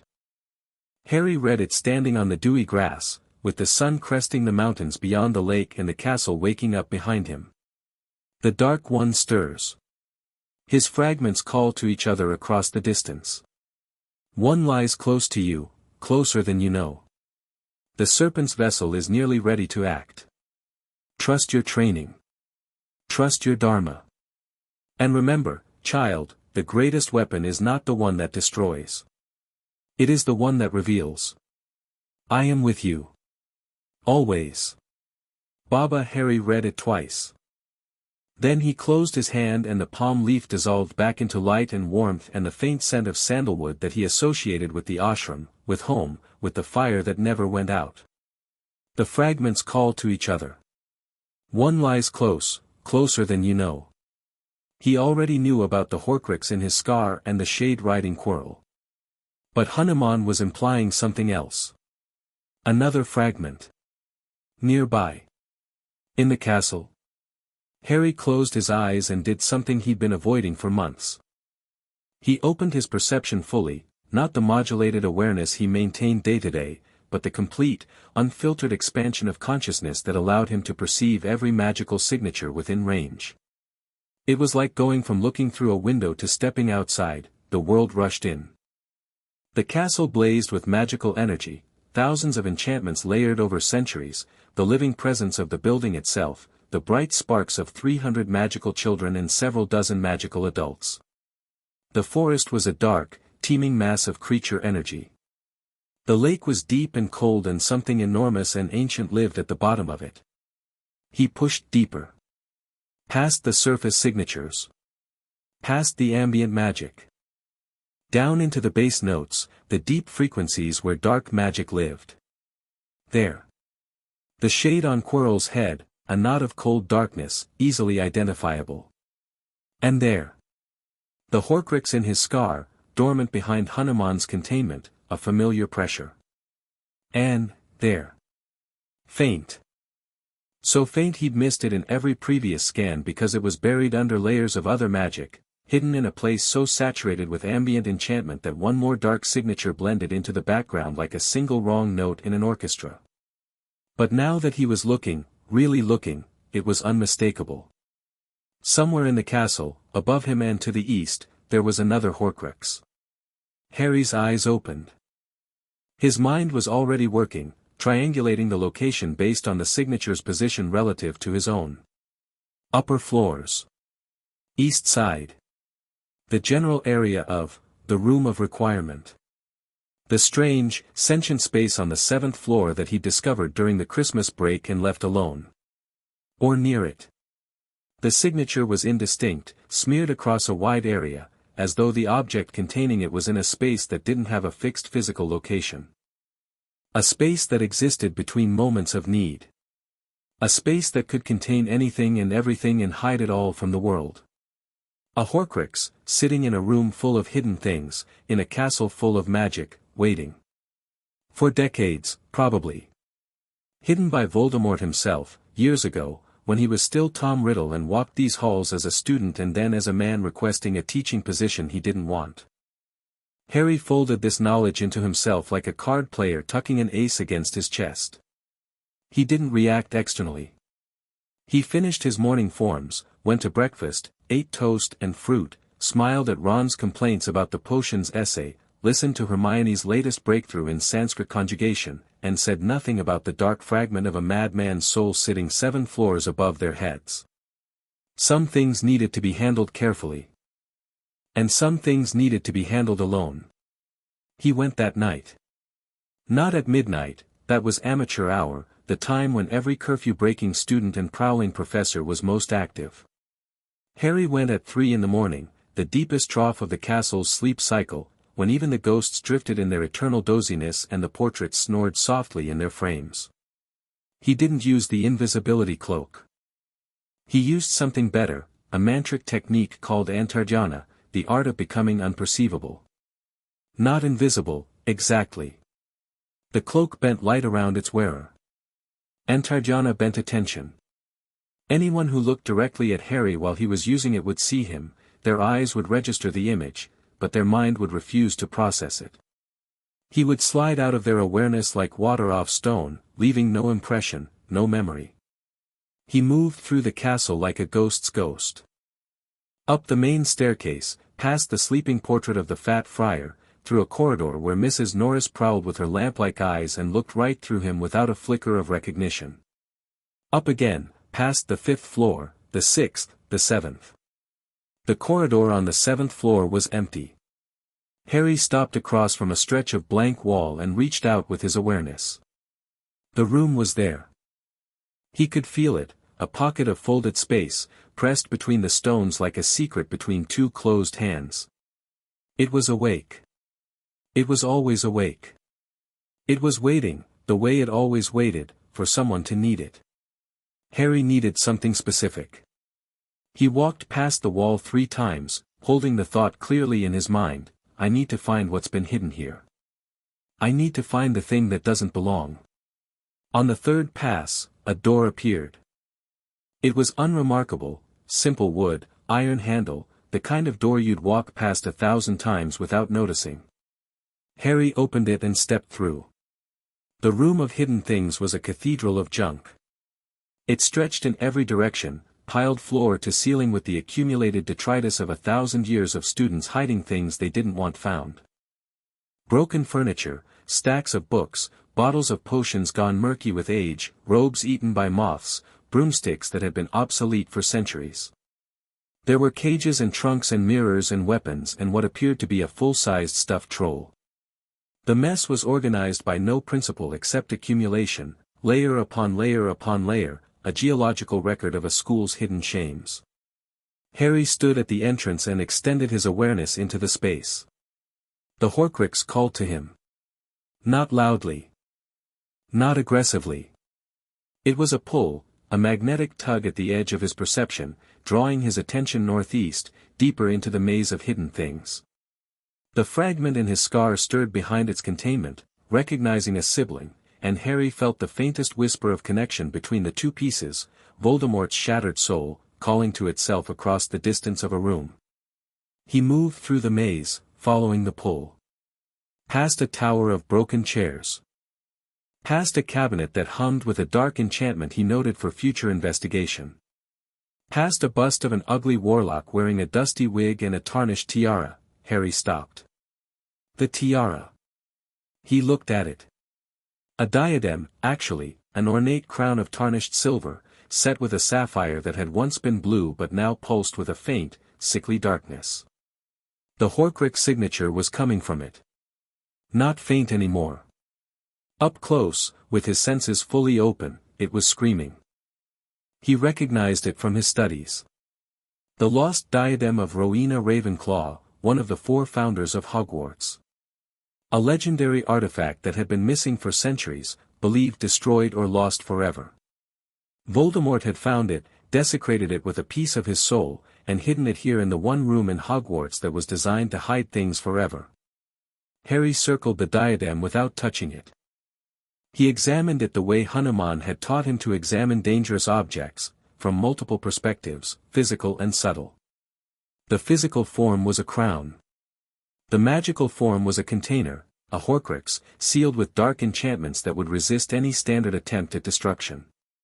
The subtle form was a wound, a hole in the fabric of reality where a piece of a soul had been forced into matter that was never meant to hold it. He could feel the fragment's awareness. It was not fully conscious, not like the shade on Quirrell's head, which retained Voldemort's personality and intelligence. This was more like an echo, a recording, a pattern of dark intent pressed into silver and sapphire. But it was aware enough to react to his presence.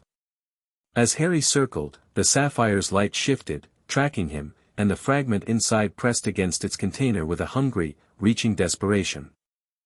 Harry sat down on the stone floor, cross-legged, 6 feet from the diadem. He closed his eyes and breathed. He had 2 options. He could leave the Horcrux here and deal with it later, after the more immediate threat of Quirrell and the stone had been resolved. This was the cautious approach. The strategic approach. Or he could destroy it now. The training was there. Hanuman had prepared him for exactly this. The technique was called Atmashuddhi, soul purification, a mantric process designed to cleanse objects of spiritual contamination. It was not a weapon. It was not a spell. It was, in essence, an exorcism, the use of sacred sound to vibrate a corrupted container until the corruption shattered and the container was restored to its original state. Harry had practiced Atmashuddhi on progressively more corrupt objects for years. Dead animals infested with dark spirits. Stones carrying curses. A dagger that had been used in a ritual sacrifice. Each time, the process had been the same, attune to the corruption, match its frequency, and then overwhelm it with a counter-frequency so pure that the dark resonance simply collapsed. A Horcrux was the most extreme case imaginable. The corruption was not external, it was a piece of human soul, voluntarily separated and deliberately implanted. The dark enchantments protecting it were designed to resist exactly this kind of intervention. And the fragment itself would fight back. Harry opened his eyes and looked at the diadem. The sapphire pulsed in the dim light. "Let's find out what you're made of," he said. He placed his hands on his knees, straightened his spine, and began. The first stage was attunement. He matched his breathing to the Horcrux's pulse, the faint, rhythmic throb of dark energy that the fragment emitted. In, out. In, out. Finding the frequency. Locking onto it the way a radio locks onto a signal. The room of hidden things faded from his awareness. The piles of junk, the dust, the silence, all of it receded until there was only Harry and the diadem and the space between them. The second stage was penetration. Harry directed a thread of mantric energy toward the diadem, not an attack, not yet. A probe.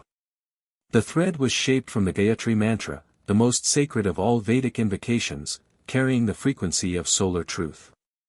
It touched the diadem's outer protections. The Horcrux screamed. Not audibly. In the subtle realm, in the space where energy and consciousness intersected, the fragment inside the diadem recoiled from the Gayatri's touch like a vampire from sunlight. The protective enchantments flared, layers of dark magic, woven with terrible skill, rising to meet the intrusion. Harry felt them, curses designed to drive an attacker insane, illusions designed to trap the mind in loops of desire and fear, raw destructive energy meant to burn. Harry didn't flinch. He'd been trained for this. The curses washed over his mental defenses, built through 10 years of meditation and discipline, and broke like waves against a cliff. The illusions found no purchase in a mind that had been taught to distinguish Maya from reality since childhood. The destructive energy was absorbed by his pranayama expanded energy channels and dissipated harmlessly. The third stage was confrontation. Harry shifted from the Gayatri to the combat mantras, not the elemental astras, which were designed for physical targets, but the astral purification mantras, which operated on the level of consciousness itself. He began to chant. Silently, the syllables forming in his mind with the crystalline precision of a diamond cutter, each one a specific frequency designed to target a specific layer of the Horcrux as protection. The diadem began to shake. It rattled on the bust of the ugly warlock, the tarnished silver vibrating at a frequency that was just above human hearing, a thin, high whine that made the dust motes dance. The sapphire's light was pulsing faster now, erratic, panicked. The fragment inside was fighting. Harry pushed deeper. The protections were failing. One by one, like locks giving way, the dark enchantments shattered under the sustained assault of mantric frequency. Each one broke with a silent detonation that Harry felt as a pressure wave in his energy body, a pop, a release, a rush of free dark energy that dissipated into the ambient magic of the room. And then he was through. Through the protections. Face to face, consciousness to consciousness, with the fragment of Tom Riddle's soul. It was small. Smaller than he'd expected. A jagged shard of awareness, dark and bright at the same time, radiating a cold intelligence that was the echo of the man who had created it. Harry perceived it not as an image but as a feeling, a concentrated knot of fear and rage and the particular, desperate arrogance of someone who had looked at death and refused it so completely that he had destroyed himself in the refusing. The fragment spoke. Not in words. In impressions. Feelings pushed at Harry's awareness like hands against a door. Power. I can give you power. Knowledge. Secrets. Everything he knew, everything he discovered, Harry did not engage. Engaging with a Horcrux's consciousness was the trap. The fragment would try to corrupt, to seduce, to find a crack in his defenses and widen it. Hanuman had warned him. The fragment will offer you what you want most. It will sound reasonable. It will feel true. This is its nature. It is a piece of a man who was brilliant at manipulation. Do not listen. Do not argue. Act. Harry acted. He invoked the Atmashuddhi mantra, the full sequence, all 42 syllables, pronounced internally with a precision that left no room for error. Each syllable targeted a specific aspect of the fragment's attachment to the diadem. The first 12 severed the energy connections. The next 12 dissolved the binding spells. The next 12 purified the container. And the final 6, the culmination, the climax, generated a frequency of such absolute purity that the fragment had nowhere to hide. The diadem exploded. Not physically, the silver crown remained intact on the bust, rattling but whole. The explosion was in the subtle realm. The fragment of Voldemort's soul, stripped of its protections, stripped of its bindings, exposed to the full force of the Atmashuddhi, shattered. Harry felt it go, a soundless shriek that reverberated through the hidden room, through the castle, through the subtle planes of reality. A dark light flashed behind his closed eyes, there and gone. The sapphire cracked down the middle. And then silence. Harry opened his eyes. The diadem sat on the bust, inert.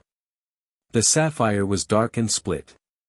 The tarnished silver was just tarnished silver. The magical signature of the Horcrux was gone, not suppressed, not hidden. Gone. Eradicated. The soul fragment had been dispersed, its coherence destroyed, its energy scattered into the ambient field where it would dissolve into nothing over time. Harry breathed. His hands were trembling. Not from fear, from exertion. The Atmashuddhi had required more energy than any single mantric operation he'd ever performed. His nadi channels felt like they'd been scoured with sandpaper. His head ached dully, a residual effect of direct contact with a consciousness as dark as riddles. But it was done. One Horcrux, destroyed. The diadem of Ravenclaw, purified. He sat for a long time in the quiet of the hidden room, surrounded by 1,000 years of secrets, and let his body recover. The trembling in his hands stopped. The headache faded. His breathing normalized. He stood, walked to the diadem, and picked it up. It was cool to the touch, just metal. Just silver and a broken sapphire. He could feel the ghost of the enchantment that had once made it a repository of wisdom, Rowena Ravenclaw's original magic, ancient and elegant, still faintly present beneath the damage. Maybe someday it could be restored. Not today. He tucked the diadem into his robes and left the room of hidden things. The door closed behind him and vanished into the wall. The corridor was empty. The castle slept. Harry returned to his dormitory, placed the diadem at the bottom of his trunk under a mantric concealment, and lay down on his bed. Ron was snoring. Neville was mumbling something about fertilizer in his sleep. The familiar sounds of his dormitory wrapped around him like a blanket. One down. He didn't know how many to go. But the first one was done, and the method worked, and that was enough. He closed his eyes and let himself drift into the shallow, watchful rest that passed for sleep when his mind was active, and the castle turned slowly toward dawn. He told no one. Not yet. The knowledge of the Horcrux's destruction was a card he wanted to hold close until the right moment. Dumbledore didn't know about the diadem, or if he suspected the existence of Horcruxes in general, he certainly hadn't located this one.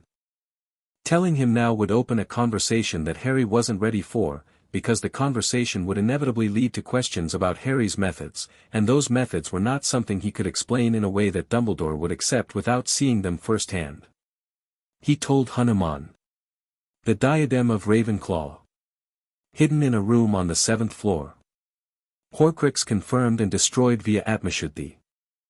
The response came during his next morning meditation, not words, exactly, but a wave of warm approval that was the mantric equivalent of a hand on the shoulder and a nod.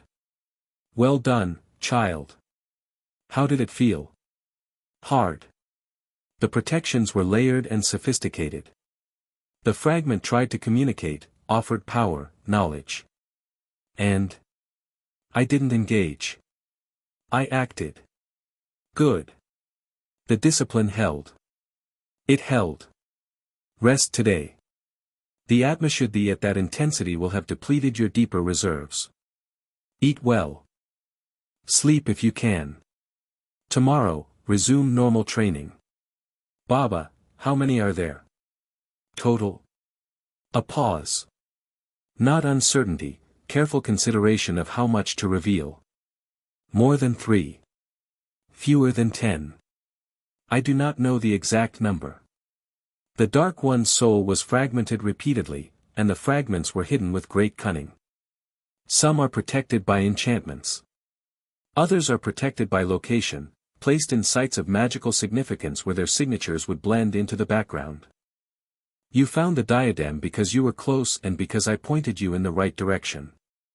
The others will require more deliberate searching. After this year. After the stone is dealt with. After this year. One battle at a time. Dharma is patient.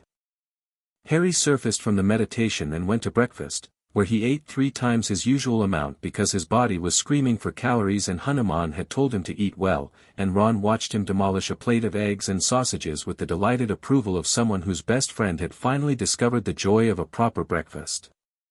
Now that's what I'm talking about, Ron said, sliding the toast rack toward him. I was starting to worry. You eat like a bird normally. I had a late night. Doing what? Studying. On a Wednesday. Knowledge doesn't take days off, Ron. Ron shook his head sadly. You and Hermione, honestly. You're going to study yourselves into an early grave.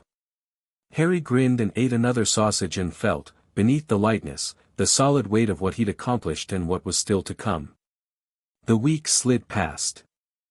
May turned into the first breath of June, and with it came the particular tension of a school year approaching its climax, exams looming, Quidditch winding down, the days lengthening into the long northern twilights that made the castle grounds feel like something from a dream.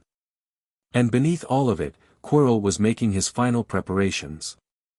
Harry tracked him with the same patient attention he'd maintained all year. The defense professor had solved the last of the intermediate protections.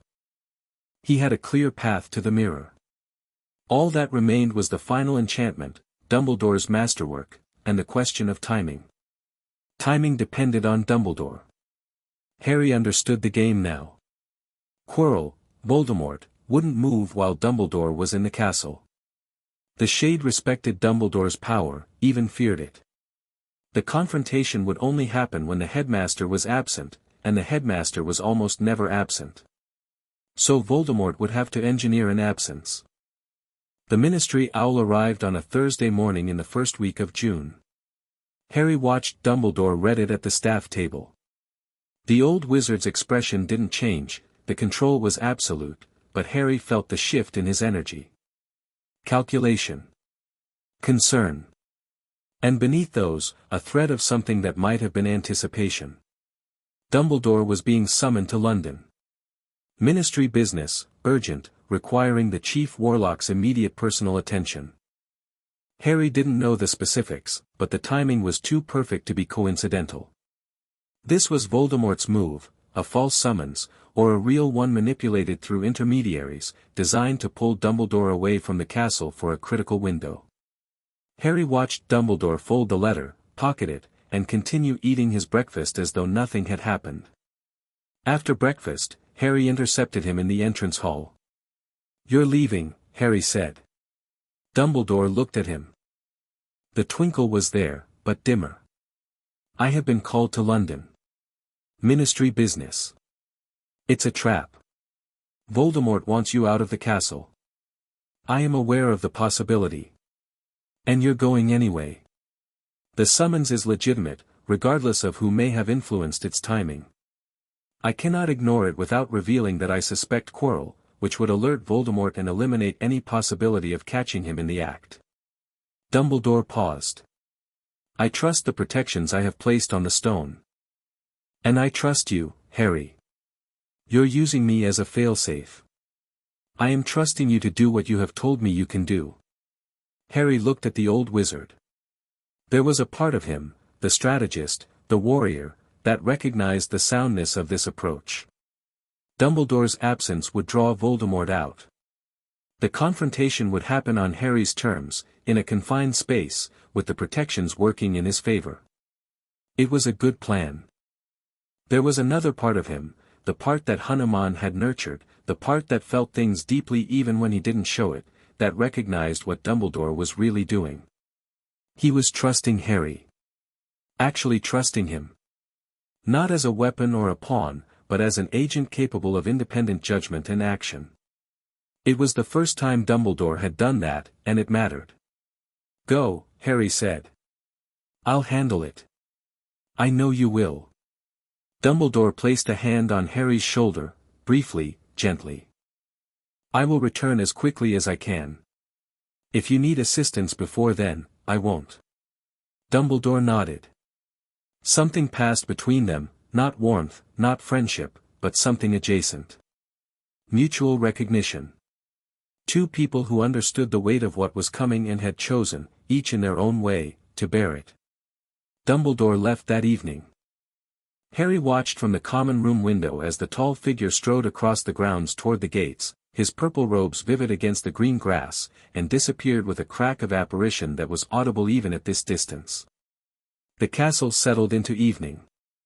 Students went to dinner. The sun set, painting the sky in shades of amber and rose. Everything was normal. Everything was calm. Harry felt the moment Quirrell left his quarters. It was like a switch being thrown. The defense professor's magical signature, always anxious, always fractured by the presence riding him, shifted. The anxiety vanished. What replaced it was cold, focused purpose. Voldemort was in control. Harry stood up from his armchair. Ron and Hermione looked up immediately. They'd been briefed. They'd been ready for weeks. Now? Ron asked. Now? Hermione closed her book with a snap that had the finality of a door closing. We're coming with you. This was the part Harry had argued about. He'd wanted to go alone. The confrontation with Quirrell, with Voldemort, was dangerous, and his friends were 11 years old, and the thought of putting them in harm's way made something in his chest physically constrict. But Hermione had made the argument that he couldn't refute, delivered with the precise, devastating logic that made her who she was. You've spent all year teaching us that magic is about connection. That power without compassion is destruction. That dharma means showing up for the people who need you. If you go alone, you're not practicing what you preach. You're just being stubborn. Ron's contribution had been simpler. Mate, I'm going. You can either let me help or you can try to stop me, and I'm telling you now, I'll just follow you anyway and probably get into worse trouble on my own. Neville had looked at all three of them and said quietly, I'm not as powerful as any of you. But I'm coming. So they went together. The castle was quiet as they moved through the corridors, Harry leading, his awareness extended, tracking Quirrell's progress. The defense professor was already on the third floor, already through the door, already past Fluffy. He was moving fast. Confident. This was a rehearsed run, not an exploration. They reached the third-floor corridor. The door was ajar. From beyond it came the sound of something large breathing, 3 sets of lungs, working in uneasy harmony. A 3-headed dog, Harry told them. Hagrid's. Its name is Fluffy. It's asleep. Quirrell used a harp enchantment. The music keeps it sedated. Don't touch it. They slipped past Fluffy, who lay in a massive heap of drool and muscle, each head snoring in a different key. The trapdoor beneath its paw was open. Harry went first, dropping into the darkness below with the controlled descent of someone who could manipulate his own weight through Vayu City. The others followed less gracefully. Ron yelped. Neville made a sound that suggested he was having serious second thoughts. They landed on something soft and yielding. Devil's snare, Hermione said immediately. Don't move, it tightens if you struggle. It hates light and warmth. The tendrils were already wrapping around them, thick ropey vines closing like fingers. Neville went rigid, his eyes wide, but he didn't panic. Months of breathing exercises had given him a control that the old Neville wouldn't have had. Harry spoke a syllable. A burst of agony, fire principle, erupted from his palm, not as a weapon but as a sphere of heat and light that expanded outward like a miniature sun. The devil's snare recoiled, tendrils whipping back, and they dropped through to the chamber below. Neville landed on his feet. He looked at his hands, then at Harry. I felt it, he whispered. The plant. Before you burned it. I felt it reaching for us, but I also felt it was scared. The fire terrified it. You felt the plant's emotions? Hermione asked. He has an affinity, Harry said. Earth element. Deep connection to living things. Neville, that's a rare and powerful gift. We'll talk about it more later. After we deal with the Dark Lord hiding in our school, Ron said. Priorities. They moved through the chambers. The flying keys were next, a room full of enchanted keys fluttering near the ceiling like a flock of nervous birds, and a heavy locked door on the far side. The key they needed was obvious, larger than the others, old-fashioned, with a bent wing that suggested Quirrell had already grabbed it roughly and jammed it into the lock. The door was already open. Quirrell had been through here. The chess set. McGonagall's contribution. A full-sized wizard's chess set, the pieces massive and stone and standing in their positions with the patient menace of soldiers awaiting orders. Quirrell had smashed through them. The wreckage of broken stone pieces littered the board. He'd used force, not strategy. But the enchantment had reset. The pieces were whole again, standing in new positions, waiting. Ron stepped forward. "I've got this," he said, and his voice was calm in a way that Harry recognized, the calm of someone in their element, doing the thing they were born to do. "Ron, Harry. This is the one thing in this entire castle that I'm better at than you. Let me do my thing."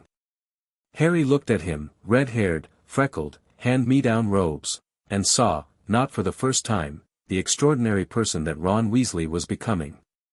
He nodded. Ron directed them to their positions. Harry was a bishop. Hermione was a castle. Neville was a knight second. Ron took the knight. The game began. Ron was brilliant. There was no other word for it. He read the enchanted chess set strategy within 4 moves and began dismantling it with a systematic precision that was breathtaking to watch. He sacrificed pieces with the unflinching pragmatism of a general who understood the cost of victory, calling out moves in a voice that never wavered, his eyes tracking the entire board with the same comprehensive awareness that Harry brought to combat. It took 12 minutes. 12 minutes of stone pieces smashing each other to rubble, of Ron making calculations so fast his lips moved without sound, of the board narrowing and narrowing until there was one move left. Ron looked at Harry. His face was pale but set. "I need to move here," he said, indicating a square that was directly in the path of the opposing queen. "It's the only way to put you in position for checkmate." "She'll take me." "Ron, she'll take me and then you move to E7 and it's checkmate and we win. There's no other path." "I've checked. There's always another path."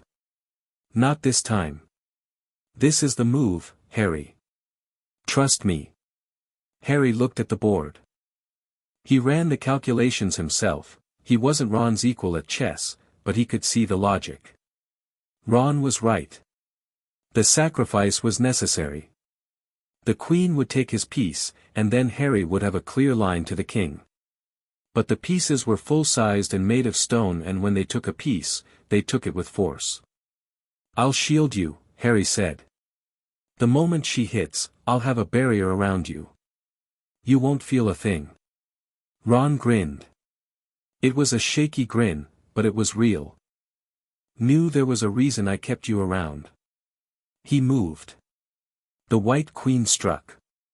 Harry's mantric shield, a compressed layer of prana shaped around Ron's body, absorbed the impact. The stone piece shattered against the barrier and Ron went down, stumbling, winded but unhurt. The shield held.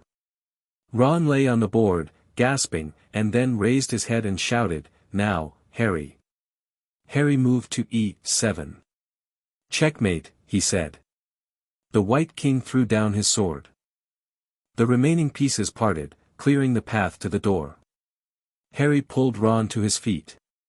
"You're brilliant, you know that." Ron's ears went red. "Yeah, well. Don't tell anyone. I've got a reputation to maintain." Hermione hugged him. Ron went even redder. Neville clapped him on the shoulder with a grin. They moved on. Past the unconscious troll in the next chamber, Quirrell's contribution, already dealt with by its master, and into a room where 7 bottles stood on a table in a line, flanked by flames of purple and black. "Snape's puzzle," Hermione said, reading the parchment on the table. "Logic. Not magic. Brilliant." She scanned the text, her lips moving as she worked through the puzzle. 3 are poison. 2 are wine. 1 will take us forward through the black flames. 1 will take us back through the purple. She solved it in under a minute. She held up a small bottle of black liquid.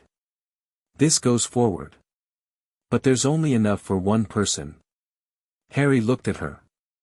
At Ron. At Neville.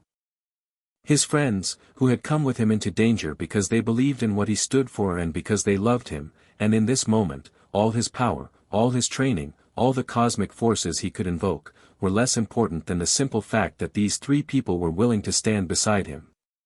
"Go back," he said. "All three of you. Take the return potion, get through the flames, get back to the castle.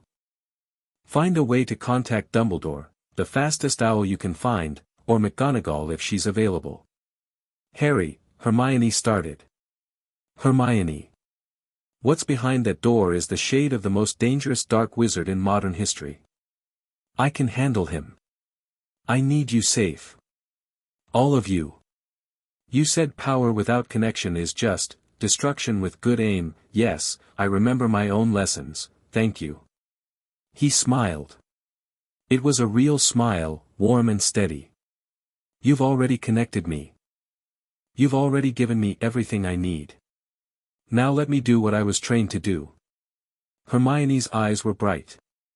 She opened her mouth. Closed it. Then she stepped forward and wrapped her arms around him, tight, fierce, the embrace of someone who was terrified and brave and refusing to let either of those things win. "Come back," she whispered. "That's an order. Received and acknowledged." Ron gripped his shoulder. "Give him hell, mate." Neville said nothing. He just looked at Harry with those steady eyes, the eyes that saw people clearly, that cut through pretense, and nodded once. They drank the return potion, one sip each, and stepped back through the purple flames. Harry watched them go. 3 figures, receding into the fire, and then gone. He was alone. Harry picked up the small bottle of black potion, drank it, it was cold, sharp, like swallowing liquid determination, and walked through the black flames into the final chamber. The chamber was smaller than he'd expected. Stone walls. Stone floor. Torches casting an unsteady light. And in the center of the room, dominating the space with its ornate gold frame and its infinite, treacherous depth, the mirror of Eriste. Quirrell stood before the mirror. His back was to Harry. His turban was unwound, it lay in a puddle of purple cloth at his feet, and the back of his head was exposed. There was a face there. Harry had felt it. He had known it was there.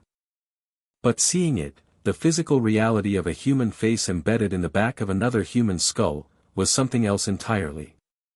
It was a face that was barely a face, chalk-white, red-eyed, the nose flattened to slits, the mouth a thin, cruel line. It looked like something that had tried to be human and gotten the proportions wrong. Voldemort's face. Quirrell was staring into the mirror, his own face twisted with concentration and frustration. "I see the stone, I see myself presenting it to my master, but I can't. How do I get it?" The face on the back of his head spoke. The voice was high, cold, and carried the particular quality of a sound that should not exist, the voice of something that had abandoned its own humanity so thoroughly that even its speech was wrong. "Use the boy. He is here." Quirrell spun.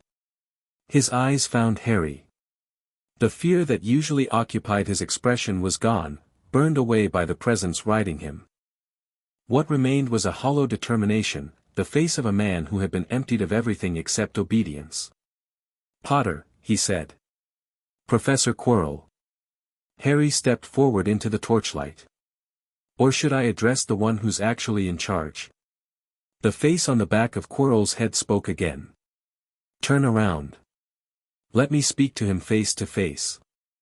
Quirrell turned slowly, a full rotation, until the back of his head faced Harry and the face of Voldemort looked at him directly. The red eyes studied him. They were intelligent, that was the first thing Harry registered.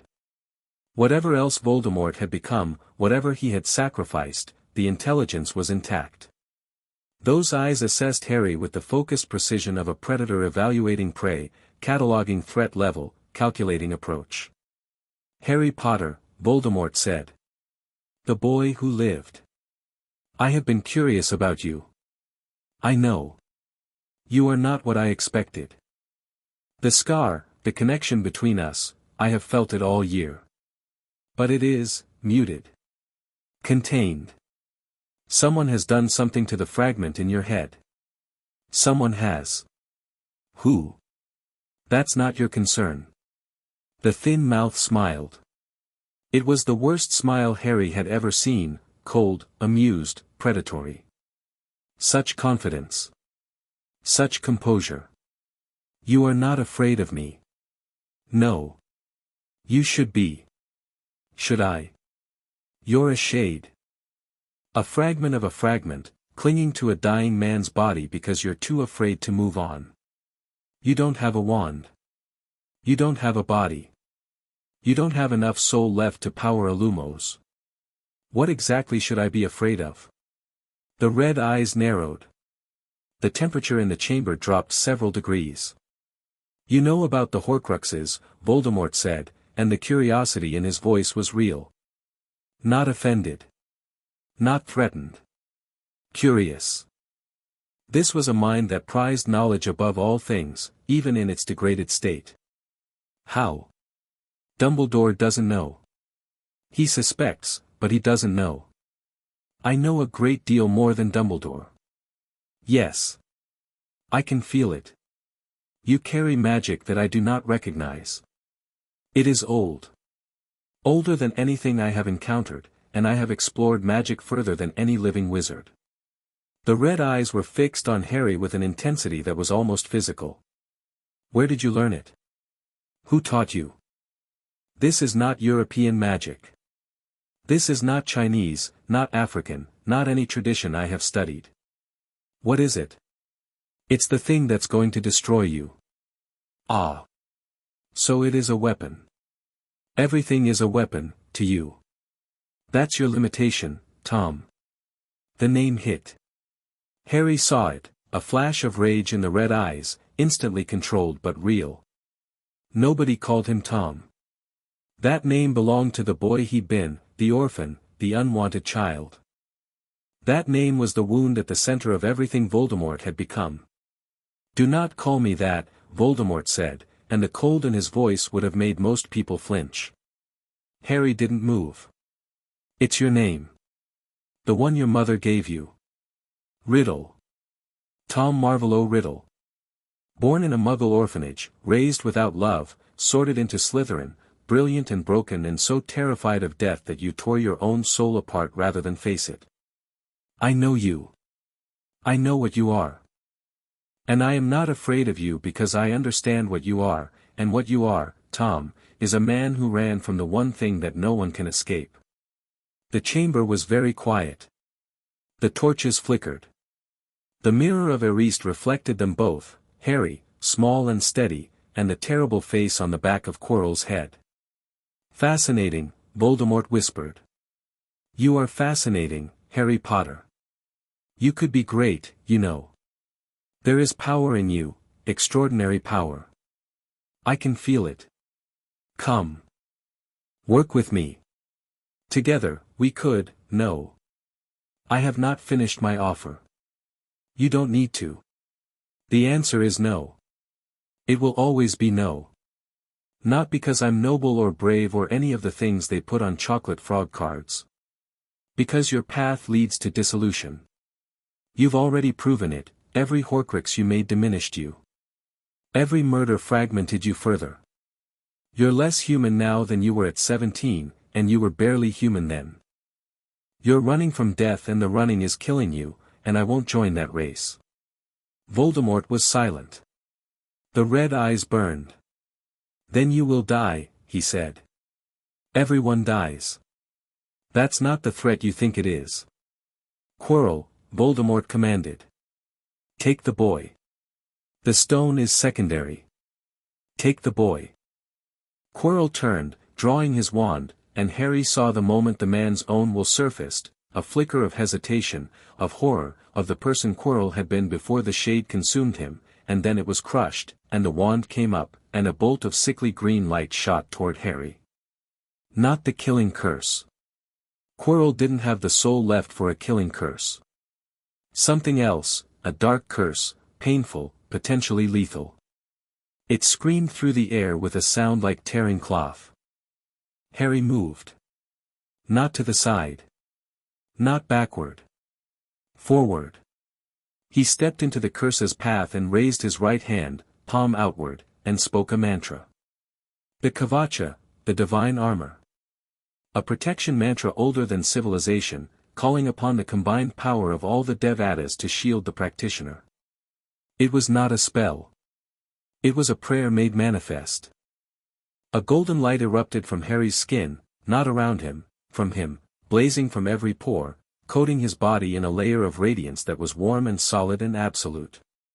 Quirrell's curse hit the Kavacha and disintegrated. Not deflected. Not absorbed. Disintegrated. The dark magic, upon contact with the divine protection, simply ceased to exist. It was like throwing a snowball into the sun. Quirrell staggered back, eyes wide. Again, Voldemort hissed. Another curse. Harry didn't bother with the shield, he caught the curse in his hand. Actually caught it, the way you might catch a ball, his fingers closing around the bolt of dark energy. It struggled in his grip for a moment, a trapped thing trying to discharge its payload, and then Harry squeezed and it popped like a soap bubble. "You're going to have to do better than that," Harry said. Quirrell raised his wand for a third attempt. Harry didn't give him the chance. He crossed the distance between them in a single step, not running, not lunging. One step, augmented by Vayu, covering 15 feet in the time it took Quirrell's wand arm to rise. He caught Quirrell's wrist with his left hand. The effect was instantaneous. Where Harry's skin touched Quirrell's, the defense professor's flesh began to burn. Not with fire, with something deeper. The divine energy that suffused Harry's body, the residual power of the Kavacha, the fundamental purity of a consciousness shaped by 10 years of Vedic discipline, all of it was anathema to the dark thing riding Quirrell. Where light met darkness, darkness burned. Quirrell screamed. A real scream, not the sound of a man in pain but the sound of a man being unmade. His skin blistered and cracked where Harry gripped his wrist, and the damage spread, racing up his arm like cracks in a sheet of ice. Harry released him. Quirrell stumbled backward, cradling his ruined arm, and Harry saw with horrible clarity the extent of the damage. The flesh was not just burned, it was dissolving. Wherever the divine energy had touched, Quirrell's body was breaking down at the molecular level. The possession had so thoroughly corrupted his physical form that it could not survive contact with its opposite. "Stop," Harry said. "Quirrell, let him go. Release him and he might survive." He was speaking to Voldemort. "He is mine," Voldemort snarled, and Quirrell's body lurched forward, wand raised, attacking with the mechanical determination of a puppet whose strings were being yanked. Harry caught his other hand. More burning. Quirrell screamed again, a sound that would stay with Harry for years, and the damage spread across his chest, his face, Harry let go. He stepped back. Quirrell fell. He hit the stone floor and did not move. The burning continued, slower now but inexorable, eating through the corrupted flesh with the quiet inevitability of rust-consuming iron. The wand rolled from his fingers. His eyes, his own eyes, not Voldemort's, were open, and for a moment, Harry saw the man beneath the possession, terrified, broken, and relieved. Quirrell whispered, and then the light went out of his eyes and he was gone. Harry stood over him and felt the weight of it. The death. The first death he had caused, even indirectly, even in defense. It sat in his chest like a stone, and he did not push it away or rationalize it or tell himself it was necessary. He felt it. All of it. Hanuman's voice, from a training session years ago, "If you must take a life, feel it. Every death diminishes the world. If you can take a life and feel nothing, you have lost something more precious than the life you took." A sound drew his attention upward. From Quirrell's body, rising like smoke from a fire, a dark shape was forming. The shade of Voldemort, ripped free of its host by the host's death, coalescing in the air above the body. It was barely visible, a smear of darkness against the torchlight, with the faintest suggestion of a face in its depths. The red eyes, dimmer now, smaller, found Harry. The shade screamed. It was not a sound that belonged in the physical world. It was a psychic assault, rage and fear and hatred compressed into a frequency designed to shatter consciousness. The scream hit Harry's mental defenses like a battering ram, and the Horcrux in his scar blazed behind its containment, resonating with the shade's fury, straining against the mantric prison Hanuman had built around it. Harry held. The defenses held. The containment held. The scream broke against his consciousness like a wave against a mountain, and Harry stood his ground, and the shade of Voldemort saw, in that moment, with the desperate clarity of something that was about to lose everything, that this boy could not be broken. The shade fled. It tore through the chamber like a dark wind, passing through stone, through enchantment, through the layers of the castle's protections as though they were cobwebs. Harry tracked it, out through the walls, up through the floors, out through the roof, into the night sky, and felt it diminish as it went, growing weaker with every second that it spent without a host, until it was a distant, fading pulse on the edge of his awareness, heading east, heading for forests and solitude and the long, grinding work of finding another way back. Gone. For now. Harry turned to the mirror. His reflection looked back at him. Just him, this time. No parents. No Hanuman. Just a boy with messy black hair and green eyes and a thin white scar and the weight of a death he hadn't wanted on his shoulders. The stone was in the mirror. He could feel it, Flamel's masterwork, pulsing with alchemical power behind the glass. Dumbledore's enchantment was elegant, the stone would only come to someone who wanted to find it but not use it. Harry wanted to find it. And he had no intention of using it. He reached toward the glass. His reflection reached back. And then his reflection smiled, a small, sad smile, and reached into its pocket and pulled out a blood-red stone the size of a large egg and held it up. Harry felt a weight appear in his own pocket. He reached in and pulled out the Philosopher's Stone. It was warm. It was heavier than it should have been for its size. It hummed with a contained energy that was not unlike the hum of mantric power but was distinctly different, alchemical rather than divine, scientific rather than spiritual. A remarkable object. A testament to human ingenuity and ambition. He held it in his palm and looked at it for a long time. He thought about Nicholas Flamel, who had made this stone 600 years ago and used it to extend his life far beyond its natural span. He thought about Dumbledore, who had protected it and was probably even now racing back from London.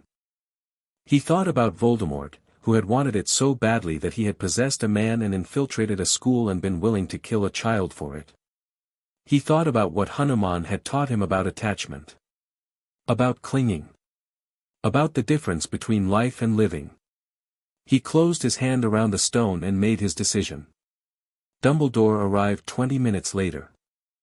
He came through the flames, the black flames had parted for him as though they knew their maker, and stopped in the doorway, taking in the scene with a single sweep of those blue eyes. Quirrell's body. The mirror. Harry, sitting cross-legged on the stone floor, eyes closed, meditating. Harry.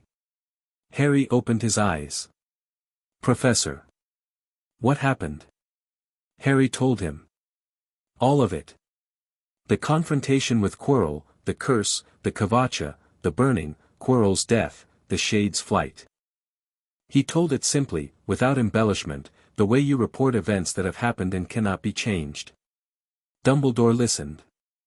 His face, in the torchlight, showed its age more clearly than Harry had ever seen, the lines deep, the eyes shadowed, the weight of decades pressing down. Quirrell is dead, Dumbledore said. Yes. The contact between my protection and the dark presence corrupted his body beyond recovery.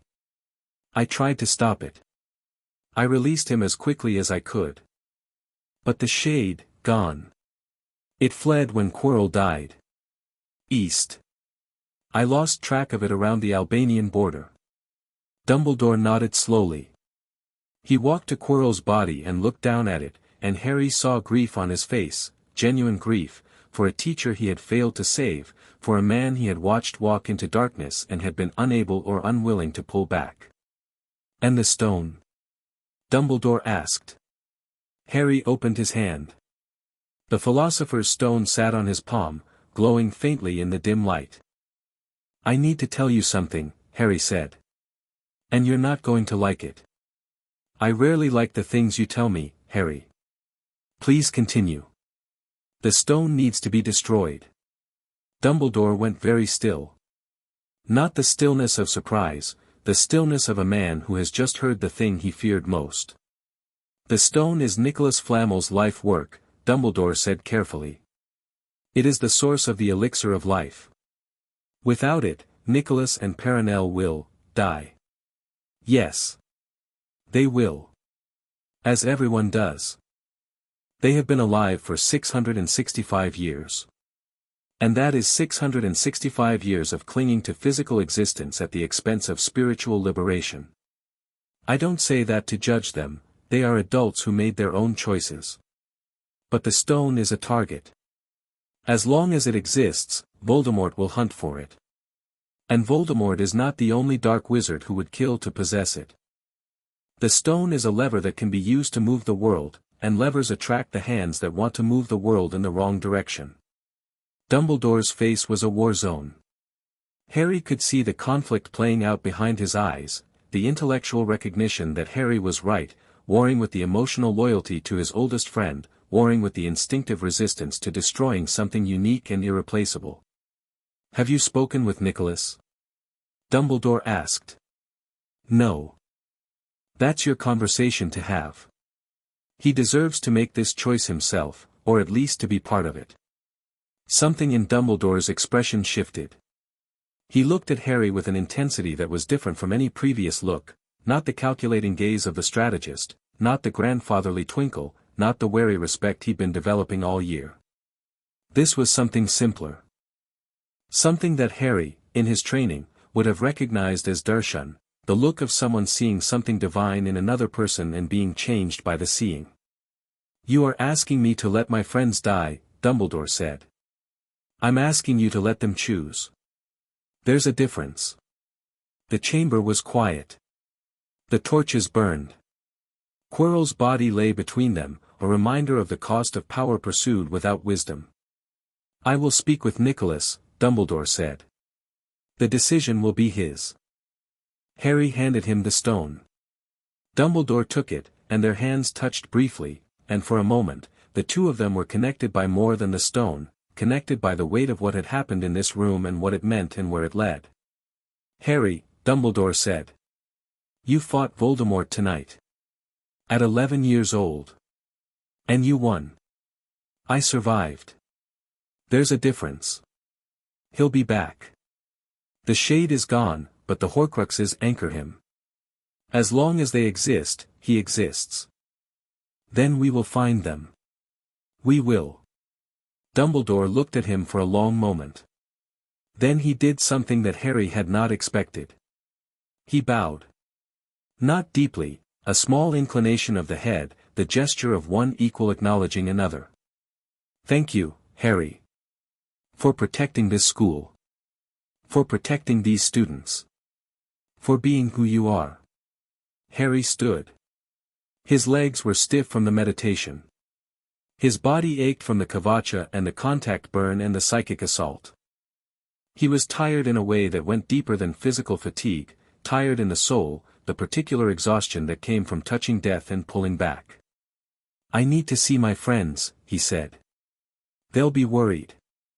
They're in the hospital wing.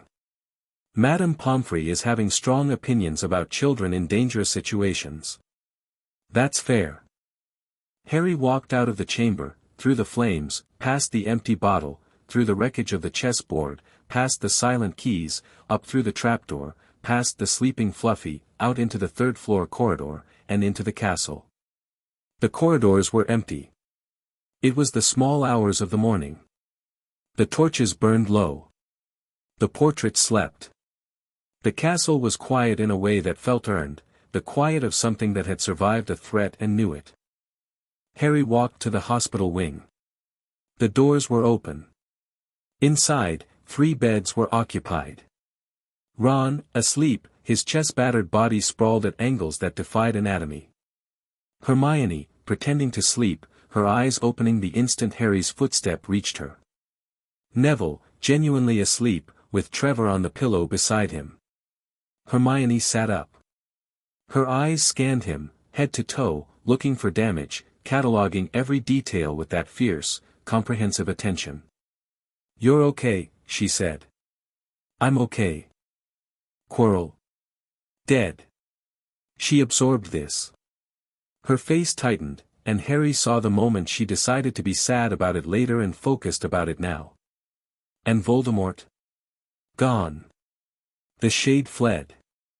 He's a ghost again, formless, powerless, floating somewhere in Eastern Europe looking for a new host.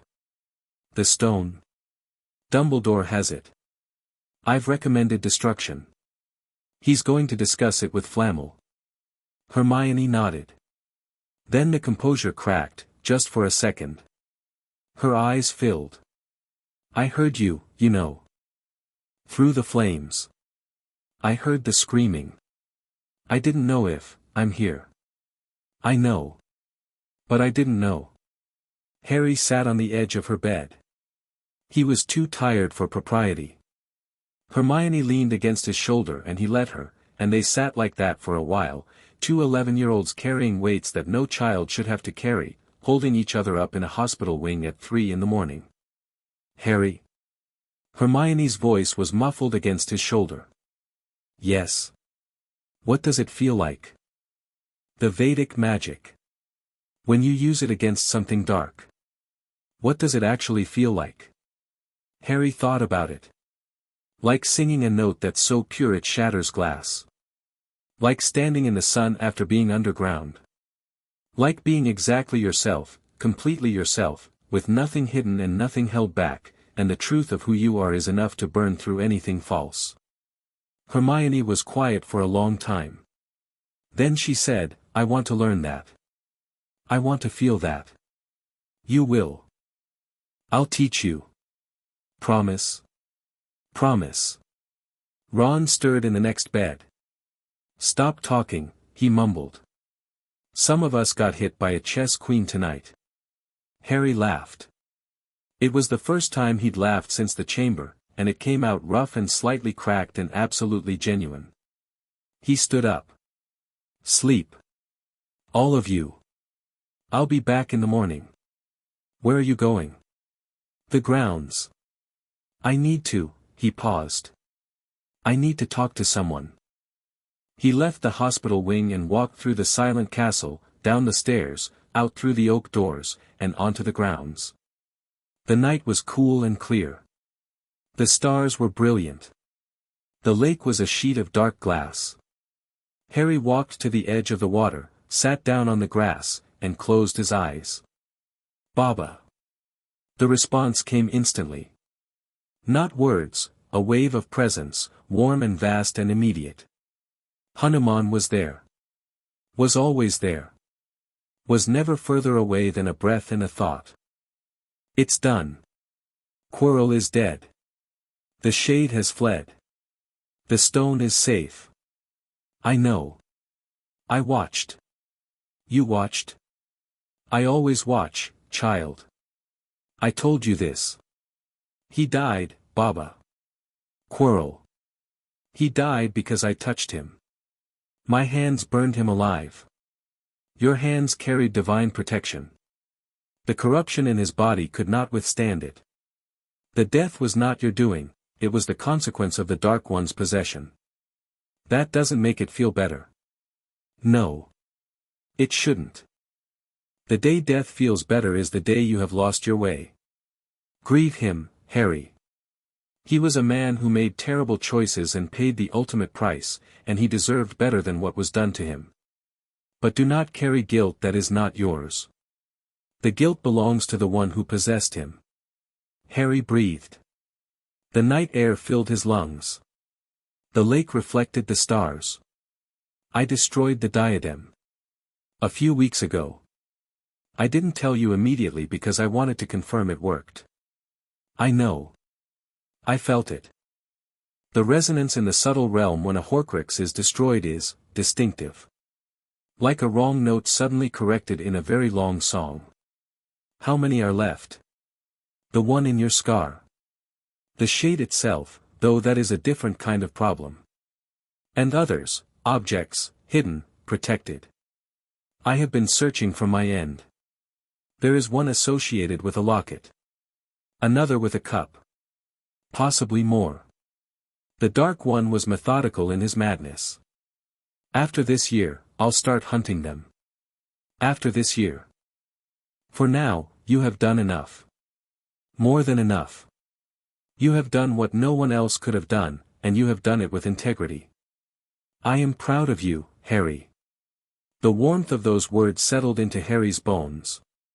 He sat by the lake and breathed and felt the cool grass beneath him and the stars above him and the presence of the one person in the universe who knew him completely and loved him without condition. I miss the mountain, Harry said. The mountain misses you. Come home this summer. Rest. Train. Eat my cooking. And then we will plan the next step. Your cooking is terrible, Baba. It is divine. You lack palate. Harry smiled. The ache in his chest, the grief, the exhaustion, the weight of a man's death, didn't disappear. But it became bearable. Held.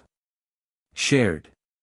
He sat by the lake until dawn, and when the sun rose over the mountains beyond the castle, painting the water gold and the sky every shade of pink and amber, he stood and walked back inside to face whatever came next. Chapter 5. The descent. The days after Quirrell's death moved through the castle like ripples in deep water, visible on the surface, but the real disturbance was far below where anyone could see. The official story came from Dumbledore at breakfast the morning after. Professor Quirrell had suffered a severe magical accident while conducting research in a restricted area of the castle. He had been found by the headmaster and had, tragically, not survived. The school's protective enchantments had contained the incident. There was no danger to students. Classes would continue.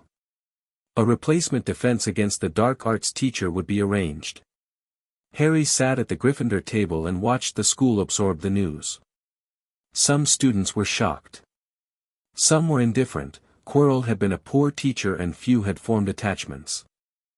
A handful of the older students exchanged knowing looks that suggested they suspected more than the official story revealed.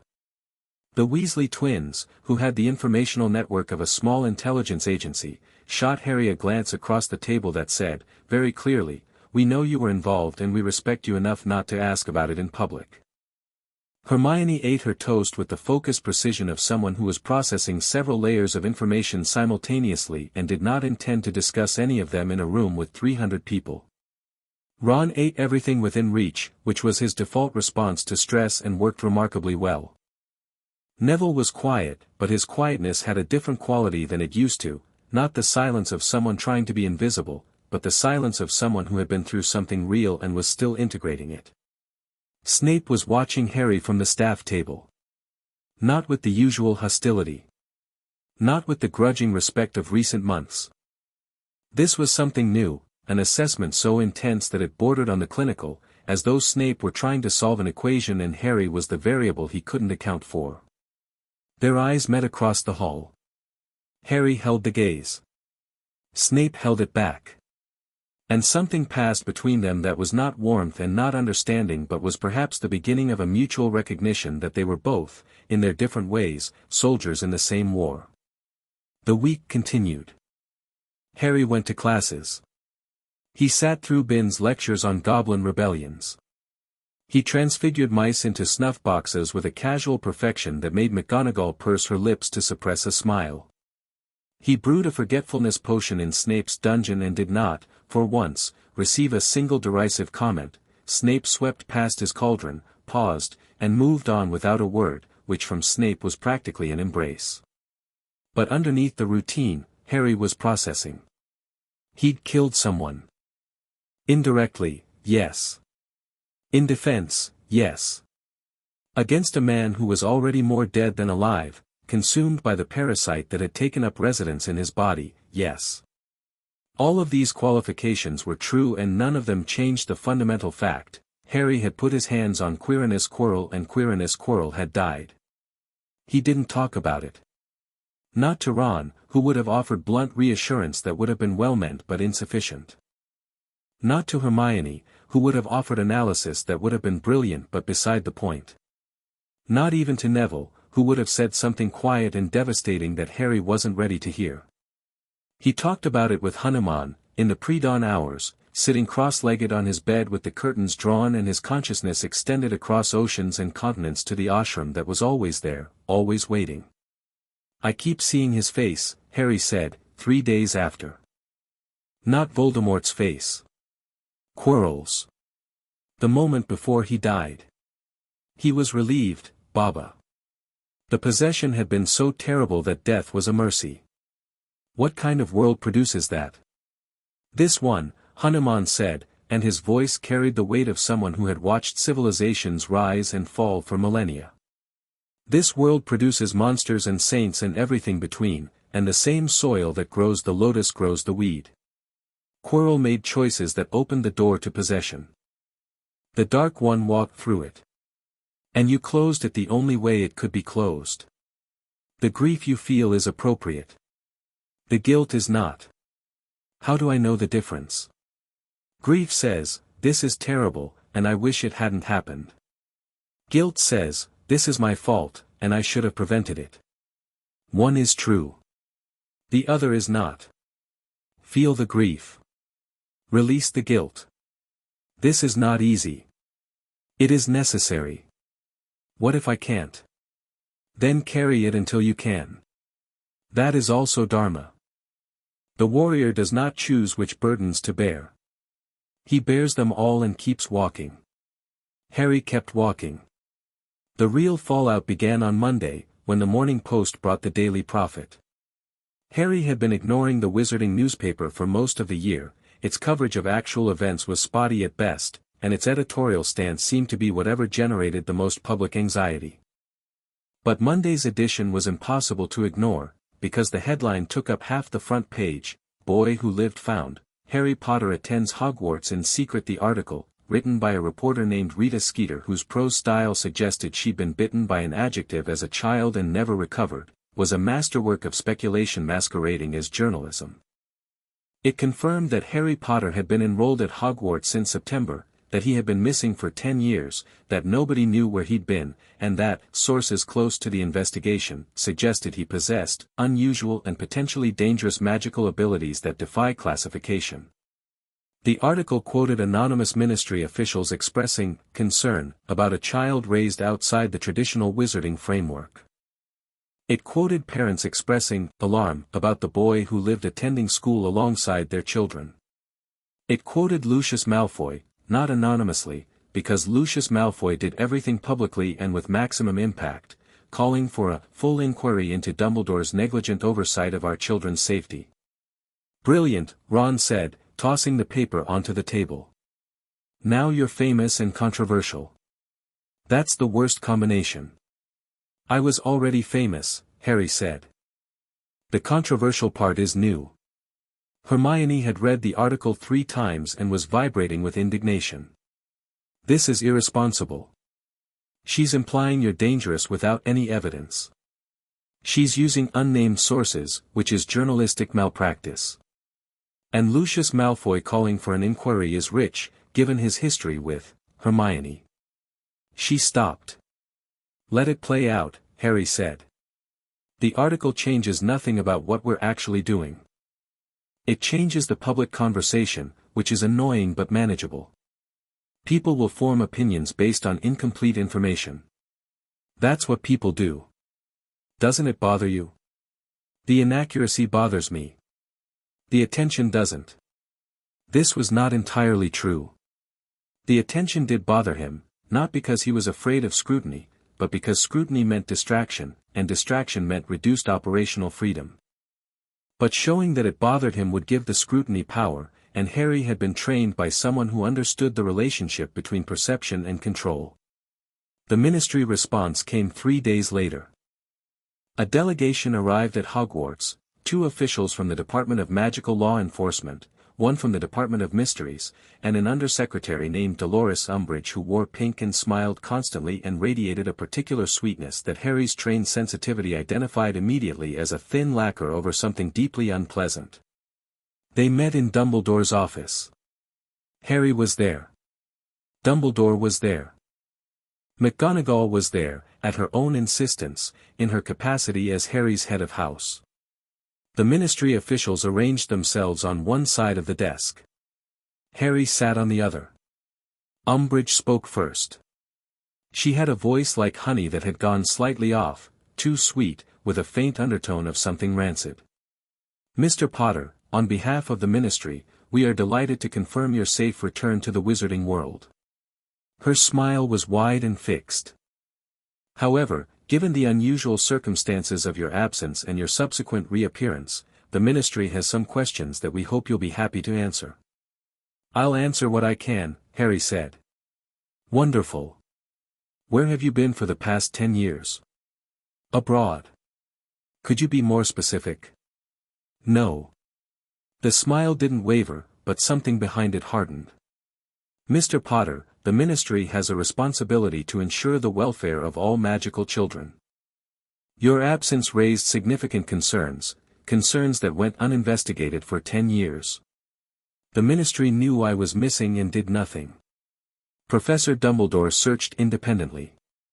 The ministry's concern is retroactive and, respectfully, not convincing." Umbridge's smile tightened by a fraction of a millimeter. "Be that as it may, we must now ascertain that you are receiving an appropriate magical education. There have been reports of unusual abilities, magic that does not conform to standard classification. My magic works. My grades are the highest in my year.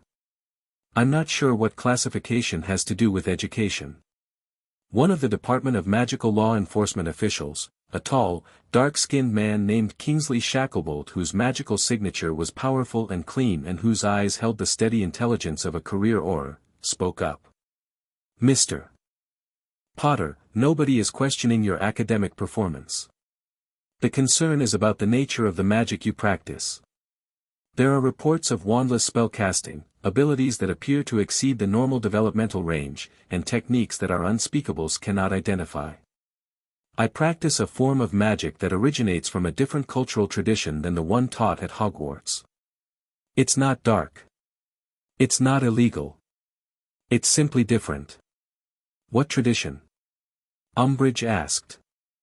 "With respect, that's not the ministry's business. Mr. Potter, I am a student at Hogwarts, attending voluntarily, with the full knowledge and support of the headmaster. My magic poses no threat to anyone who doesn't pose a threat to me. I am not breaking any law. The ministry has no jurisdiction over a student's private magical training, and if you believe otherwise, I'd be happy to hear the specific statute." The room was very quiet. Umbridge's smile had become something rigid and fixed, like a mask painted on. Kingsley Shacklebolt, Harry noticed, was fighting a smile of his own. Dumbledore spoke for the first time. "I can confirm that Mr. Potter's magical abilities, while unconventional, are entirely beneficial. He has been a model student and has, in fact, been instrumental in resolving a serious security incident within the school." "The incident with Professor Quirrell," Kingsley said. "The same. Which the prophet has described as a magical accident. The prophet describes many things in many ways. The truth, as is often the case, is more complex. The unspeakable from the Department of Mysteries, a woman in grey robes whose face was partially concealed by a hood and whose magical signature was deliberately suppressed, spoke for the first and only time. I have been monitoring the ambient magical signature of this school since the report of the troll incident in October. The energy patterns are inconsistent with any known Western magical framework. They match theoretical models that my department has been studying for decades, models based on fragmentary texts from South Asian sources that we have been unable to replicate." She looked at Harry. Her eyes, in the shadow of her hood, were very bright. "You are practicing Vedic magic," she said. "Mantra City." The invocation of cosmic forces through sacred sound. This is a tradition that most of the Western magical world believes to be mythological. It's not mythological, Harry said. No. Evidently not. The room absorbed this. Umbridge's smile had frozen into something that suggested she had lost control of the conversation and was recalculating. Kingsley looked thoughtful. The DMLE official beside him was writing furiously on a notepad. The Ministry's position, Umbridge said, recovering with visible effort, is that all magical practices within British territory must comply with the International Statute of Secrecy and the Decree for the Reasonable Restriction of Underage Sorcery. As long as Mr. Potter's activities fall within these parameters, the Ministry has no further objection. She stood. The smile was back, wider than ever. Thank you for your cooperation, Mr. Potter. We look forward to following your progress. She extended her hand. Harry shook it. Her skin was cold and slightly damp. The energy that flowed through the contact confirmed what he'd already sensed. Dolores Umbridge was not a good person. Not evil in the theatrical sense, not a Death Eater or a Dark Witch. Something more mundane and more insidious, a bureaucrat who derived genuine pleasure from the exercise of power over those weaker than herself. A small soul in a position of influence. He filed her away as a future problem and let go. The delegation left. McGonagall waited until the office door closed, then turned to Dumbledore with an expression that could have cut glass. That woman, she said, investing the word with enough contempt to fill a pensieve, is going to be trouble. Dolores has always been trouble, Dumbledore said mildly. The question is the degree. And the unspeakable? Ah. That is a different matter entirely. Dumbledore turned to Harry. You noticed her interest. She knew what she was looking at. The Department of Mysteries has been studying Vedic magical theory. For some time, yes. They possess fragments, incomplete texts, second-hand accounts, the occasional artifact. They have never had a living practitioner to study. I'm not a specimen. No. But you may, in time, choose to be a bridge. The knowledge you carry, if it could be shared, even partially, would revolutionize our understanding of magic. Harry looked at him. One thing at a time, Professor. There's a war coming. Education reform can wait. Dumbledore smiled, that genuine, surprised smile that Harry seemed to provoke in him with increasing frequency. Quite right. One thing at a time. The story in The Prophet changed the social landscape of Hogwarts in ways that were subtle and not so subtle. The not so subtle, everyone stared. In corridors, at meals, between classes. Harry Potter, the boy who lived, the kid who'd been missing for a decade and had come back with powers that spooked the Ministry, he was a walking headline, and 11-year-olds are not, as a rule, equipped to handle walking headlines with grace. Some students approached him with awe. A group of Hufflepuff third-years asked for his autograph during lunch, and Harry signed their textbooks with a bewildered courtesy that made Ron laugh so hard pumpkin juice came out of his nose. A Ravenclaw sixth-year cornered him after charms and peppered him with questions about Vedic magical theory with the intensity of a doctoral candidate who'd just discovered their thesis topic was real. Some students approached him with hostility. The Slytherin contingent, already primed by Draco's low-level campaign, sharpened their contempt. Marcus Flint shoulder-checked Harry in a corridor and was genuinely startled when Harry didn't move. The impact was like hitting a wall, and Flint bounced off and staggered, and Harry looked at him mildly and kept walking. But the most significant change was Draco Malfoy. Draco had been quiet since Harry's history lesson in the courtyard. The Prophet article, and particularly his father's prominent role in calling for an inquiry, had pushed him back into the public arena.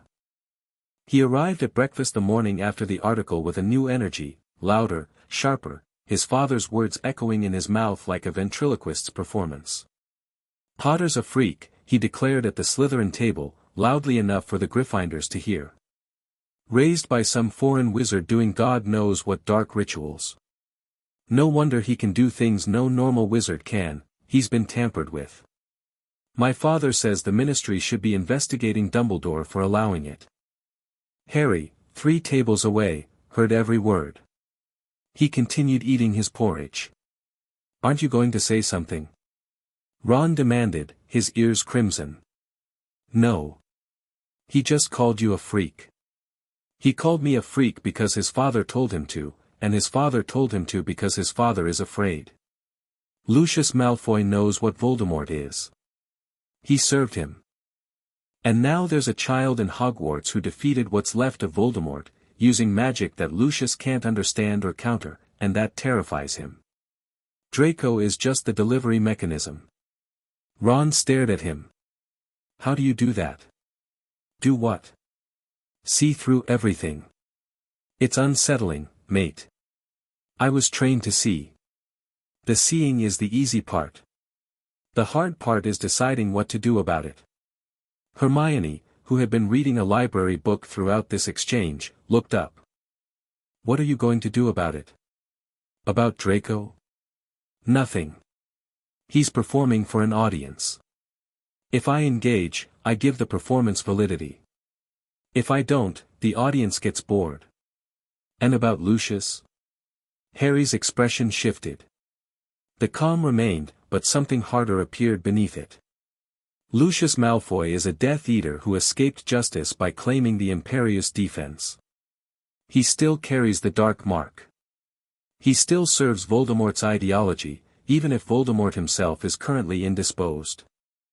And he has the ear of the Minister of Magic. So Lucius Malfoy is a problem for another day. But the day is coming. Hermione returned to her book with the expression of someone who had just added a new entry to a very long list. The subtle changes were more interesting. Neville Longbottom was changing. Not overnight, not dramatically, but with the steady, visible persistence of a plant growing toward light. The combination of the new wand, the breathing exercises, and the simple, consistent experience of being valued by his friends was reshaping him from the inside out. Harry watched it happen with the attention of someone who understood what he was seeing. Neville's magical output was increasing week by week. His charms work had gone from dismal to competent to, in the last month, genuinely impressive. Professor Flitwick had noted the improvement with visible delight.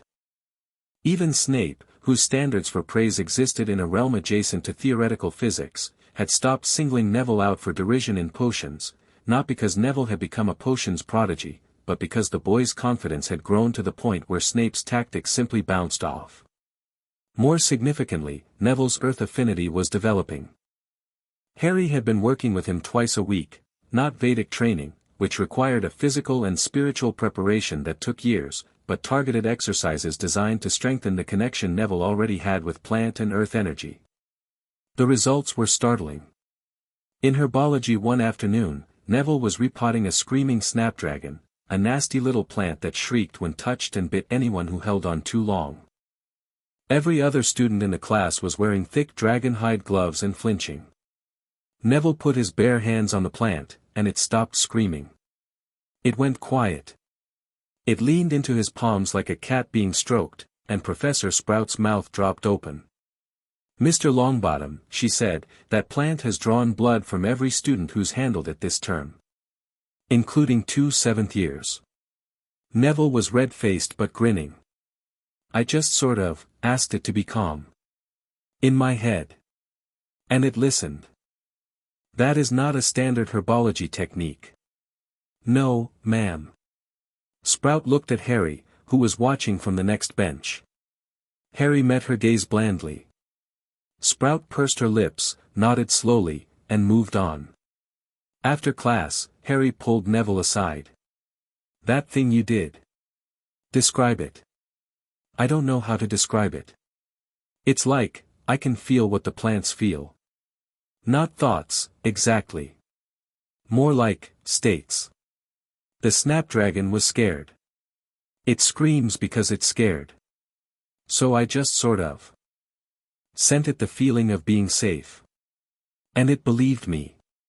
That's empathic communication with plant consciousness. It's extremely rare. In the Vedic tradition, it's considered a form of Prithvi Siddhi, birth mastery. People who develop it can do things with plants that make herbology look like finger painting. Neville's eyes widened. Really? Really? You have a gift, Neville. Not the gift your grandmother wanted you to have, not your father's gift for combat magic. Your own gift. Something that's yours and no one else's. Something moved behind Neville's eyes. Something old and heavy and painful, shifting to make room for something new. My parents would have been proud of this, he said, and it wasn't a question. It was a statement, the first time Harry had ever heard Neville speak about his parents without the qualifier of doubt. They would have been amazed by it, Harry said. And you're just getting started. Neville nodded. He stood a little straighter. The change was visible, measurable, real, the kind of change that starts in the heart and works its way outward until it reshapes the whole person. Harry watched him go and thought about Hanuman's teaching, the guru does not create the student's power. He helps the student see what was already there. Neville Longbottom had been waiting his entire life for someone to look at him and see, not the boy who wasn't his father, but the boy who was himself. Exams arrived in the first week of June like a siege. The castle's normal rhythms dissolved into a frantic haze of revision, anxiety, and the particular madness that afflicts academic institutions during assessment periods. The library was packed from dawn to curfew. The common room was a war zone of open textbooks, scattered notes, and students staring into space with the hollow eyes of the chronically overstudied. Hermione, predictably, was in her element. She had been revising since March. Her notes were color-coded, cross-referenced, and organized by subject, topic, and likely exam format. She had drawn up a revision schedule for Ron, Harry, and Neville that was so detailed it included bathroom breaks. "This is excessive," Ron said, staring at the schedule with the expression of a man reading his own death warrant. "This is preparation," Hermione said. "There's a difference." "Is there?" "Ron, your transfiguration grade is borderline.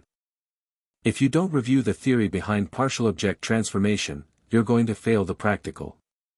"I'm not going to fail.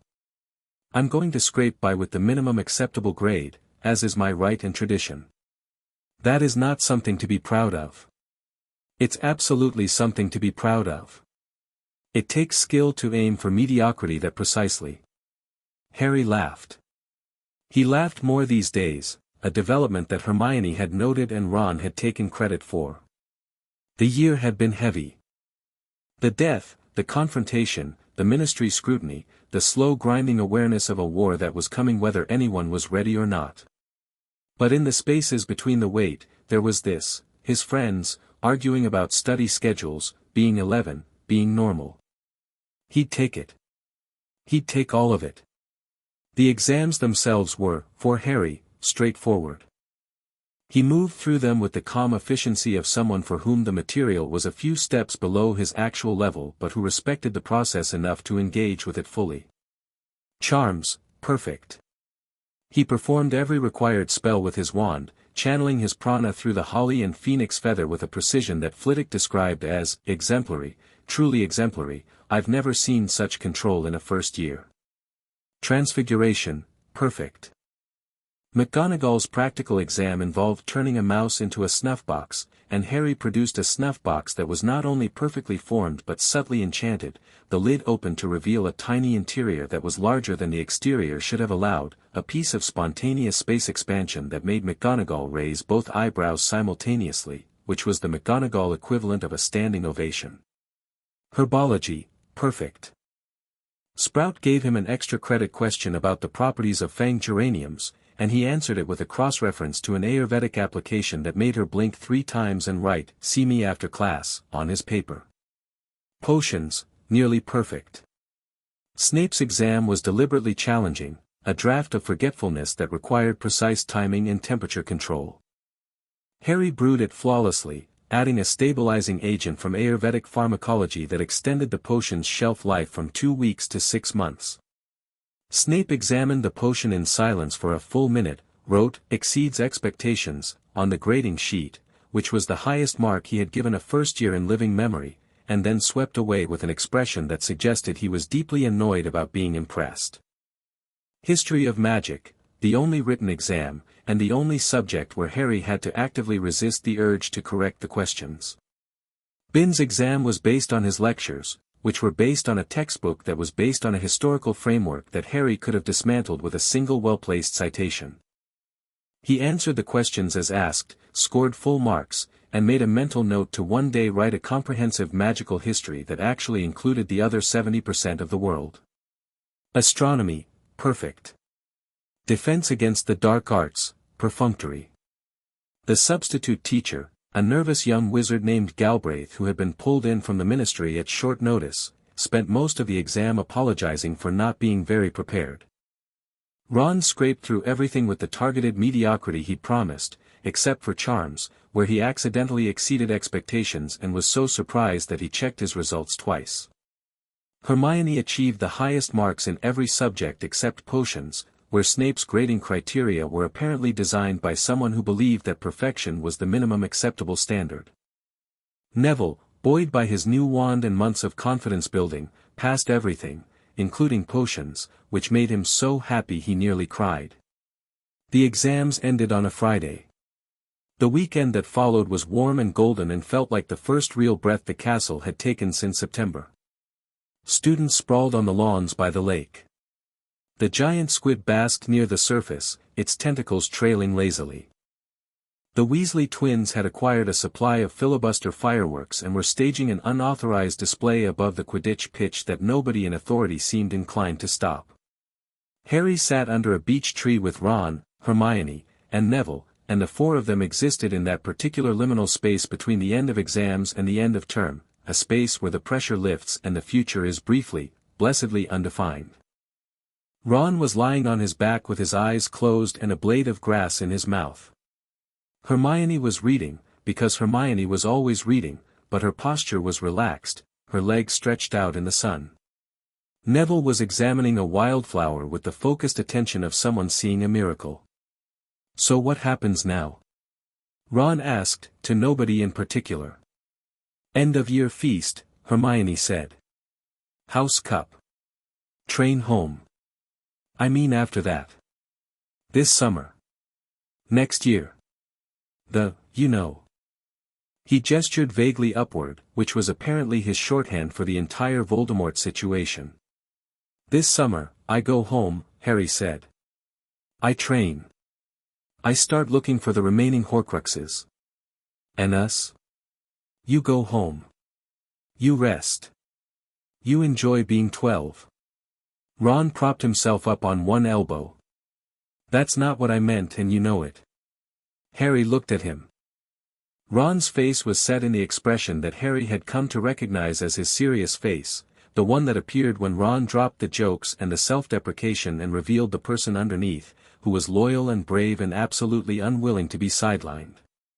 You're going to go off and hunt dark artifacts and fight remnants of Voldemort and do whatever else your mad training prepared you for, Ron said.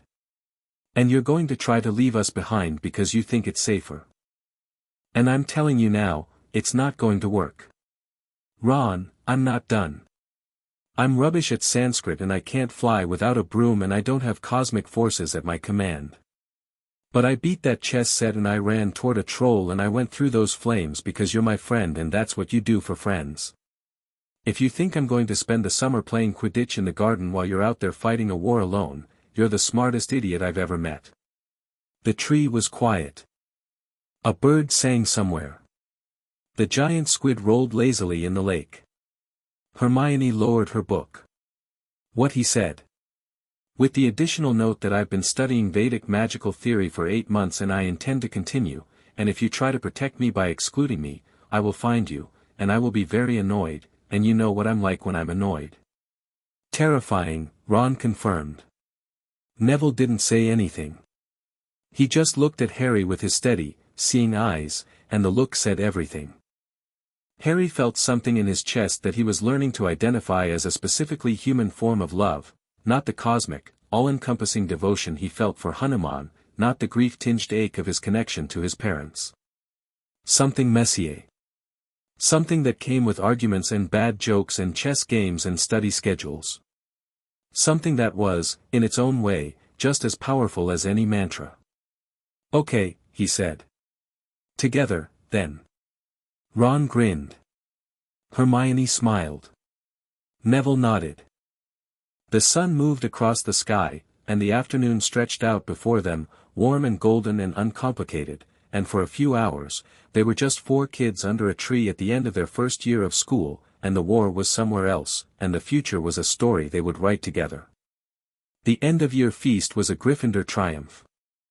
The House Cup, awarded based on accumulated points from academic performance, Quidditch results, and the various additions and subtractions that the staff had made throughout the year, went to Gryffindor by a comfortable margin. Harry's contributions alone, points from McGonagall, Flitwick, Sprout, and even the grudging, exceeds expectations, from Snape, would have put them in contention. Combined with Hermione's academic dominance, the Quidditch victories, and the points awarded for the troll incident and the stone's protection, Gryffindor was untouchable. Dumbledore announced the results at the feast, and the Great Hall erupted. The Gryffindor table was a wall of noise, cheering, chanting, Fred and George setting off leftover fireworks indoors while Percy shouted about safety regulations and made no attempt to stop them. Harry sat in the middle of the chaos and let it wash over him. He clapped when others clapped. He accepted congratulations with a grace that was genuine if slightly overwhelmed. He watched Dumbledore at the staff table, twinkling benevolently, and understood that the points, the feast, the celebration, all of it was part of the old wizard strategy. Normality. Stability. The reassurance that Hogwarts was safe and the school year had ended well and everything was as it should be. A useful fiction. Harry recognized its value even as he saw through it. After the feast, as students drifted toward their common rooms in a haze of sugar and satisfaction, Dumbledore caught Harry's eye across the hall and gave a small, deliberate nod toward the door behind the staff table. Harry excused himself. Ron and Hermione watched him go with the practiced acceptance of friends who knew when Harry needed to do things alone. The room behind the staff table was a small antechamber, stone walls, a single window, 2 chairs. Dumbledore was already seated. He looked tired in a way that was more than physical, the tiredness of a man who carried too many secrets and was running out of places to put them. The stone has been destroyed, Dumbledore said. Harry sat down.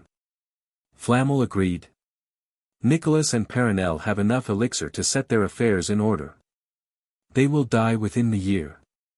Nicholas was remarkably at peace with the decision.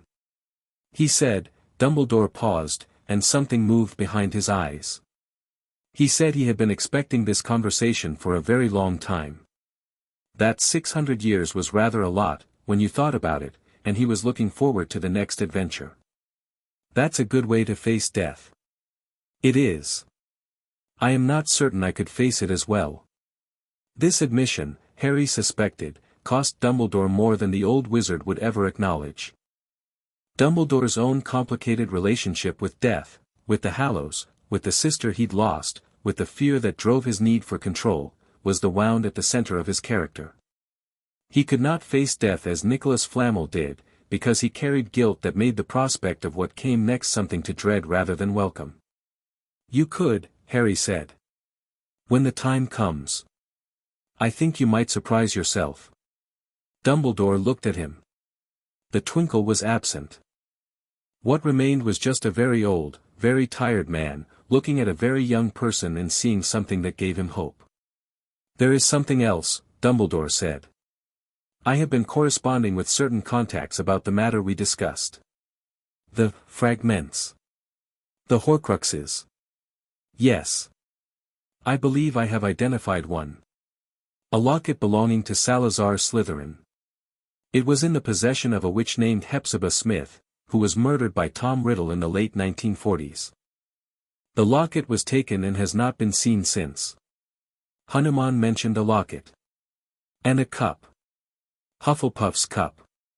Also taken from Hepzibah Smith. Both are likely Horcruxes. Both are missing. Do you have any leads on their locations? Not yet. But I will continue searching. This is, I believe, the most important work we can do. While the Horcruxes exist, Voldemort cannot be permanently destroyed. Agreed. I would like to suggest a partnership, Harry. Not the relationship I originally envisioned, not the mentor and the student, not the general and the soldier. A partnership. Between equals. Each bringing different strengths, different knowledge, different perspectives. Harry looked at him for a long moment. This was growth. Genuine growth, from a man who had spent decades being the smartest person in every room and had rarely been forced to adjust that self-assessment. The fact that Dumbledore was offering partnership, real partnership, not the condescending approximation of it, meant that something had shifted in him. Whether the shift was permanent, Harry couldn't know. Dumbledore was old and set in his ways, and the instinct to control, to manage, to orchestrate was deep. But the offer was real, and Harry could feel the sincerity behind it. I accept, he said. With one condition. Name it. No more secrets. Not between us. If you learn something about the Horcruxes, you tell me. If I learn something, I tell you. We're not playing separate games anymore. One game, one board, full transparency. Dumbledore was quiet. The condition was harder for him than it would be for most people, because secrets were the currency of his entire operational history. He had spent decades hoarding information, parceling it out in calculated doses, always keeping the full picture to himself. Transparency was not his natural mode. Agreed, he said. And Harry believed him, not completely, not yet, but enough to move forward. There's something I should tell you, then, Harry said. In the spirit of transparency. Oh. I found a Horcrux.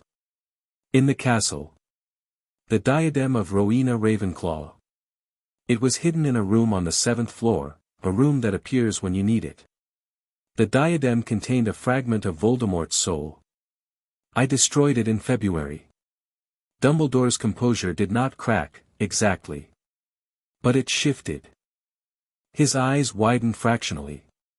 His hands, folded on his lap, tightened. February, he repeated. Yes. You destroyed a Horcrux.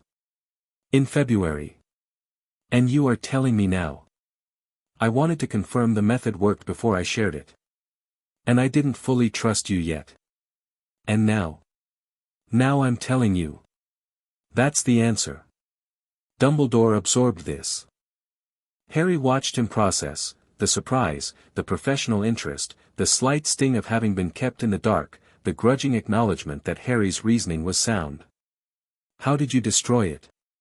Dumbledore asked. A technique called Atmashuddhi. Soul purification. It's a mantric process that vibrates the Horcrux's protections until they collapse, then disperses the soul fragment through sustained exposure to a frequency of sacred sound that the dark energy cannot withstand. You vibrated a Horcrux to death. That's a dramatic way to put it, but essentially, yes. Dumbledore leaned back in his chair. He stared at the ceiling. He looked, Harry thought, like a man who had just been told that the fundamental rules of a game he'd been playing for 50 years had changed while he wasn't looking. The sword of Gryffindor, Dumbledore said slowly. Basilisk venom. Fiend fire. These are the methods I believed capable of destroying the Horcrux. They are violent, dangerous, and difficult to control. You are telling me that you can accomplish the same result through chanting. Through the precise application of mantric frequency to the subtle body of a dark object, yes. It's not chanting in the way you mean it. It's the manipulation of fundamental vibrational reality through sacred sound. But functionally, yes. I can destroy Horcruxes without damaging their containers, without dark magic, and without risk to bystanders. Without damaging the containers. The diadem is intact. Purified. The soul fragment is gone, but the original enchantment, Ravenclaw's work, is still present, though damaged. Dumbledore closed his eyes. He sat very still for nearly a minute. When he opened them, his expression had settled into something that Harry hadn't seen before, not respect, not calculation, not the careful warmth of the grandfatherly persona. It was awe. Simple, unguarded awe. "Harry," he said, "do you understand what you've just told me? For years, I have been searching for a way to destroy Horcruxes without destroying their hosts. The fragment in your scar, I genuinely believed, that the only way to remove it was, for me to die. I know." The words hung in the air between them. "I was wrong," Dumbledore said. "I was wrong, and the consequences of that error, had you been raised as I intended, would have been, you would have spent years preparing me to sacrifice myself. I would have walked into the forest and let him kill me. And maybe the fragment would have been destroyed and maybe I would have survived and maybe I wouldn't. That was your plan. It was the only plan I had. It wasn't the only plan possible. It was the only plan your framework allowed. That's the difference, Professor. You are brilliant. Genuinely, extraordinarily brilliant. But your brilliance operates within a system, and the system has limits, and those limits nearly cost my life." Dumbledore said nothing. His face was a landscape of pain, old guilt, new realization, the particular agony of a good man confronting the magnitude of his potential mistakes. "I don't blame you," Harry said, and he meant it. "You worked with what you had. You did the best you could with the knowledge available to you. But I need you to understand this, and I need you to hold on to it. There is always more knowledge. There is always another way. The moment you believe you've seen the whole picture is the moment you've started making fatal errors." "You sound like your mother," Dumbledore said, and his voice was rough. "I sound like my teacher. But I'll take the comparison." They sat in silence for a while. The castle settled around them, the old stones creaking and sighing as they did every night, and through the window, the grounds were silver with moonlight and the lake was a dark mirror reflecting stars. "Next year," Dumbledore said. "We work together. The Horcruxes, the remaining fragments, the eventual confrontation with what Voldemort becomes when he returns. Because he will return, Harry. What fled from that chamber will find a way back. I know. And we'll be ready. We. You. Me. Hermione, Ron, Neville. The people who showed up when it mattered. They are children. So am I. And yet here we are." Dumbledore nodded. The ghost of a smile touched his lips. "Here we are." Harry stood. "Good night, Professor." "Good night, Harry." And Harry, "Yes. Thank you. For the transparency. For the trust, however conditional.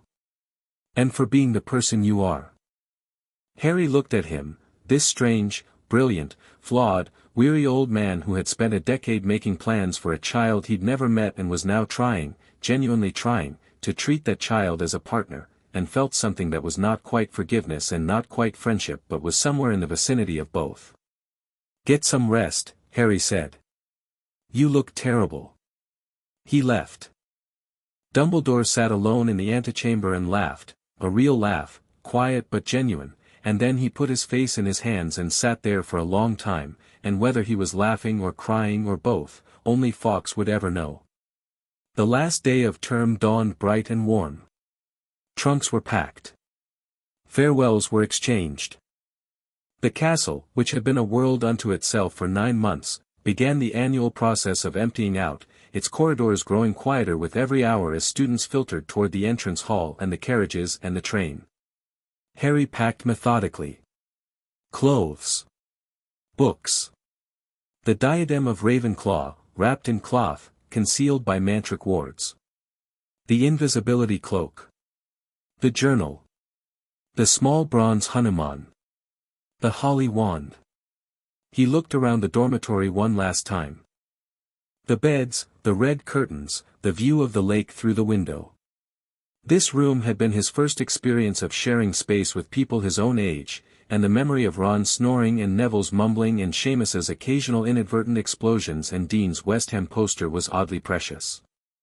He'd be back. He knew that with certainty. This was his world now, not instead of Rishimek, but alongside it. Two homes. Two halves of a whole.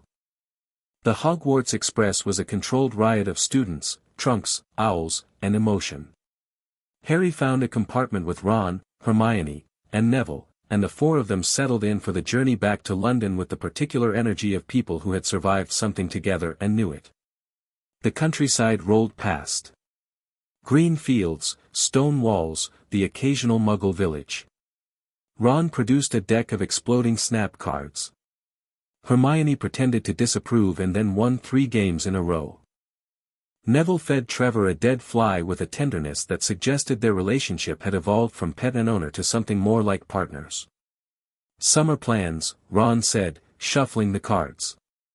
Mine, Quidditch, eating, sleeping. In that order.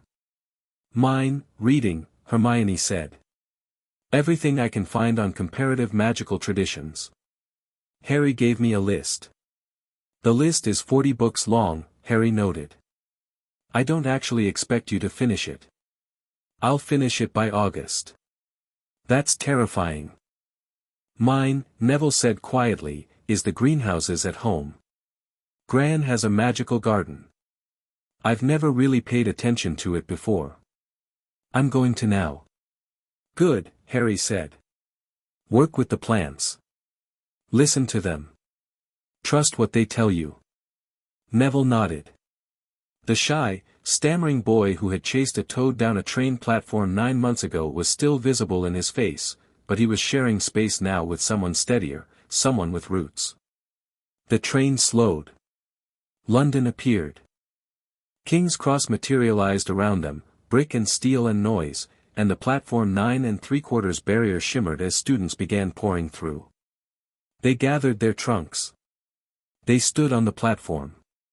Around them, parents collected children with hugs and complaints and the particular relief of people who have entrusted their offspring to an institution that, it turned out, had been harboring a fragment of the darkest wizard in living memory. Hermione's parents were there, a tall man and a woman who shared Hermione's sharp, intelligent eyes and bushy hair.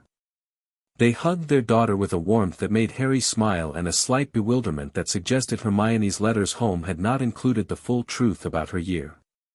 Mrs. Weasley was there, small and fierce and radiating maternal energy like a furnace radiates heat. She pulled Ron into a hug that seemed to involve every molecule of her being. The twins appeared.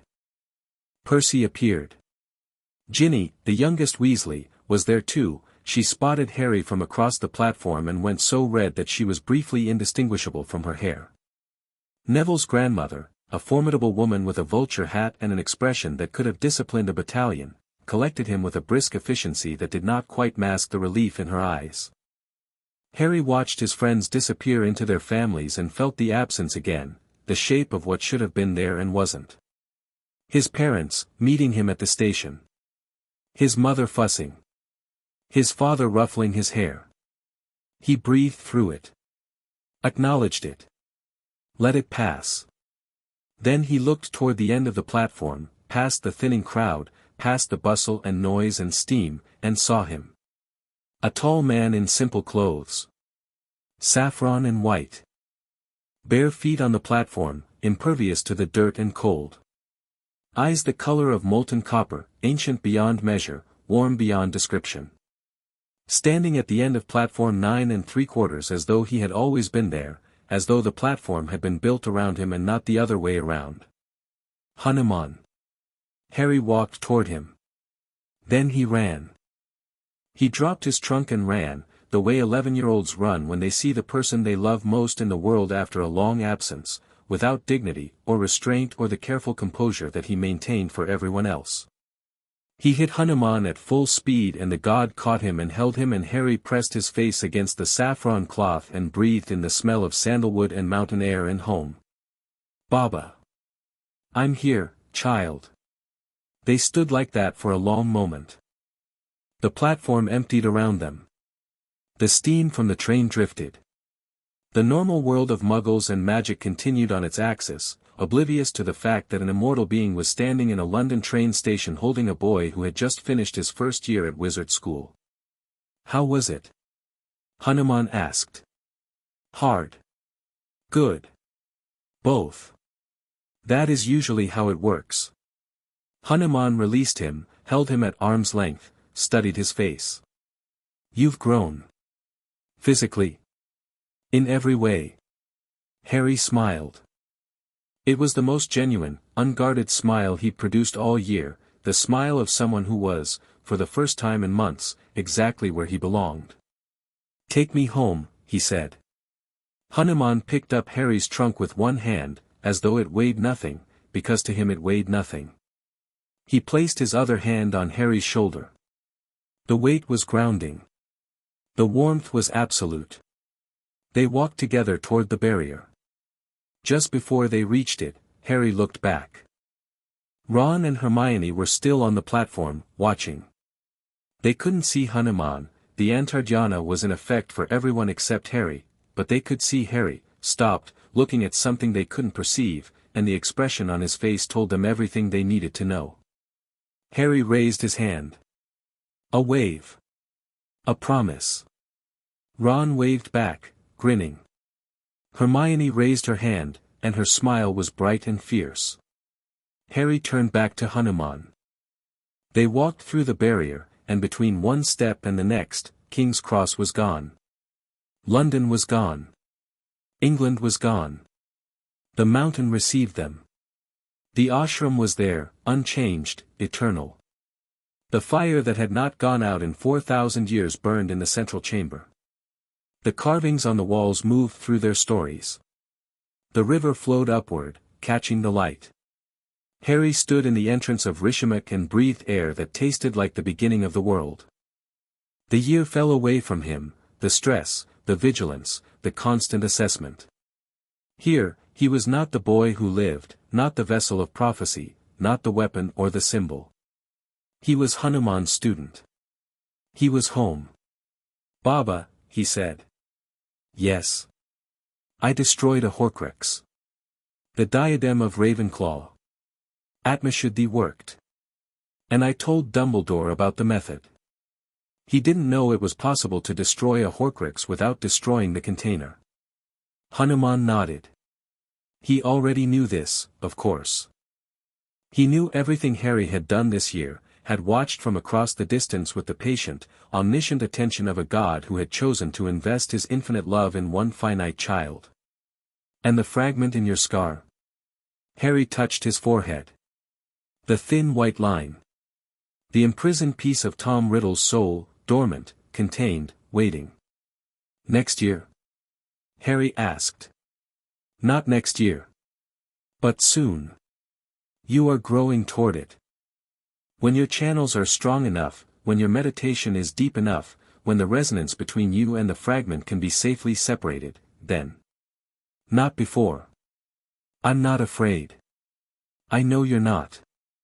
That is not the issue. The issue is precision. Removing a Horcrux from a living host is the most delicate operation in all of magical practice. One error and the host's soul is damaged. I will not risk you for the sake of speed. Okay. Okay. Hanuman's smile was warm. Now. Eat. Bathe. Rest. Tomorrow, we train. We have a war to prepare for, and your enemies will not be idle. Harry walked into the ashram. The stone was cool under his bare feet. The fire was warm on his face. The mountain held him. Somewhere in Albania, a shade drifted between the trees, diminished and desperate and already scheming its return. Somewhere in Britain, a diary with a soul fragment sat in a manor house, waiting. A locket hid in a cave by the sea. A cup sat in a vault beneath London. A ring lay buried in a ruined house. The Horcruxes waited. The war waited. The world waited. But tonight, a boy sat by a fire in a hidden mountain and ate dal and rice with his father, and the stars turned overhead, and for a few hours, everything was exactly as it should be. Chapter 6, Aftermath and Reckoning. Summer burned through June and into July like a forge heating steel. Harry woke at 4 every morning in Rishimak, and the mountain was waiting for him the way it always waited, patient, ancient, unchanged. But he had changed. He felt it in the first morning meditation, sitting on the ledge with the Himalayas spread below him and the stars still bright overhead. His awareness was sharper. His channels ran deeper. The year at Hogwarts, the constant low-level vigilance, the emotional density of living among hundreds of people, the confrontation with Quirrell, the destruction of the diadem, had worked on him the way a river works on stone. He was the same shape, but the edges were different. Smoother in some places. Harder in others. Hanuman noticed immediately. "Your Agni form has improved," he said on the first morning, watching Harry move through the fire sequence on the training ground. "The transition from third to fourth strike, you used to telegraph it. Now it flows. I had to use it. Against the troll. The form activated under pressure and I felt the gap close. Combat is the best teacher. The body learns what the mind theorizes." Hanuman was sitting cross-legged on a rock, wearing the saffron of a sadhu, holding 2 cups of chai as though he were watching a cricket match rather than a martial exercise. "Your Vayu form, however, has gotten sloppy. The footwork on the aerial sequence is lazy. You've been flying on a broomstick." "I was playing Quidditch." "Quidditch." Hanuman said the word the way a master chef might say, microwave dinner. "You were using a wooden stick to fly instead of the wind itself. Your body has adapted to the stick's limitations. We'll need to undo that. The broomstick was fun. Fun is acceptable. Dependency is not. Again. The Vayu form. From the beginning. And this time, fly." Harry grinned and launched himself into the air with a burst of wind that scattered leaves across the training ground, and for the next 2 hours, he relearned what it meant to fly without anything between himself and the sky. The training intensified across every dimension. Hanuman had been planning this summer since Harry had left for Hogwarts, and the curriculum he designed reflected both Harry's growth and the accelerating timeline of the war. Physical conditioning came first. Harry had maintained his combat forms at Hogwarts, but the castle's limited space and the need for discretion had restricted his range. Here, on the mountain, there were no limits. Hanuman ran him through Kalarapayata sequences at full power, strikes that cracked stone, kicks that displaced air, grappling techniques designed for opponents 3 times his size. Harry's body was still 11, still growing, but the prana flowing through his channels gave him a strength and speed that had nothing to do with muscle mass. He could hit like a battering ram and move like water and take impacts that would have hospitalized an adult, because the energy body protected the physical body, and his energy body was a fortress. Pranayama came second. Advanced breath work, pushing the boundaries of what his channels could handle. Hanuman introduced new techniques, Surya Badana, solar breath, which flooded the Pingla Nadi with solar prana and increased Harry's fire affinity. Chandra Badana, lunar breath, which cooled and calmed and deepened his connection to water and intuition. Bastrika, the bellows breath, which supercharged his entire system with raw prana until his skin hummed and the air around him shimmered with visible energy. The mantric work was the most demanding. Hanuman moved Harry beyond the elemental astras he'd mastered, the Agni Astra, the Vaivastra, the Varanastra, and into the next tier, the divine weapon invocations. The elemental astras call upon natural forces, Hanuman explained, sitting across from Harry in the central chamber, the eternal fire burning between them. Fire, wind, water, earth, storm. These are the building blocks of the physical world. They are powerful, and you wield them well. But the forces you will face, the Horcruxes, the Dark One's eventual return, the political machinery that will try to control or destroy you, require something more.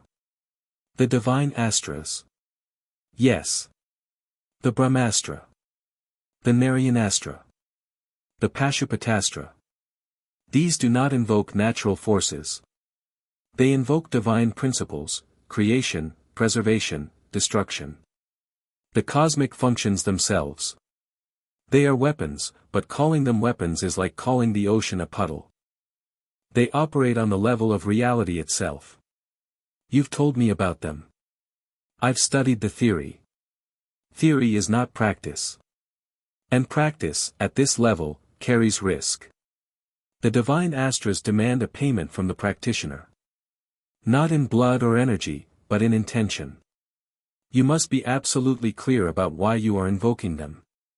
Any ambiguity, any trace of personal anger, of ego, of desire for dominance, and the astra will turn on you. Not because it is malicious. Because divine forces respond to truth, and a clouded intention is a lie. I understand. You understand intellectually. Understanding in the body, in the moment of invocation, is different. We will train this all summer. You will not invoke a divine astra until I am satisfied that your intention is pure under pressure. Under pain. Under provocation. Under every condition that might cloud your judgment. That sounds like you're planning to make this summer extremely unpleasant. I am planning to make you ready. The unpleasantness is a side effect. The training was, as promised, brutal. Hanuman did not train the way human teachers trained. He trained the way a god trained, with infinite patience and absolutely no mercy. He could modulate his own power to match Harry's level precisely, which meant that every sparring session pushed Harry to his exact limit and not a fraction beyond. It also meant that Harry never won. He came close, achingly, maddeningly close, but Hanuman always had another level, another gear, another dimension of skill that Harry hadn't accounted for. "You're holding back," Harry said one afternoon, flat on his back on the training ground with the taste of dirt in his mouth and a bruise forming on his ribs that would be spectacular by evening. "Of course I am. If I fought at full power, this mountain would not exist afterward." Hanuman extended a hand and pulled Harry to his feet. "But I am holding back less than I was last year." "You're improving. That's encouraging and terrifying in equal measure." "Good. Both are useful." The intentionality training was the hardest part. Hanuman designed scenarios, psychological pressure tests, that forced Harry to maintain absolute clarity of purpose under extreme duress. He would create illusory attacks, emotional provocations, false crises designed to trigger fear or anger, and require Harry to hold an invocation steady through all of it. The first week, Harry failed every test. His intention would waver, a flash of irritation, a spike of adrenaline, a momentary lapse in the crystalline purity that the divine astras demanded, and Hanuman would call a halt and they would begin again. By the second week, Harry could hold through physical stress. By the third week, he could hold through emotional stress. By the fourth week, Hanuman threw something at him that he didn't expect. They were on the training ground. Harry was in deep mantric focus, holding the preliminary invocation of the Brahmastra, not activating it, just maintaining the connection, feeling the awesome, terrible presence of the creative force at the edge of his consciousness. It was like holding a live wire. Like standing at the edge of a cliff and choosing not to step back. The power was right there, infinite and overwhelming, and keeping it at bay required every ounce of discipline he possessed. Hanuman attacked. Not physically. He reached into Harry's consciousness and pulled out a memory. Green light. A woman screaming.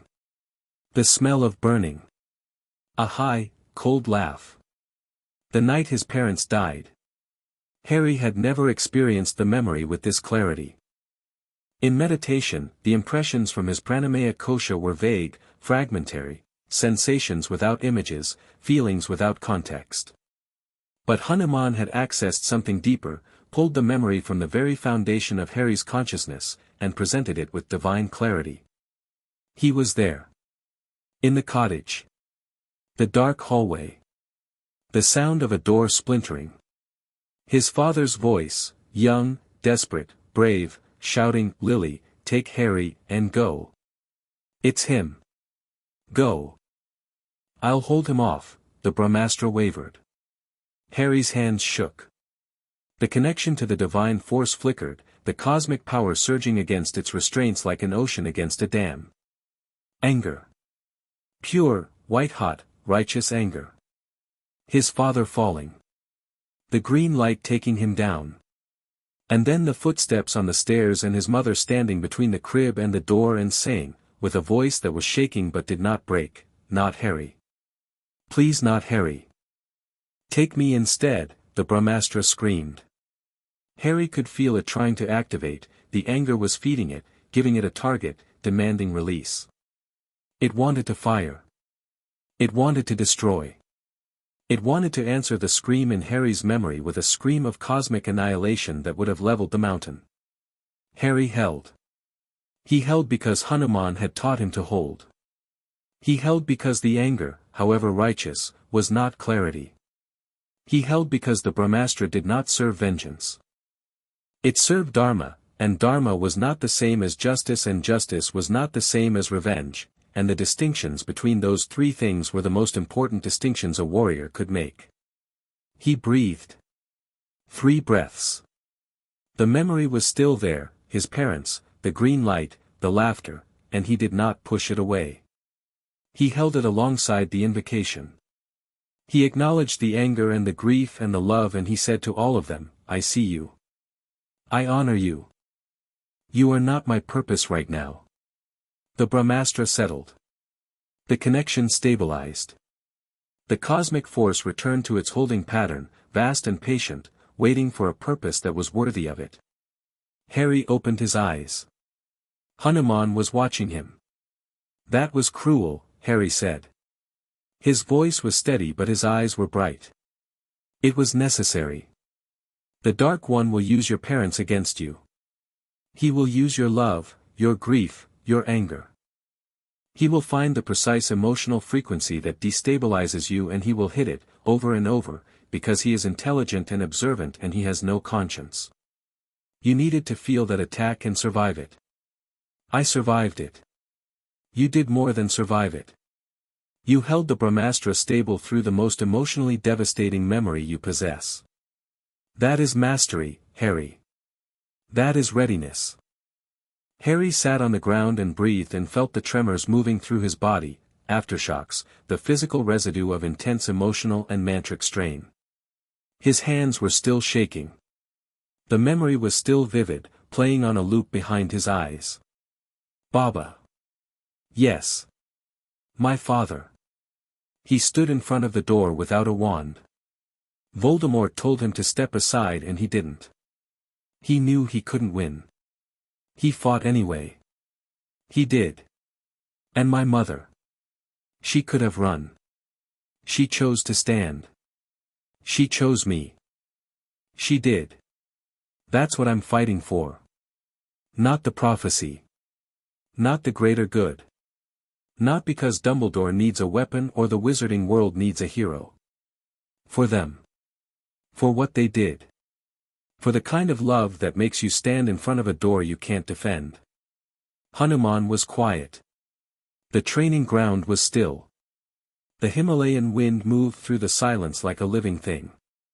That, Hanuman said, is the purest intention I have ever felt in a mortal practitioner. Hold on to it. It will carry you through everything that comes. Harry nodded. He wiped his eyes with the back of his hand, and if Hanuman noticed the tears, he did not comment, because some things were sacred and privacy was a form of respect. They finished the session. Harry walked back to the ashram in the gathering twilight, and the mountain held him, and the fire waited, and somewhere deep in his chest, beneath the grief and the anger and the love, a new certainty was crystallizing. Hard and bright and unbreakable. He was ready. Not perfectly, perfection was a lie that paralyzed rather than prepared. But ready enough. Ready for the Horcruxes. Ready for Voldemort's return. Ready for whatever the world threw at him, because he knew who he was and he knew why he fought and no force in the universe could shake that foundation. The letters came throughout July. Ron's letters were written in a scrawl that suggested the quill was being used as a melee weapon rather than a writing instrument. They were cheerful, rambling, and full of the specific details that revealed how carefully Ron paid attention to the world around him even as he pretended not to. Harry, hope India is good. It's mental here. Dad got tickets to the Quidditch World Cup qualifiers. England got thrashed by Luxembourg, which shouldn't even be possible. Luxembourg is the size of a garden shed. Fred and George are developing a line of joke sweets that make you sick in specific ways so you can skive off class. Mum found out and there was a row that registered on the Richter scale. Ginny asks about you constantly, which I'm pretending not to notice. Write back when you can. Miss you, mate. Ron P.S. Hermione sent me a letter that was 6 pages long about Vedic cosmology. I read all of it. Tell her I said it was interesting and see what happens. Harry wrote back on parchment that he'd brought from Hogwarts, using a quill and ink rather than the palm leaf and stylus that were the standard writing implements in Rishimak. He told Ron about the training without specifics, asked about the joke suites, and mentioned that Hermione's letter about Vedic cosmology was probably correct on every point. Hermione's letters were, predictably, dense.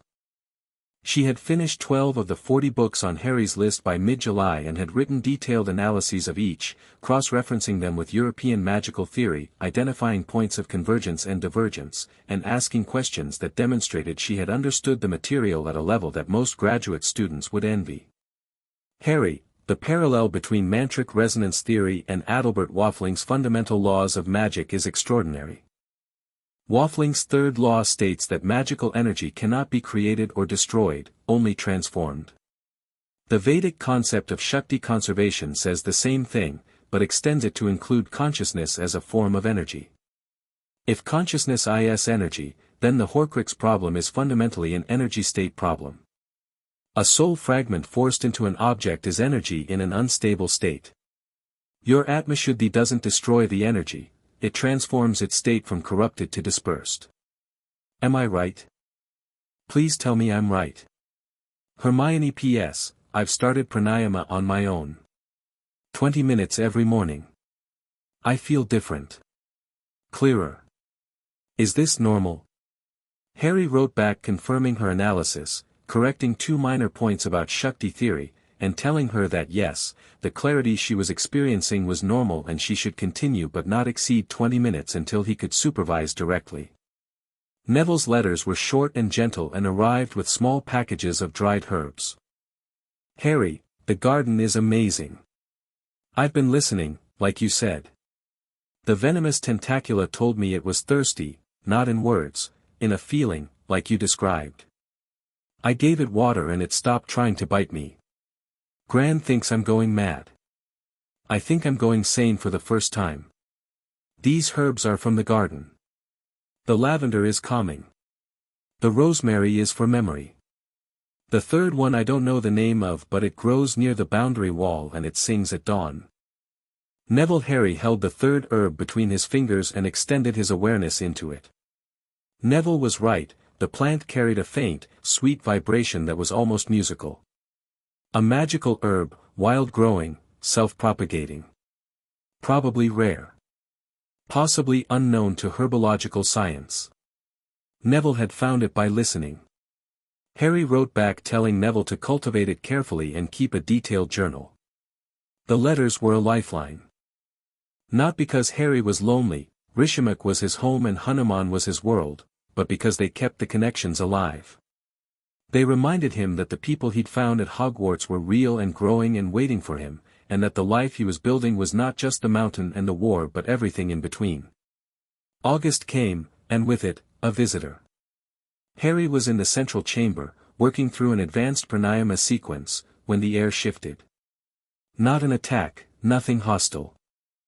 A presence, approaching the ashram from the outside, which was notable because Rishimak existed between worlds and could not be found by anyone who didn't already know where it was. Harry opened his eyes. Hanuman was sitting by the fire, unperturbed, which meant whoever was coming was expected. "We have a guest," Hanuman said. "Who?" "Someone who has been wanting to meet you for a very long time." The visitor walked through the entrance of the ashram the way water walks through a riverbed, naturally, as though the space had been shaped to receive him. He was old. Not old the way Dumbledore was old, with the visible markers of age, the wrinkles, the silver hair, the careful movements. This man was old the way mountains are old. The way rivers are old. His body was small and slight and wrapped in white cloth, and his face was creased with laugh lines so deep they looked carved, and his eyes were dark and bright and held the particular quality of someone who had seen the joke at the heart of the universe and found it genuinely funny. He walked barefoot on the stone floor. He carried nothing. He radiated a peace so complete that Harry's trained sensitivity registered it as a physical force, a warmth, a stillness, an absolute absence of conflict. Hanuman stood and pressed his palms together. Harry had seen Hanuman bow to exactly one entity in his life, the memory of Lord Rama. The fact that he was now pressing his palms together for this small, smiling man told Harry everything he needed to know about the visitor's significance. "Gurudev," Hanuman said. The old man smiled. It was a smile of such extraordinary warmth that the fire in the pit seemed to lean toward him, as though drawn by a superior light. "My friend," the old man said. His voice was soft, accented, carrying the cadence of someone who had spoken many languages and found them all equally insufficient.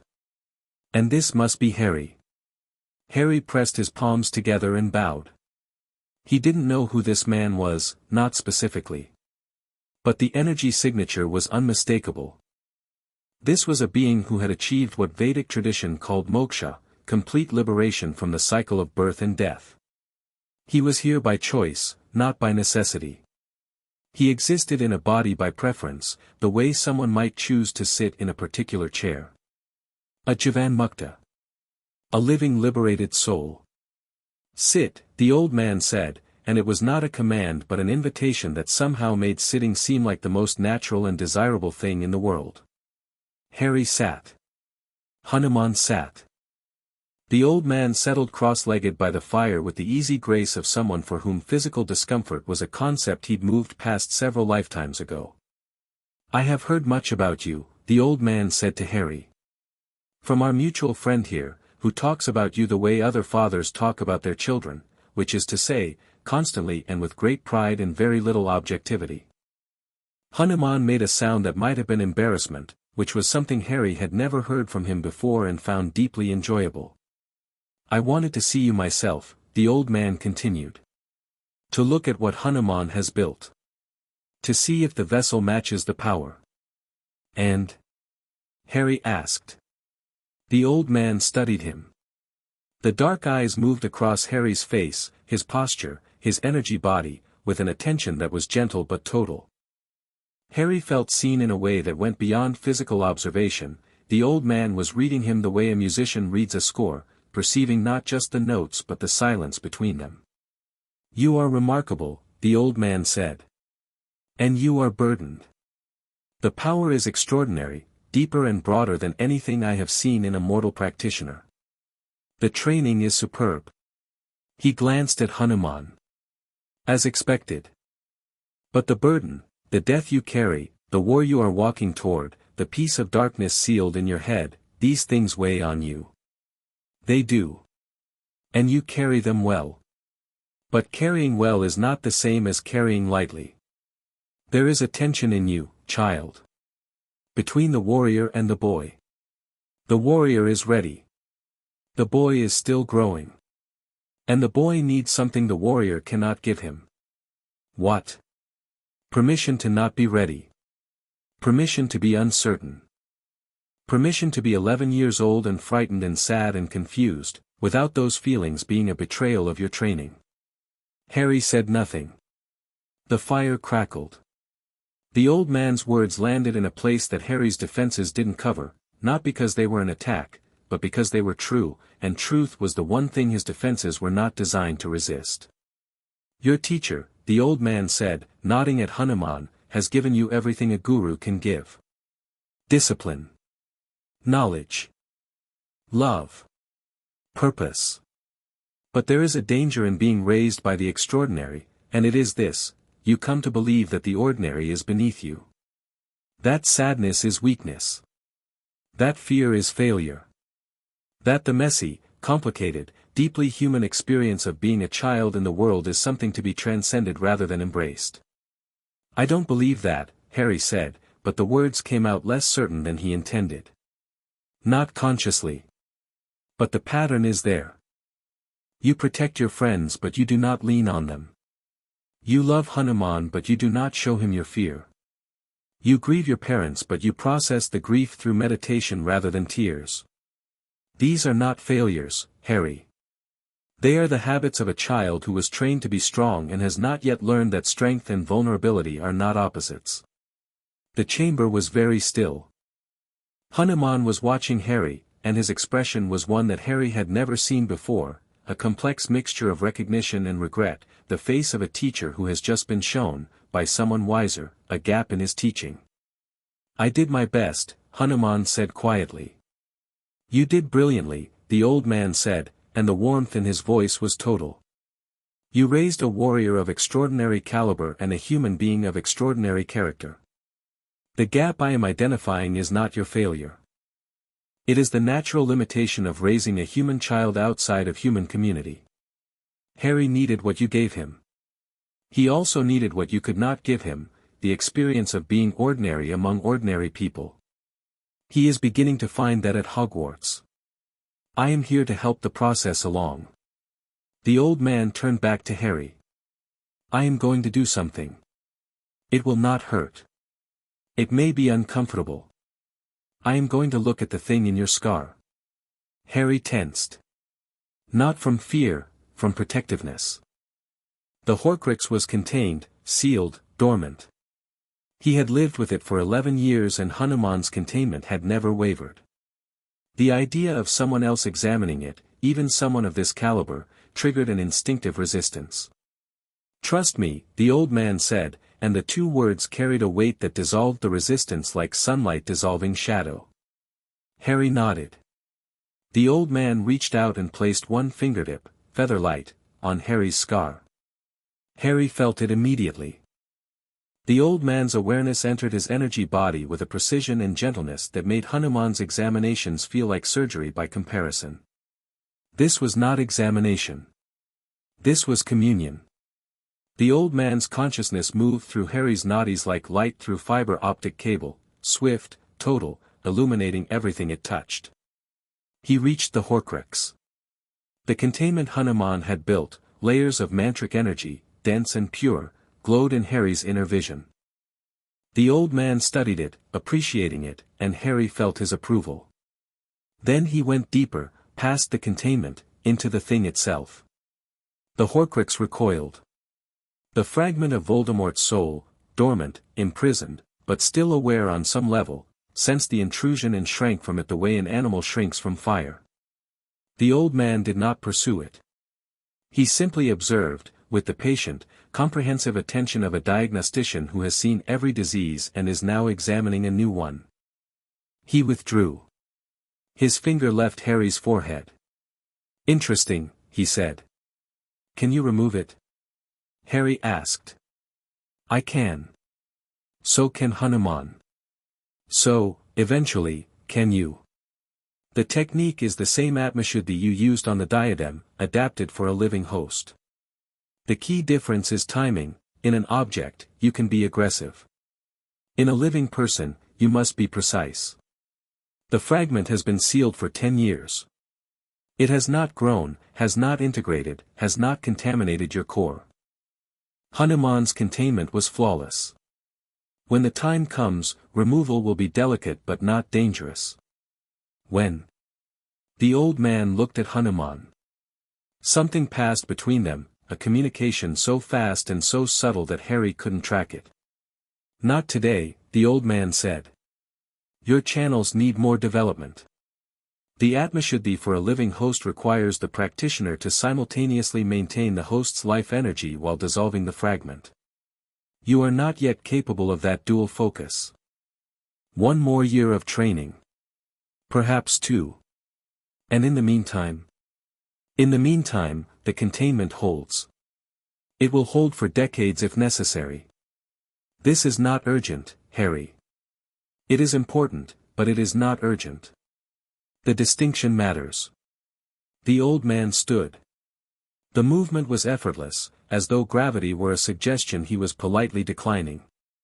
"I have one more thing to give you," he said. He reached into the folds of his white cloth and produced a mala, a string of rudraksh beads, dark and textured, strung on red thread. "This belonged to a king who fought a war much like the one you face. A war of dharma against adharma, of righteousness against corruption. He won, but the victory cost him everything he loved, and he spent the rest of his life wondering if the cost was worth it. He concluded that it was, but only because the alternative, a world ruled by the unrighteous, was worse." He placed the mala in Harry's hands. The beads were warm. They hummed with a resonance that Harry recognized as ancient beyond comprehension, not just old in years but old in significance, saturated with the prayers and meditations of someone who had used them with absolute devotion for an entire lifetime. "Wear them when you need to remember why you fight," the old man said. "Not for vengeance. Not for glory. For the people who cannot fight for themselves." Harry looked at the mala. The beads were dark and smooth and each one felt like a world.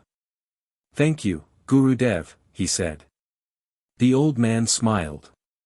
He placed one hand on Harry's head, a blessing, a benediction, and Harry felt something move through him that was beyond power, beyond knowledge, beyond anything his training had prepared him for. It was peace. Not the peace of meditation, which was cultivated and maintained.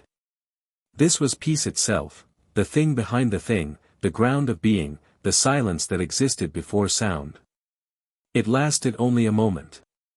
Then the old man withdrew his hand, turned to Hanuman, and they embraced the way old friends embrace, with the ease and depth of those who have known each other across ages. "Take care of him," the old man said. "With my life," Hanuman said. "I know. That's what worries me." The old man smiled. "You give too much, old friend. Remember to keep something for yourself." He walked out of the ashram.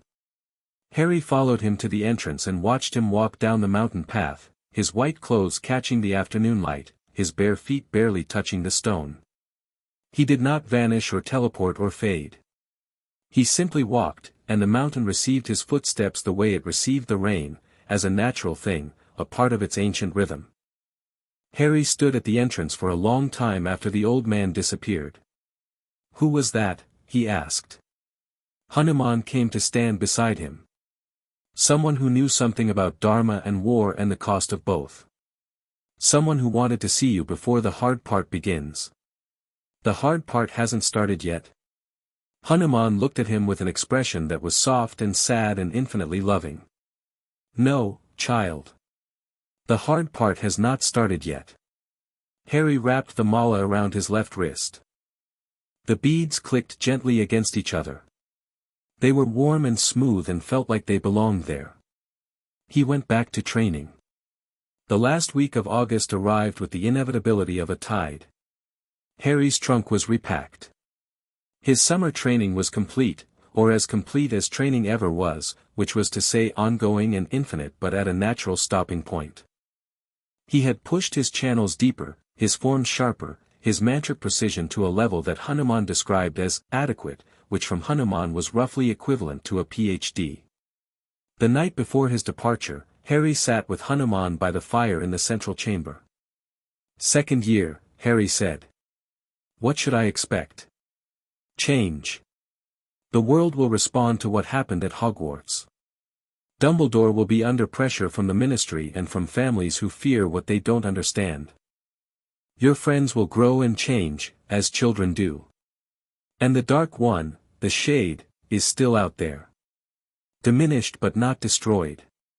He will be seeking new means to return." "The diary."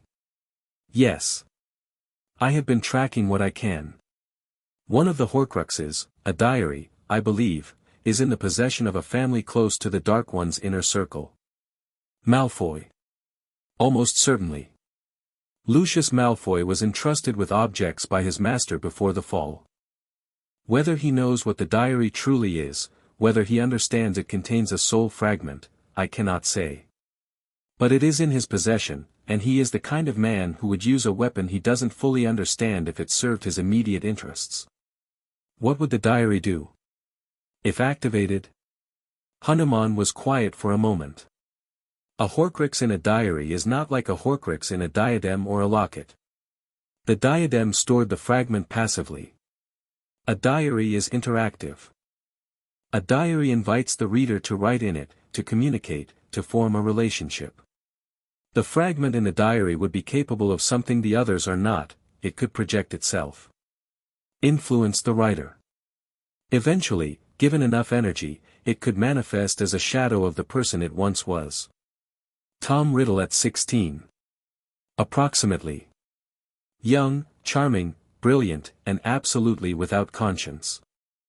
If the diary reaches a vulnerable person, a child, perhaps, someone lonely, someone desperate for a friend, the fragment could feed on their life force and grow stronger. Strong enough to act. Strong enough to open things that should remain closed. Riddle was Slytherin's heir. He found Slytherin's Chamber of Secrets as a student. The diary fragment would know how to find it again. Harry stared into the fire. The implications were clear and terrible. A Horcrux capable of autonomous action, in the hands of a man who would deploy it without understanding its true nature, in a school full of children. "I need to intercept it," Harry said. "You need to be alert to it. Interception may not be possible. Lucius Malfoy is careful and you cannot reveal that you know about the Horcruxes to anyone in his circle. But if the diary surfaces at Hogwarts, you will recognize it. The signature will be unmistakable. And if it reaches someone before I find it, then you save them. That is your dharma, Harry. Not just destroying dark objects. Saving the people they would destroy." Harry nodded. He looked at the mala on his wrist, the dark beads warm against his skin. "Baba. The old man, Gurudev. He said the hard part hasn't started." "He did." "What did he mean?" Hanuman was quiet for a long time. The fire crackled between them. The carvings on the walls moved through their stories, Rama and Sita, the eternal cycle, love and loss and duty and war. He meant that this year, the troll, Quirrell, the stone, the diadem, was the prelude. The establishing of the pieces. Next year, and the years after, the game begins in earnest. Voldemort will return. Not as a shade, as a being with a body and a wand and the full terrible power he possessed at his peak. And when he does, the world will be forced to choose sides, and the choices will be ugly and the casualties will be real and the cost will be measured in lives. "I know. You know it here." Hanuman touched his own temple. Knowing it here, he touched his chest, is different. The grief will be heavier than you expect. The loneliness will be sharper. The temptation to use your power to simply end it, to invoke the Brahmastra and reduce your enemies to ash, will be real and persistent and wrong. "I won't do that. I believe you. But I want you to hear me say this, the hardest battles you will fight will not be against Voldemort. They will be against yourself. Against the part of you that is tired and angry and grieving and wants it to be over.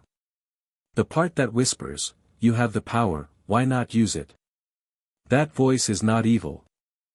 It is human. And it must be answered with something stronger than power." "What?"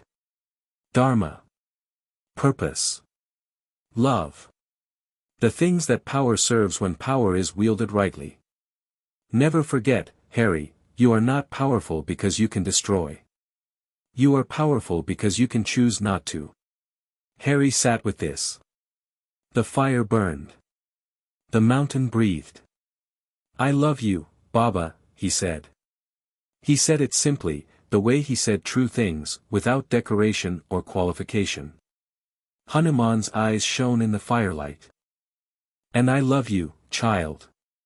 Since the moment I found you on that doorstep. Since before that, if I am honest. I believe I was waiting for you. That's a long time to wait. I am patient." Harry smiled. It was the smile that Hanuman loved best, not the composed, confident smile that Harry showed the world, but the real one, the one that belonged to the boy underneath the warrior, the child who had been loved completely and knew it. They sat by the fire until it was time to go, and then they went. Platform 9 3/4 was exactly as Harry remembered, the scarlet engine, the steam, the chaos of families and trunks and owls. September 1st. The wheel turning. Hanuman stood at the end of the platform in his human guise, unremarkable, invisible to everyone except Harry. They did not make a scene. They had said everything that needed to be said the night before. Harry looked at him. Hanuman looked back. A nod. A world of communication in a single gesture. Harry walked to the train. Ron was already on board, hanging out of a compartment window and waving with the subtlety of a semaphore flag. "Harry! Over here!" Harry grinned and hauled his trunk onto the train. The compartment was already half full. Ron was there, taller than last year, his voice occasionally cracking in ways that he was pretending didn't happen.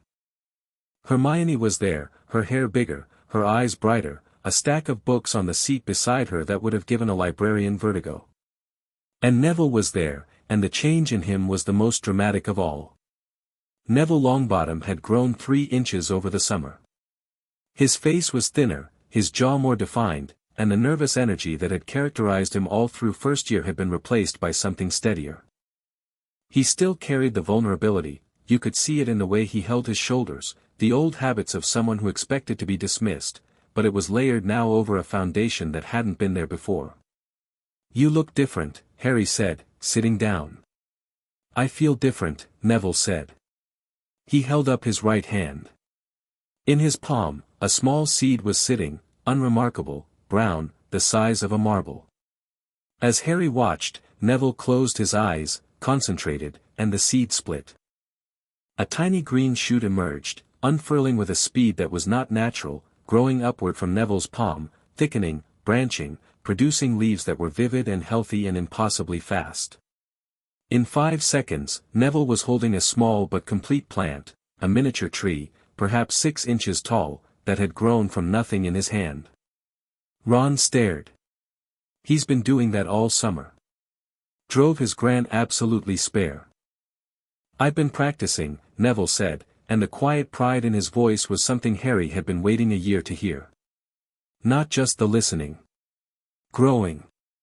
I can feel the life in the seeds. I can talk to it. Encourage it. Speed it up." "That's not herbology," Hermione said, and her voice had the particular reverence she reserved for genuine magical breakthroughs. "That's biomanipulation. Direct magical influence on plant growth at the cellular level. There's no wand spell that can do that." "I know," Neville said. "It's like what Harry described, it's not wand magic. It comes from somewhere else. Somewhere deeper." Harry looked at the small tree in Neville's hand and felt something that he could only describe as joy. Not pride, Neville hadn't done this for Harry. He'd done it for himself. The breathing exercises, the confidence, the permission to be who he actually was instead of who everyone expected him to be, all of it had unlocked something that had been locked up for 11 years. "Show me the singing herb," Harry said. Neville reached into his bag and produced a small potted plant. It was delicate, pale purple, with leaves that shimmered faintly in the compartment light. As he set it on the seat, it produced a sound, barely audible, like the memory of a note, sweet and clear and unlike anything Harry had heard from a plant before. "I've been growing it all summer," Neville said. "It responds to emotion. When I'm happy, it sings louder. When I'm sad, it kind of hums. It's like it's tuned to people." Harry extended his awareness into the plant. The energy signature was unlike any plant he'd encountered, there was a consciousness in it, rudimentary but real, that responded to the emotional states of nearby beings. It was, in its own small way, a living empathic instrument. "This is a new species," Harry said. "Neville, I don't think this plant exists in any botanical record, magical or otherwise." "I know. Professor Sprout's going to lose her mind." Hermione was already writing in her notebook, her hand moving at a speed that suggested she was transcribing directly from thought to page with minimal intervention from motor skills. If Neville's ability represents a form of Earth element city equivalent to what Harry practices with fire and wind, then the theoretical implications for Vedic magical theory are enormous, Harry said. And yes, that's exactly what it is. Neville has a natural Prithvi city. Earth mastery. It's not something I taught him, it's something he was born with. The training just cleared the path. Neville looked at Harry. Then he looked at the plant in his hands. Then he looked out the window, where the English countryside was beginning to roll past as the train pulled out of London, and the expression on his face was something that Harry wanted to photograph and frame and hang on a wall somewhere, because it was the expression of a boy who had spent his whole life believing he was less than, and had just discovered that he was more than anyone had imagined, including himself. "Thanks, Harry," Neville said quietly. "Don't thank me. Thank the plant." The plant sang. The train ride to Hogwarts was different from the first one. Less nervous. More anticipatory. They were second years now, not veterans, but no longer rookies, and the confidence that came with knowing the castle and its rhythms was evident in all of them. They talked about the summer. Ron described the Weasley family holiday in Egypt. Bill had arranged it through his Gringotts contacts, with the vivid, rambling enthusiasm that characterized all of Ron's storytelling. The pyramids have curses on them that make the ones at Hogwarts look like party tricks. Charlie wanted to investigate one and Mum nearly had a heart attack. Hermione described her research with a focus that bordered on the obsessive.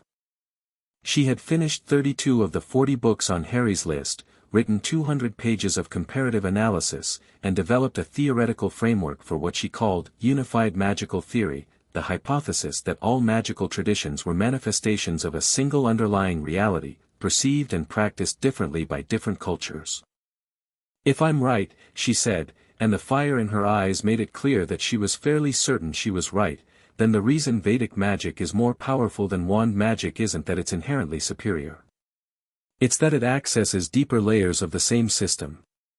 Wand magic operates at the surface level, manipulating matter and energy through focused intent. Vedic magic operates at the foundation level, invoking the forces that create matter and energy in the first place.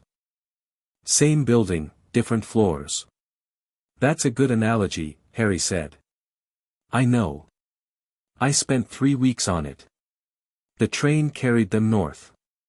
The countryside changed, greener, wilder, the hills steepening into mountains. Late afternoon sunlight came in gold and slanting through the windows. Harry felt the castle before he saw it.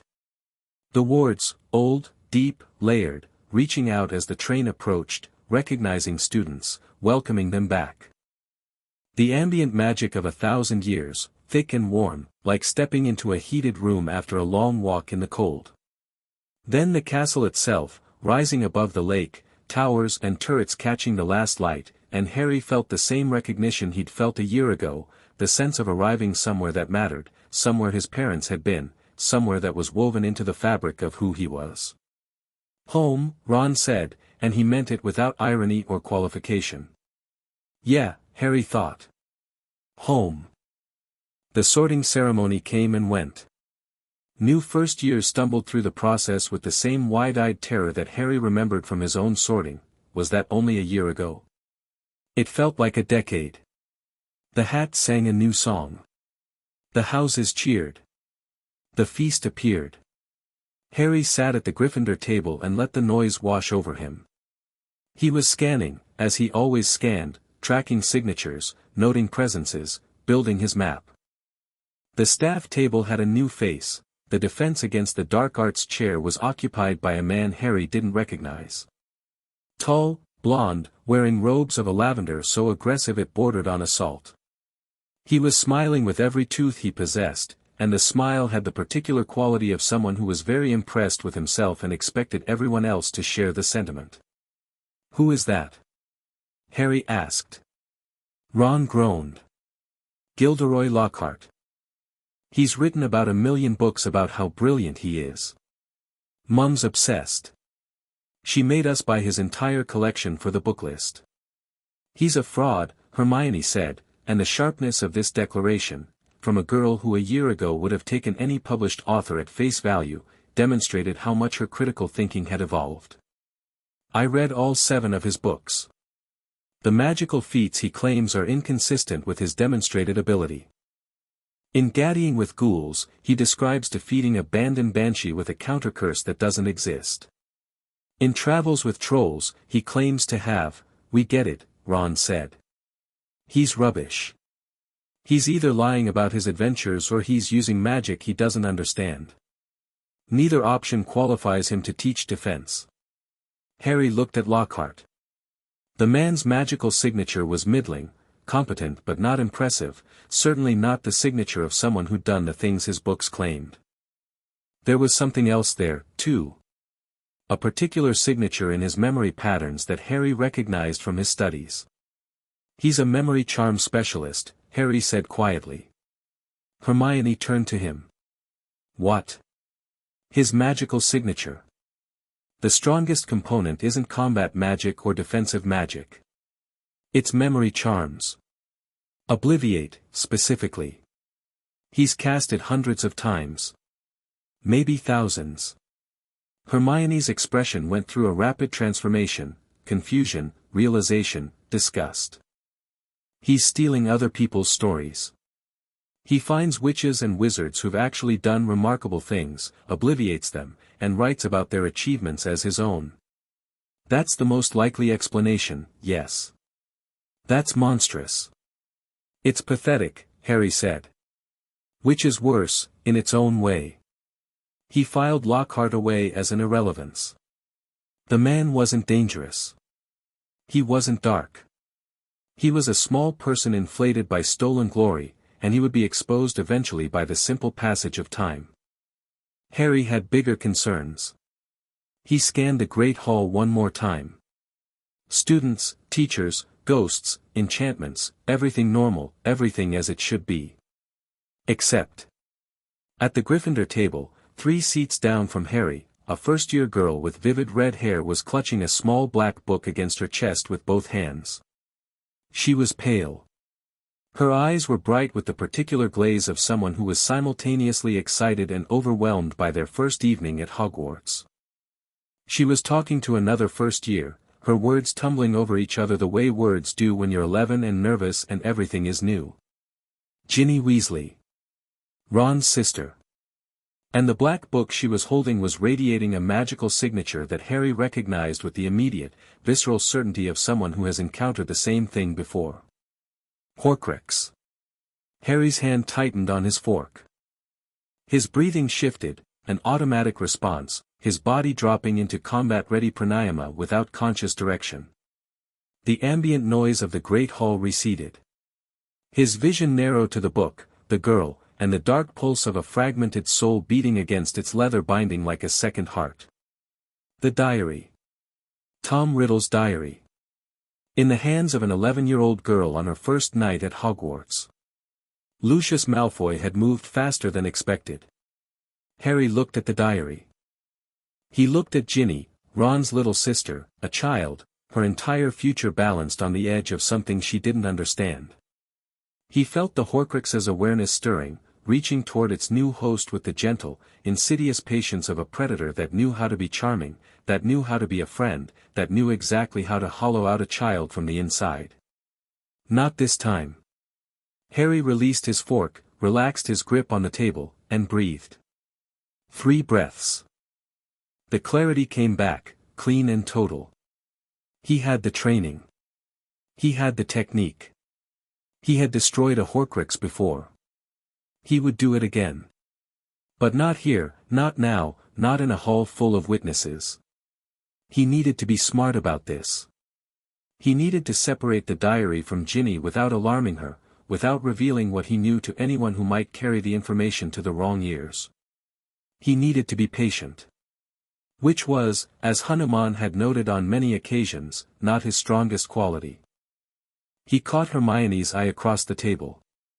She saw his expression, the sudden stillness, the focused intensity, and her own expression sharpened in response. She didn't speak. She tilted her head, a fraction of an inch, the universal gesture of what is it. Harry's eyes moved, just barely, toward Ginny and the book. Hermione followed the look. She saw the diary. She didn't have Harry's energetic perception, but she had a year of training in observation and analysis, and she saw the way Ginny held the book, too tight, too close, the way you hold something precious that you're afraid of losing. Hermione's eyes came back to Harry. Her expression said, "After dinner." Harry nodded. The feast continued. The enchanted ceiling showed a sky full of stars. Dumbledore made his announcements.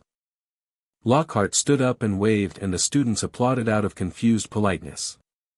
Percy herded the first years toward Gryffindor Tower. And Harry Potter sat at a table in a Scottish castle and watched a dark object move through the crowd in the hands of an innocent child, and began planning his next move. The war, as Hanuman had said, was just beginning.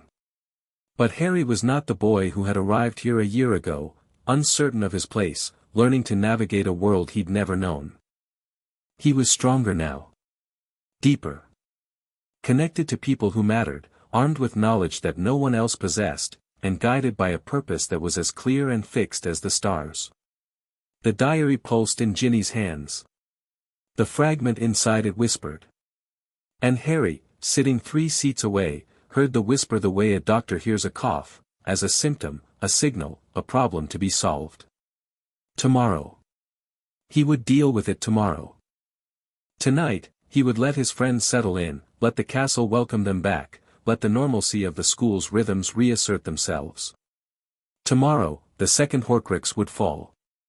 And Tom Riddle, in whatever form he existed, would learn again that Harry Potter was not someone who could be outmaneuvered, outpaced, or outweighted. The feast ended.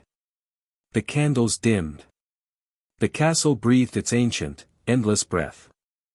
And Harry went to bed and dreamed of fire, as he always dreamed, and the fire was warm and the darkness was far away and tomorrow was coming. Chapter 7, The Road Ahead. Harry did not sleep that night. He lay behind his curtains in the Gryffindor dormitory and listened to the castle settle, the familiar sounds of Ron snoring, Neville's breathing, Seamus muttering something incomprehensible about Kenmare kestrels, and he mapped the diary's signature through the floors and walls between them. It was 3 floors down and 1 tower across, in the first-year girls' dormitory. Ginny Weasley was still awake.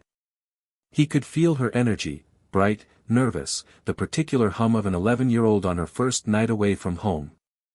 And intertwined with that brightness, threading through it like ink in water, was the diary's pulse. It was already working. Already reaching. The fragment inside was patient and strategic in a way that the diadem's fragment hadn't been, because this wasn't a passive container. This was an interface. A conversation waiting to happen. Harry closed his eyes and thought through his options. The direct approach, walk up to Ginny at breakfast, explain that the book she'd been given was a dark artifact, take it and destroy it. Simple. Effective. And potentially catastrophic, because Ginny would want to know how he knew, and word would travel, and Lucius Malfoy would learn that his planted weapon had been neutralized before it could act, and the information chain from Malfoy to whatever remained of Voldemort's network would carry the message that Harry Potter knew about Horcruxes and could destroy them. That information, in the wrong hands, would put the remaining Horcruxes into deeper hiding and make the endgame infinitely harder. The indirect approach, find a way to separate the diary from Ginny without her understanding why, destroy it privately, and maintain operational security. Better for the long game.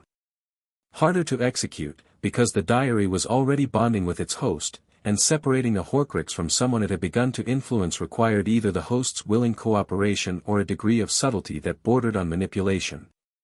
Harry didn't want to manipulate an 11-year-old girl. The thought made something in his stomach turn, because manipulation, however well-intentioned, was the tool of Dumbledore's playbook, and Harry had spent a year defining himself in opposition to that approach. He needed a third option. He found it at 4 a.m, sitting on the ledge outside Gryffindor Tower in the September darkness, his legs dangling over a drop that would have killed anyone without Vayu City, the cool Scottish air sharp against his face. He needed Ron. Not Ron's magic. Not Ron's strategic mind. Ron's relationship. Ginny was Ron's sister. She trusted Ron more than she trusted anyone at Hogwarts. If Harry told Ron the truth, all of it, and Ron spoke to Ginny, brother to sister, with the genuine concern that Ron carried for his family beneath all the teasing and the bickering, then Ginny might hand over the diary willingly. No manipulation. No deception. Just the truth, delivered by someone she loved. It was risky. It required trusting Ron with information that could change everything. It required believing that Ron could handle the weight. Harry thought about the chess game under the trapdoor. Ron's pale face. The sacrifice. The absolute, unflinching courage of a boy who'd thrown himself into harm's way because it was the right move. Yeah. Ron could handle it. Dawn came slowly. The sky turned from black to gray to pale gold, and the castle emerged from the darkness like a ship emerging from fog. Harry went back inside, dressed, and waited in the common room. Ron came down at 7:15, yawning, his robes on backward, his hair suggesting that he had fought his pillow during the night and lost. He spotted Harry in the armchair by the fire and detoured toward him with the unerring instinct of someone who had learned to read his friend's body language over the course of a year. "You look like you haven't slept," Ron said. "I haven't." "That's never good." "What happened?" "Sit down. I need to tell you something, and it's going to be difficult, and I need you to hear all of it before you react." Ron sat. The humor drained from his face, replaced by the steady, focused attention that he brought to chess and crisis and nothing in between. Harry told him. He told him about the diary. About Lucius Malfoy planting it, probably slipped into Ginny's cauldron during a shopping trip, or given to her through some other seemingly innocent channel. About what the diary was, a Horcrux, a piece of Voldemort's soul, interactive, capable of communication, designed to form a bond with its user and feed on their emotional energy until the fragment was strong enough to act independently. About what it would do if left unchecked, possess Ginny, use her to open the Chamber of Secrets, unleash whatever was inside on the school. Ron's face went through a transformation that was painful to watch. The color left it in stages, first the cheeks, then the forehead, then the lips, until he was gray-white, the freckles standing out like spatters of paint on bare canvas. His hands, resting on his knees, curled into fists so tight that the knuckles went yellow. "Ginny," he said. His voice was flat. Controlled. The voice of someone exerting enormous effort to not scream. "She doesn't know what it is. She thinks it's just a diary. But it's already started working on her. The fragment is reaching out, forming a connection. If we don't get it away from her in the next day or two, the bond will strengthen and separation will become more complicated. I'll take it from her. Ron, I'll walk up to her room and I'll take it and I'll bring it to you and you'll do whatever you did to the last one and it'll be done. If you take it by force, the diary will resist. It has defenses, not physical, but psychological. It can influence people who touch it. And if Ginny has already written in it, she'll feel a compulsion to protect it. She won't understand why, but she'll fight you. She's my sister. I know. That's why I'm telling you this instead of handling it myself. She'll listen to you. She trusts you." Ron was quiet for a long time. The common room was still empty, it was early, and second years on the first day of term were not known for their punctuality. "What do I say?" Ron asked. His voice had changed. The flatness was gone, replaced by something raw and real. He was scared. Not for himself. For Ginny. Tell her the truth. Tell her the diary was given to her by someone who wanted to hurt her. Tell her it's dark magic.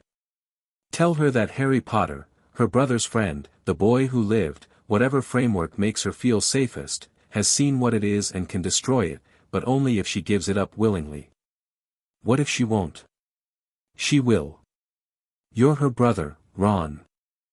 You've been annoying her and protecting her and making her laugh for 11 years.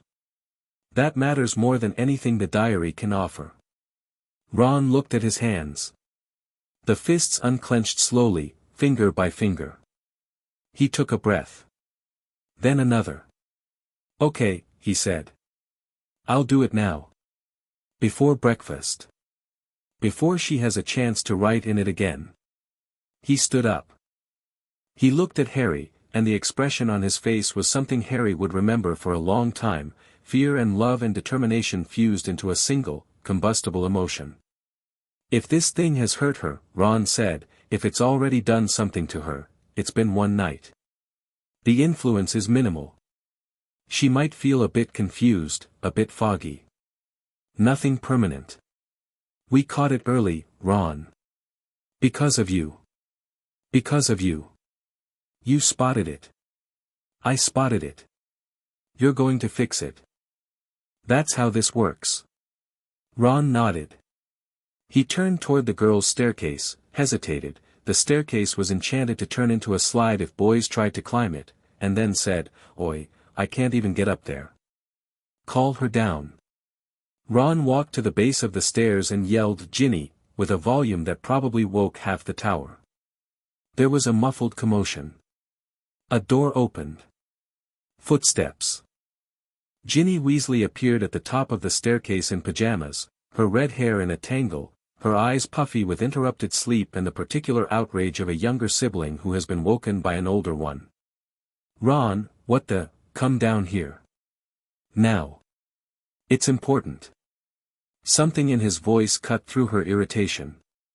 She came down the stairs, barefoot, hugging herself against the early morning chill of the common room. She was small for her age, sharp-featured, with brown eyes that were brighter and fiercer than her sleepy face suggested. She spotted Harry in the armchair and went crimson. Harry had been warned about this. Hermione had mentioned it last year with a carefully neutral expression, but seeing it was different. Ginny Weasley had a crush on the boy who lived that was the approximate size and intensity of a small supernova, and being confronted with the reality of Harry Potter in a common room at 7 in the morning while wearing pajamas with snitches on them was clearly a trial she had not prepared for. "Ginny," Ron said, and the gentleness in his voice made her turn away from Harry and focus on her brother. "I need to ask you something, and I need you to be honest with me." "What is it?" "The diary. The black book. Where did you get it?"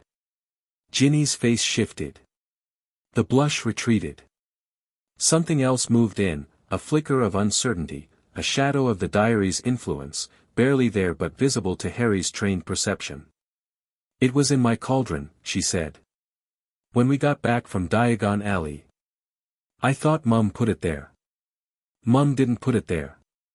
Ginny, someone slipped it into your things deliberately. That diary is dangerous. It's just a diary. It's not just a diary. It's..." Ron stopped. He was struggling with the words. He wasn't a talker, not about serious things. His emotional language was action, chess moves and reckless bravery and corned beef sandwiches shared on trains. Putting danger into words was like asking him to play Quidditch with a tennis racket. He looked at Harry. Harry gave him a small nod. "Go on. You've got this." Ron turned back to his sister. He knelt down so they were eye level, which was not something Ron Weasley did, ever, and the fact that he did it now told Ginny more than any words could have. "Gin," he said. "Listen to me. You know I'd never lie to you about something that mattered. Not about this. That diary has dark magic in it. Really dark. Harry can see it, he can sense it, the way he can sense other things. It's not safe. I need you to give it to me." But, Ginny's hand moved to her pajama pocket. The diary was there, she'd slept with it, which was a sign of how quickly the bonding had begun.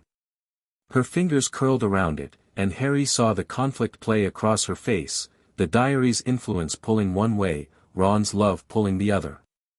"It talks to me," Ginny whispered. "I wrote in it last night. And it wrote back. It was nice. It said its name was Tom.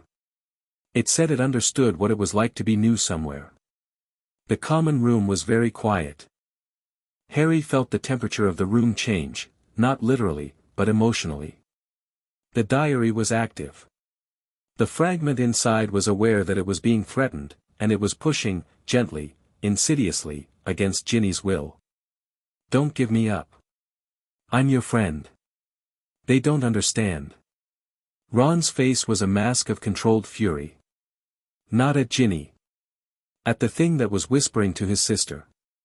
Gin, he said, and his voice was the steadiest Harry had ever heard it. Tom is not nice. Tom is the reason Mum and Dad had to fight a war. Tom is the reason Harry's parents are dead. That diary belongs to the darkest wizard who ever lived, and it's trying to trick you the way it's tricked people before. Please.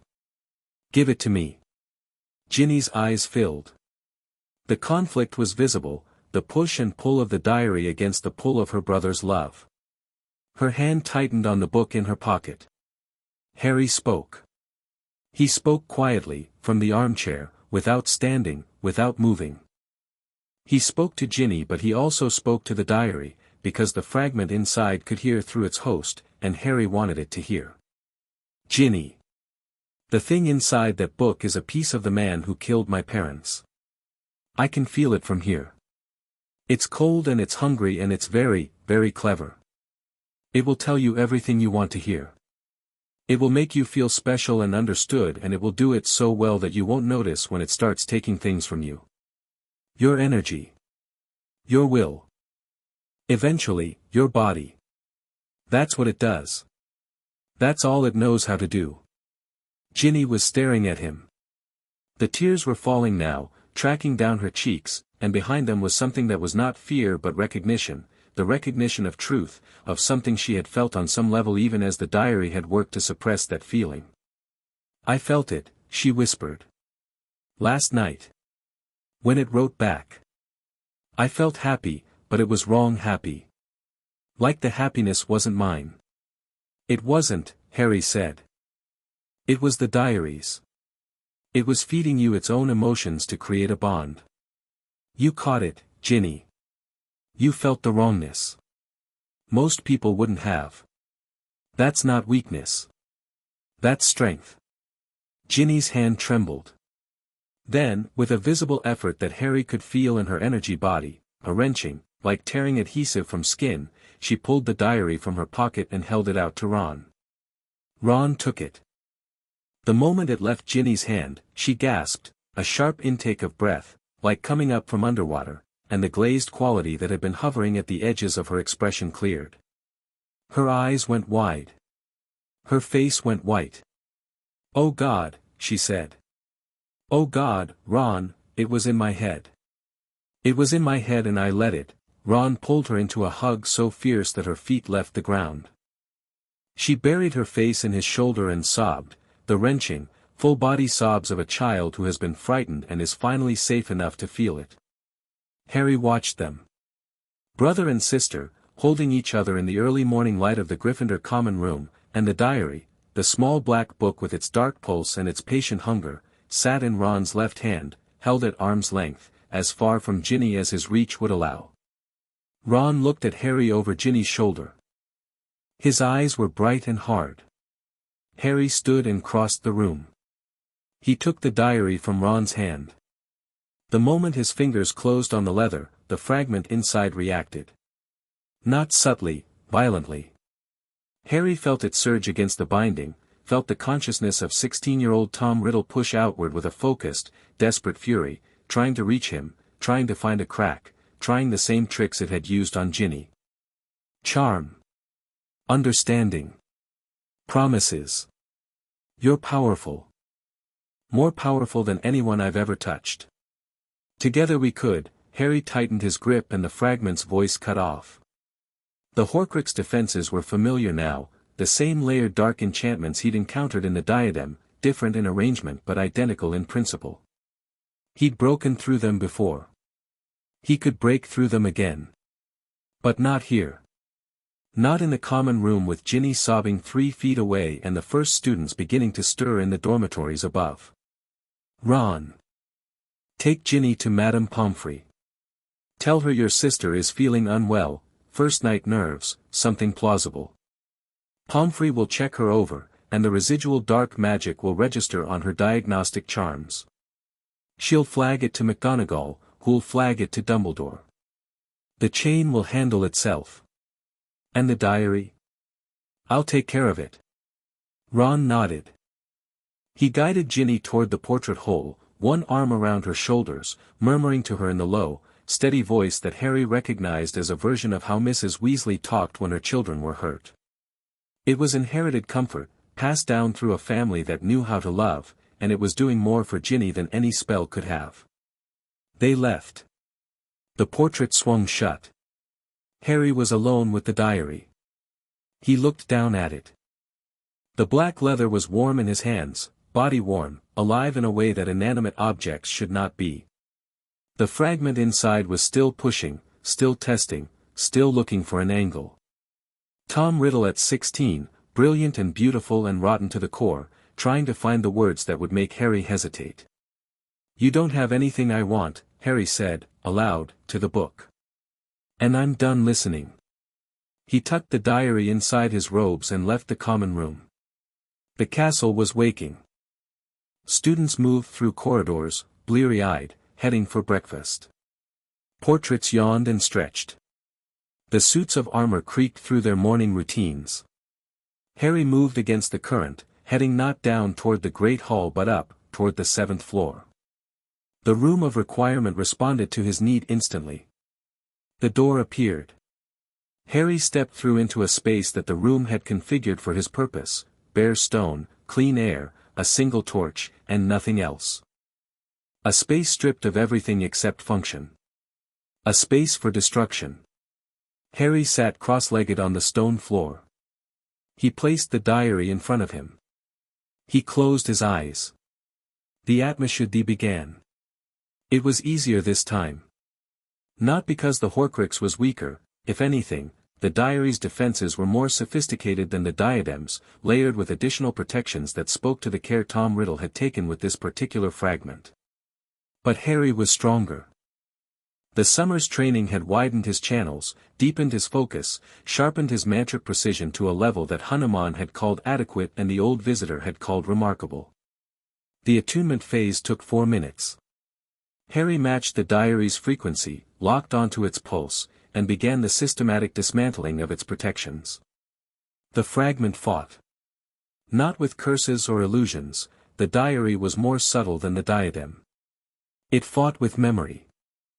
It pulled images from its own stored consciousness and projected them at Harry, Tom Riddle as a boy, handsome, charming, standing in the Hogwarts corridors with a smile that made you want to trust him.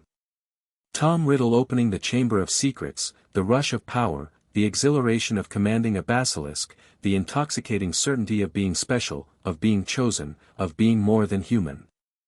You understand this, the fragment whispered. You know what it's like to be different. To be more. We're the same, Harry.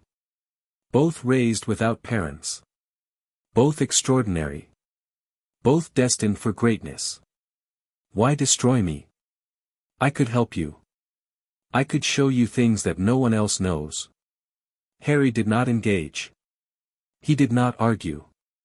He did not counter the fragment's logic with his own, because engagement was the trap and argument was the hook. He simply continued the Atmashudi, syllable by syllable, vibrating the protections until they shattered. The fragment grew desperate. The projections intensified. Tom Riddle at his most persuasive, at his most vulnerable, at his most human, a boy in an orphanage, unwanted, unloved, discovering that he was special and deciding that specialness was the only thing that mattered. The loneliness was real. The pain was real. The choices that followed were monstrous, but the seed of them, the desperate, screaming need to be something other than ordinary, was something Harry recognized. He recognized it, and he held it with compassion, and he let it pass. The protections fell.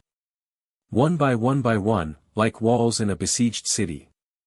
The fragment's awareness was exposed, naked, trembling, and Harry met it with the full force of the Atmashuddhi, 42 syllables of sacred sound, each one a frequency of truth so pure that the dark resonance simply could not coexist with it. The diary screamed. Black ink erupted from its pages, not metaphorically, literally. Ink poured from between the covers, thick and dark, pooling on the stone floor. The leather binding writhed. The pages crumpled and straightened and crumpled again, and through all of it, the fragments screamed in the subtle realm, a sound that was rage and terror and the particular, pathetic fury of something that had been designed to live forever and was being told, in no uncertain terms, that forever was over. Harry held the invocation steady. The final 6 syllables, the culmination, rang through the room and through the planes and through the deepest layers of magical reality, and the fragment of Tom Marvolo riddle that had been bound inside a black diary for 50 years shattered and dispersed and was gone. Silence. Harry opened his eyes. The diary lay on the floor in front of him, soaked in its own ink, pages ruined, binding warped. The magical signature was dead. Completely, totally dead. Just a book. Just paper and leather and the ghost of something terrible. 2 down. More to go. But 2 down. Harry picked up the diary and left the room of requirement. His hands were steady. His breathing was even. The exertion was there, a deep tiredness in his channels that would take a day or 2 to fully recover from, but nothing like the aftermath of the diadem. He was getting better at this. Faster. More efficient. The channels were wider, the focus sharper, and the sacred frequencies came more easily each time, as though the mantras themselves were learning him as much as he was learning them. He went to breakfast. He sat down next to Hermione, who took one look at his face and said, "You've done something." The diary. Ginny's safe. The Horcrux is destroyed. Hermione's fork stopped halfway to her mouth. She set it down very carefully. When you say destroyed, Atmashuddhi. Same method as the diadem. The diary is dead. Harry, that's 2. In less than a year. If there are more. There are more. A locket, a cup, possibly others. And the one in my scar. But 2 are gone, and the method works, and we're ahead of schedule. Hermione was quiet. She picked up her fork, ate a bite of egg, chewed, swallowed. Processing. Harry could practically see the wheels turning, the strategic implications, the timeline, the risk calculus. Does Dumbledore know? Not yet. I'll tell him today. Ron. He's with Ginny. He was extraordinary, Hermione. You should have seen him. Hermione's expression softened. He always is, when it matters. Yes. He is. Ron appeared at breakfast 15 minutes later, looking wrung out but relieved. He dropped into the seat next to Harry and immediately reached for the sausages. She's okay, he said. Pomfrey says she's fine. A bit of dark magical residue, but nothing lasting. Gave her a calming draft and sent her back to her dormitory. And the diary? Handled, Harry said. Ron looked at him. A beat. Handled, as in, destroyed. This morning. Ron closed his eyes. His shoulders dropped, a release of tension so visible it was almost audible. Thank God. Thank you, Harry said. You saved your sister, Ron. I couldn't have done that without you. Ron opened his eyes. They were slightly bright. Yeah, well. Family. Family, Harry agreed. They ate breakfast. The great hall filled. The morning unfolded. Schedules were distributed. The second year at Hogwarts began, and on the surface, everything was normal, students complaining about timetables, speculating about teachers, catching up after the summer. The machinery of the school churned on, reliable and reassuring, and nobody except 3 second years at the Gryffindor table knew that the world had just gotten a little safer. Harry met with Dumbledore that evening. The headmaster's office was unchanged, the silver instruments whirring, the portraits dozing, Fawkes magnificent on his perch. Dumbledore sat behind his desk with a cup of tea and an expression that suggested he had been expecting this visit. "Harry. Welcome back." "Thank you, Professor. I have news." "You often do." Harry told him about the diary. All of it, how it had been planted on Ginny, how they'd recovered it, how he'd destroyed it. Dumbledore listened with his full attention, the teacup cooling in his hands. "Lucius Malfoy," Dumbledore said when Harry finished. "Almost certainly. He had access to Voldemort's possessions. He had motive, discrediting the Weasleys, creating chaos at Hogwarts, undermining your position. And he had opportunity. Can we prove it? Not without revealing how we knew about the diary. And revealing that means revealing the Horcruxes, which means revealing our strategy, which means tipping our hand." "Yes." Dumbledore set down his teacup. "You are frustratingly correct. Lucius Malfoy will have to wait. He'll wait regardless. He's not going anywhere. But the diary is gone, and Ginny is safe, and that's what matters today." Dumbledore nodded slowly. Then he opened a drawer in his desk and produced a small leather journal, not the diary, a different one. His own notes, Harry realized. "I have been searching," Dumbledore said. "All summer, as we agreed.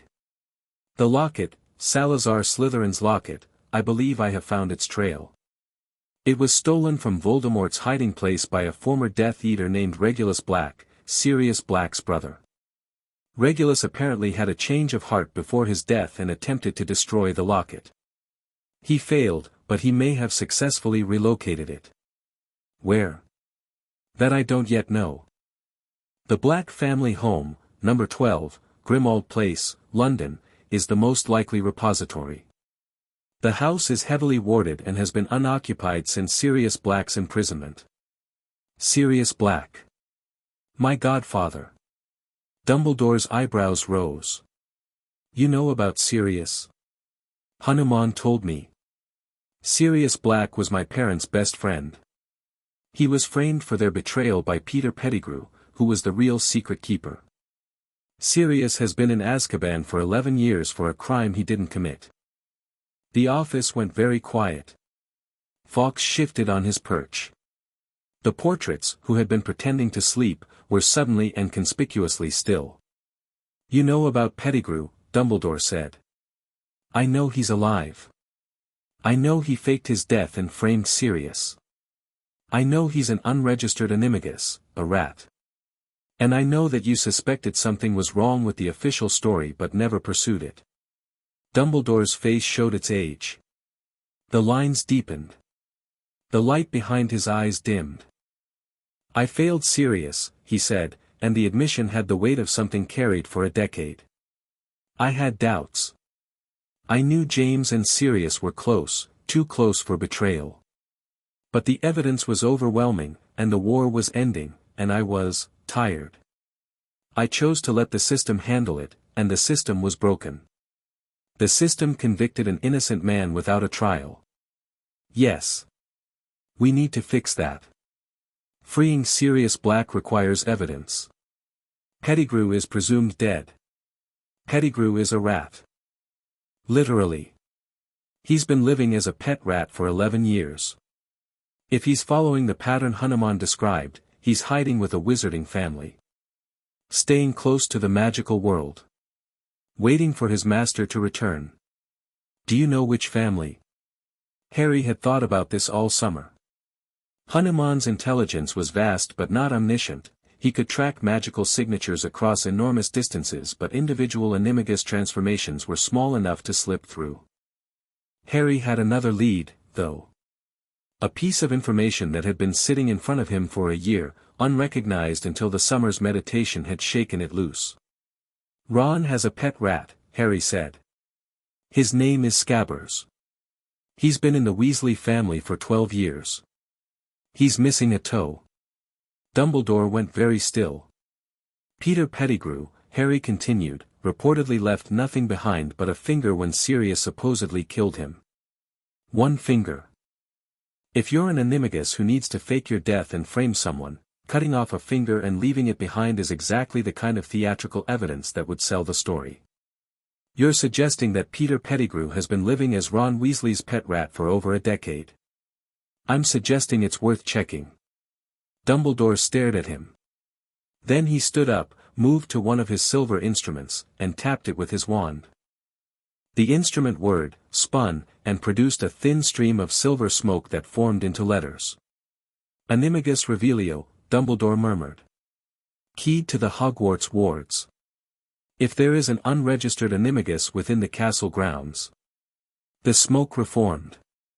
Letters appeared, hanging in the air like silver thread. Peter Pettigrew. Gryffindor Tower. Dormitory 3.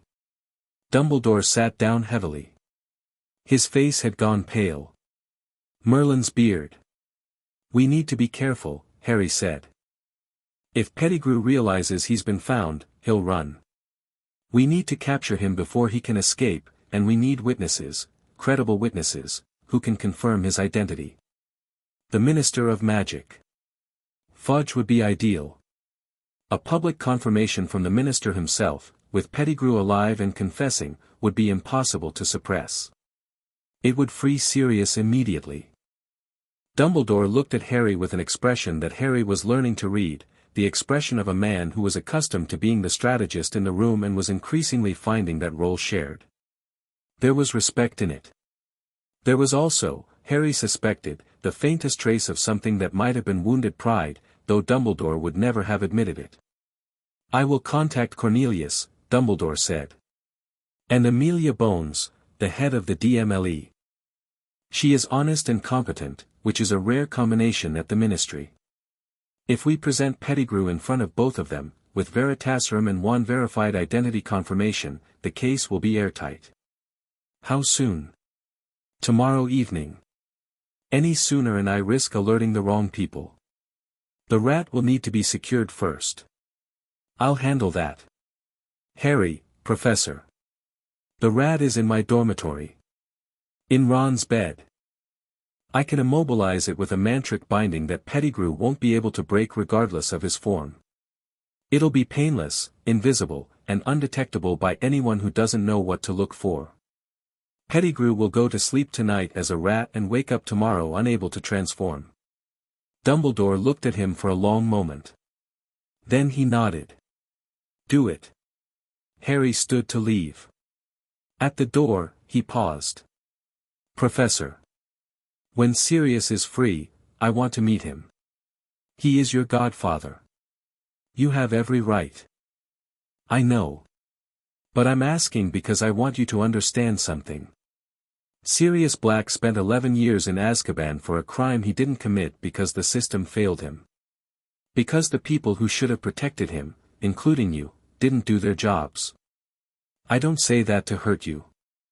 I say it because the same system is still in place, and if we don't fix it, it will fail other people too. You are right. And I will carry that. Don't just carry it. Change it. Harry left. The gargoyle closed behind him. He walked back to Gryffindor Tower in the quiet evening, the castle settling around him, and the weight of what was coming, not just the Horcruxes, not just the war, but the work of building something better in the aftermath, sat on his shoulders like a mantle he hadn't asked for but wouldn't refuse. The binding was simple. Harry waited until the dormitory was dark and every breath had settled into the rhythm of sleep. Then he sat up, extended his hand toward the foot of Ron's bed where Scabbers was curled in his usual spot, and spoke 3 syllables of mantric Sanskrit. The binding sank into the rat like water into sand. Invisible. Silent. Absolute. Pettigrew, if that's who it was, would be unable to transform, unable to apparate, unable to do anything except exist as a rat until Harry released the binding.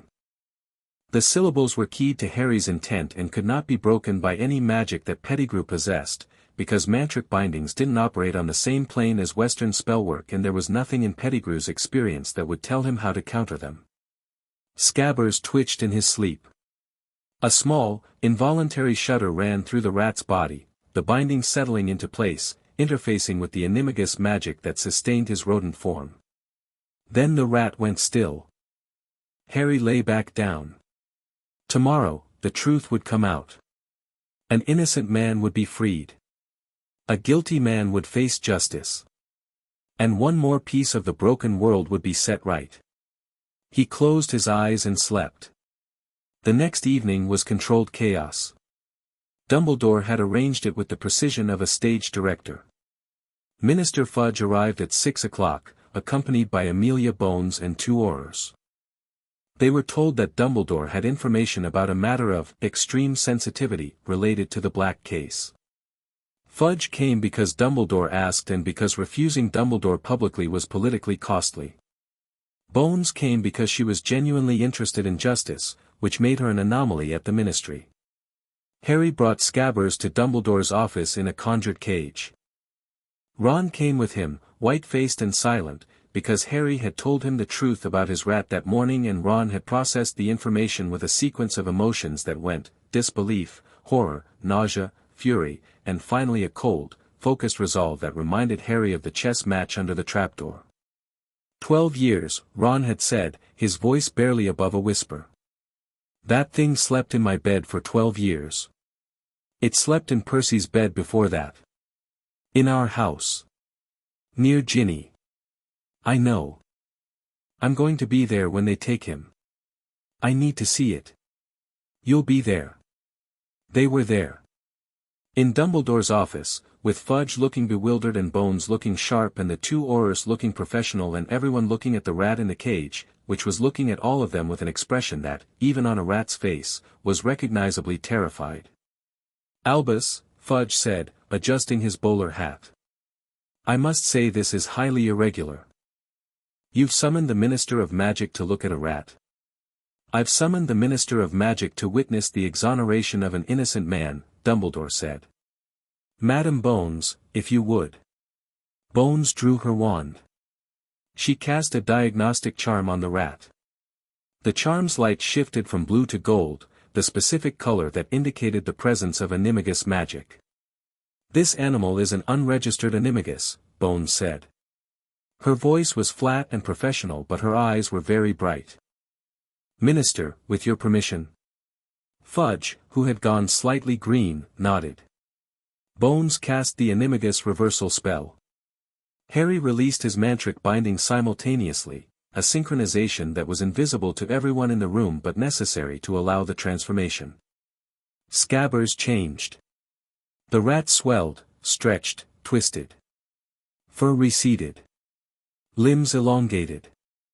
In 5 seconds, where there had been a rat, there was a man, short, pudgy, balding, with small watery eyes and a face that still carried the terrified, twitching quality of the rodent he'd been. He was missing one finger on his right hand. The office erupted. That's, Fudge was sputtering. Peter Pettigrew, Bones said. She had her wand trained on him before the transformation was complete. The 2 Aurors flanked her, wands drawn. Peter Pettigrew, who was declared dead 12 years ago. Peter Pettigrew, whose murder Sirius Black was imprisoned for. Pettigrew was shaking. His eyes darted around the room, Dumbledore, Fudge, Bones, the Aurors, Harry, Ron, looking for an escape route, an angle, a way out. He found none. You don't understand, he would have killed me, the Dark Lord, I had no choice, Veritaserum, Bones said. One of the Aurors produced a small vial. Under the truth serum, Peter Pettigrew confessed to everything. Being the secret keeper. Betraying the Potters. Framing Sirius. Faking his death. Living as a rat for 12 years, hiding, waiting. His voice was flat and monotonous under the potion, stripped of the wheedling charm he'd been trying to deploy, and the truth came out in a steady, damning stream that left Fudge pale and Bones furious and Dumbledore very, very still. Ron stood against the wall with his arms crossed and watched the man who had slept in his bed for years confess to the murder of his best friend's parents, and the look on his face was something that Harry filed under, reasons I will never doubt Ron Weasley. When it was done, the Aurors took Pettigrew away. Bones turned to Fudge with an expression that suggested she was about to make his evening significantly worse. Minister. Sirius Black was imprisoned without trial for a crime committed by the man who just confessed in front of you. The ministry owes him an immediate release and a full exoneration. Well, that is, the paperwork alone, tonight, Minister. Fudge looked at Dumbledore, who looked back at him with the serene implacability of a man who was absolutely not going to help him. Tonight, Fudge agreed, in the voice of a man who has just realized that his career is teetering on a razor's edge and the only way to save it is to do the right thing immediately and take credit for it later. Sirius Black was released from Azkaban 3 days later. Harry was not there for the release. Dumbledore had handled the logistics, and the process involved ministry bureaucracy that would have tested the patience of a saint. But he was at Hogwarts when Sirius arrived, escorted by Dumbledore, on a cold September evening. The man who walked into the entrance hall was a wreck. 12 years in Azkaban, 12 years of Dementors feeding on his every happy memory, of cold and darkness and the constant, grinding weight of despair, had hollowed him out. He was gaunt, gray-skinned, with matted dark hair and eyes that had the particular haunted quality of someone who has been to the bottom of the human experience and climbed back up through sheer bloody-mindedness. But he was alive. He was free. And when he saw Harry standing in the entrance hall, waiting, those haunted eyes filled with something that cracked through the damage like sunlight through broken clouds. Harry. His voice was raw. Raspy. 12 years of disuse and screaming. Harry looked at him. He saw past the damage, the gauntness, the gray skin, the trembling hands. He saw the man underneath. The man who had been his father's best friend, who had been named his godfather, who had spent 12 years in hell for a crime he didn't commit and hadn't broken. Hadn't given up. Hadn't stopped loving the boy he'd promised to protect. Harry walked forward and took Sirius Black's hand. The contact was electric. Not magically, emotionally. Sirius's fingers closed around Harry's with a grip that was desperate and gentle at the same time, the grip of a man holding something he'd been afraid he'd never touch. "You look like James," Sirius whispered. "But your eyes are my mother's. I know.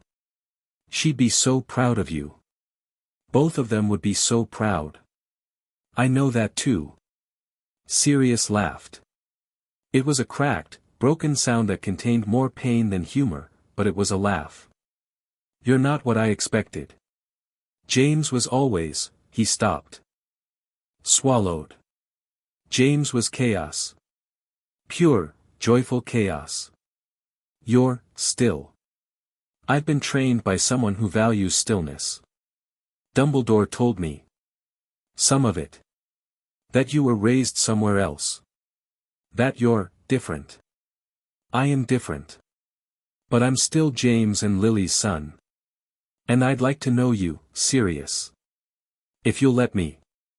Sirius's eyes overflowed. He didn't try to stop it. The tears ran down his hollowed cheeks and dripped off his jaw, and he stood there in the entrance hall of Hogwarts and cried the way a man cries when he has been given back something he thought was gone forever. Harry held his hand through all of it. Steady. Present. The way Hanuman had held him when he was small and frightened and didn't understand the world. Behind them, Dumbledore watched from the doorway. His expression was complicated, guilt and relief and something that looked like hope, fragile and new, growing in the ruins of his mistakes. The days that followed were a strange kind of aftermath. Not the aftermath of crisis, the crisis was resolved. It was the aftermath of resolution, which was a different kind of adjustment. Sirius stayed at Hogwarts while he recovered.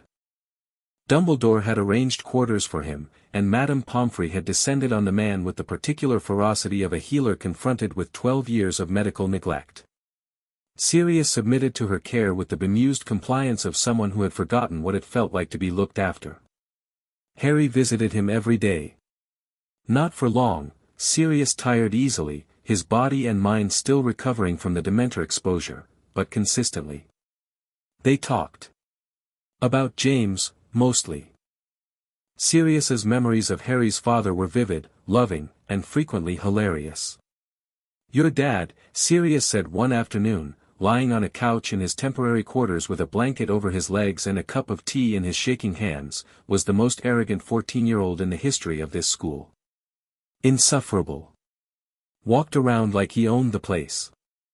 And the worst part was, everyone let him, because he was also the most likable person you'd ever met. You couldn't hate James Potter. Believe me, Snape tried. Snape succeeded. Snape hated James because James was everything Snape wanted to be and couldn't.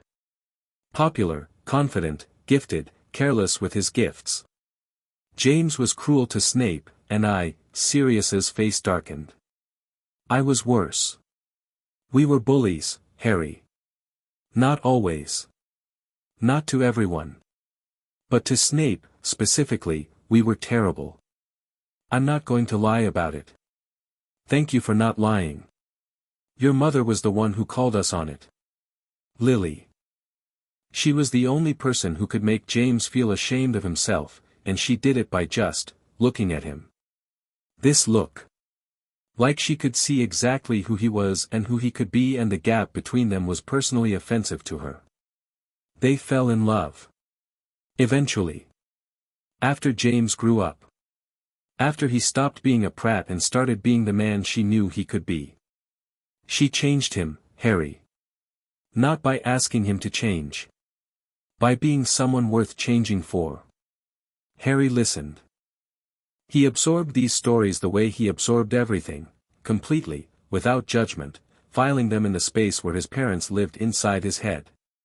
The space that had been shaped by absence and was now, slowly, being filled with detail. His father, brilliant, arrogant, brave, flawed, capable of cruelty and kindness in equal measure, transformed by love. His mother, fierce, principled, unwilling to accept less than the best from the people she cared about, willing to die for her child without a moment's hesitation.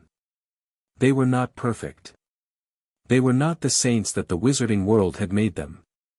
They were people, young, in love, fighting a war, making mistakes, doing the best they could.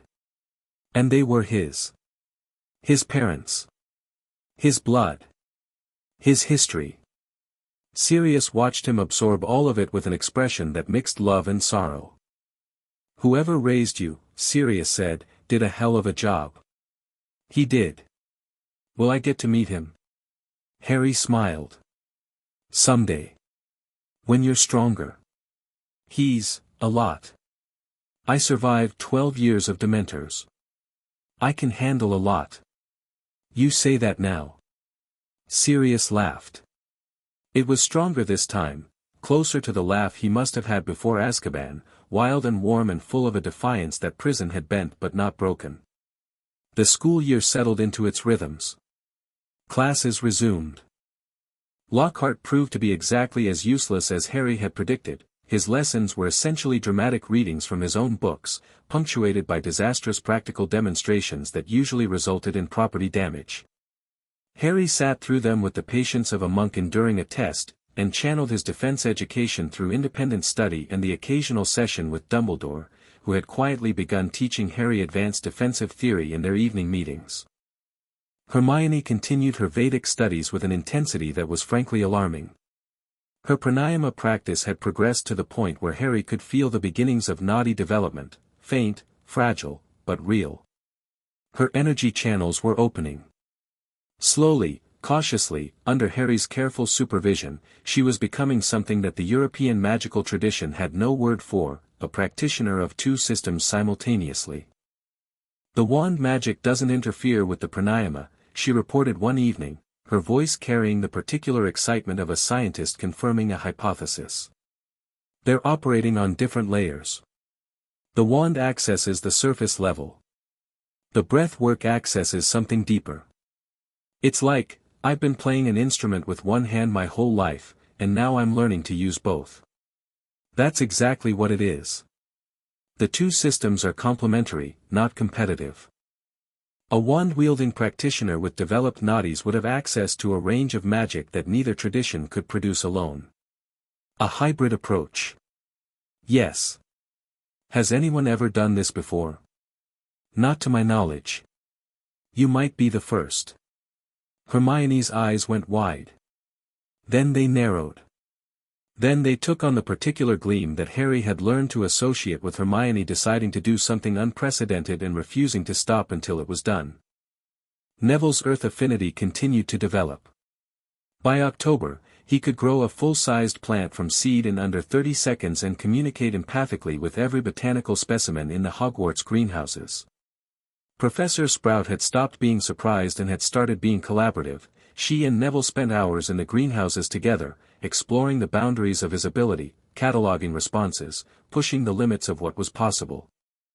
Ron was Ron, consistent, loyal, the emotional anchor of the group. He didn't have Hermione's academic intensity or Neville's emerging magical gift or Harry's cosmic-level abilities. What he had was something less dramatic and more essential, the capacity to see people clearly, to love them for who they were, and to show up when it mattered. He was the heart of the group, and Harry valued him for it every single day. The Horcrux count stood at 3 down, the diadem, the diary, and the fragment contained in Harry's scar, contained, not yet destroyed, but effectively neutralized. The remaining targets were the locket, the cup, and whatever others existed. Dumbledore was tracking the locket through the Black family records. The cup, Hufflepuff's cup, was believed to be in a Gringotts vault, which presented logistical challenges that would require careful planning. The war was coming. Harry could feel it, not as a specific threat but as a pressure, a gathering of forces, a storm building beyond the horizon. Voldemort's shade was out there, seeking a new path to corporeal form. The Death Eaters were still embedded in the Ministry, in society, in the institutional structures of the wizarding world. Lucius Malfoy had been publicly embarrassed by Pettigrew's capture. It was his rat, in a sense, his master's servant, exposed in a chain of events that led back to his planted diary, and embarrassed powerful men were dangerous men. But Harry was not worried. Not in the way that worry implied helplessness. He was aware. He was prepared. He was surrounded by people he loved and who loved him, and he was guided by a principle that was older than fear and stronger than any Dark Lord. Dharma. Righteous duty. The commitment to do what was right, not because it was easy or because it would be rewarded, but because it was right. The mountain had taught him that. The man on the mountain had taught him that. And Harry carried it with him through every corridor of this castle, through every class, through every conversation, through every quiet moment of the day and every wakeful moment of the night. He was Harry Potter. Son of James and Lily. Student of Hanuman. Friend of Ron and Hermione and Neville. Gryffindor. Seeker. Horcrux hunter. Vedic warrior. He was 12 years old and he had already changed the world. And he was only getting started. The end-of-year exams were, again, a formality for Harry. He aced everything with a calm proficiency that no longer surprised anyone. Hermione finished first in the year, again. Ron achieved his targeted mediocrity with precision.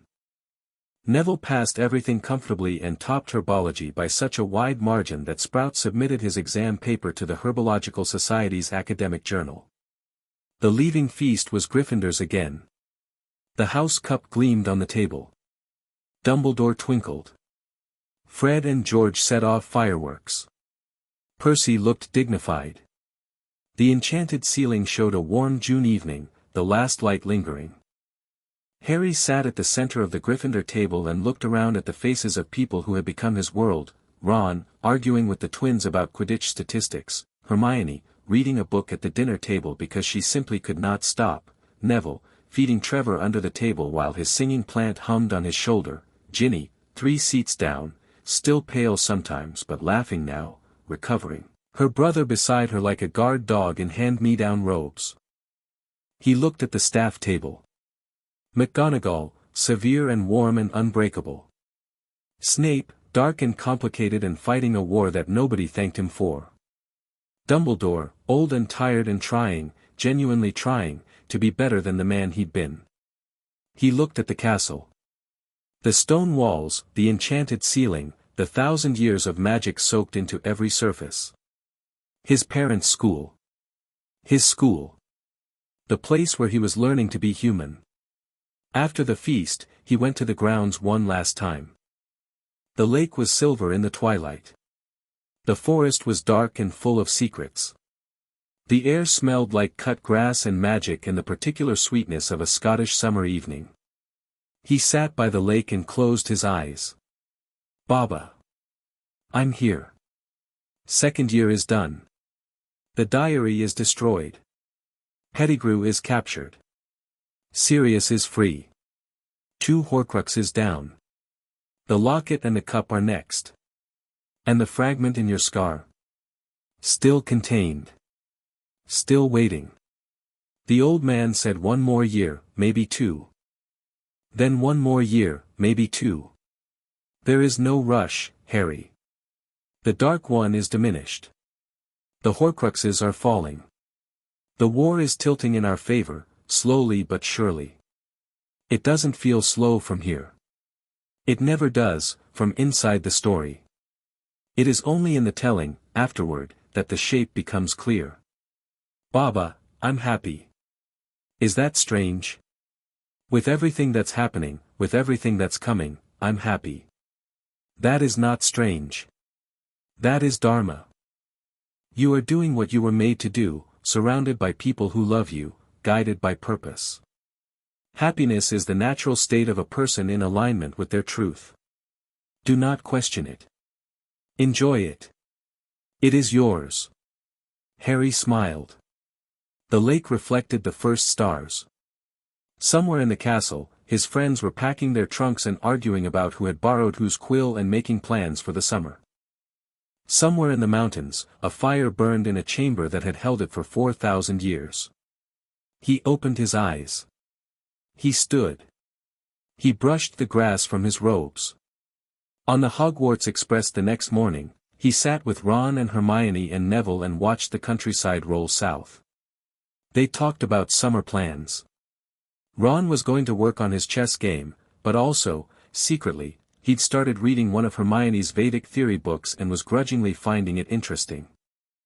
Hermione was going to continue her pranayama and her Sanskrit studies and probably rewrite the theoretical foundations of magical education.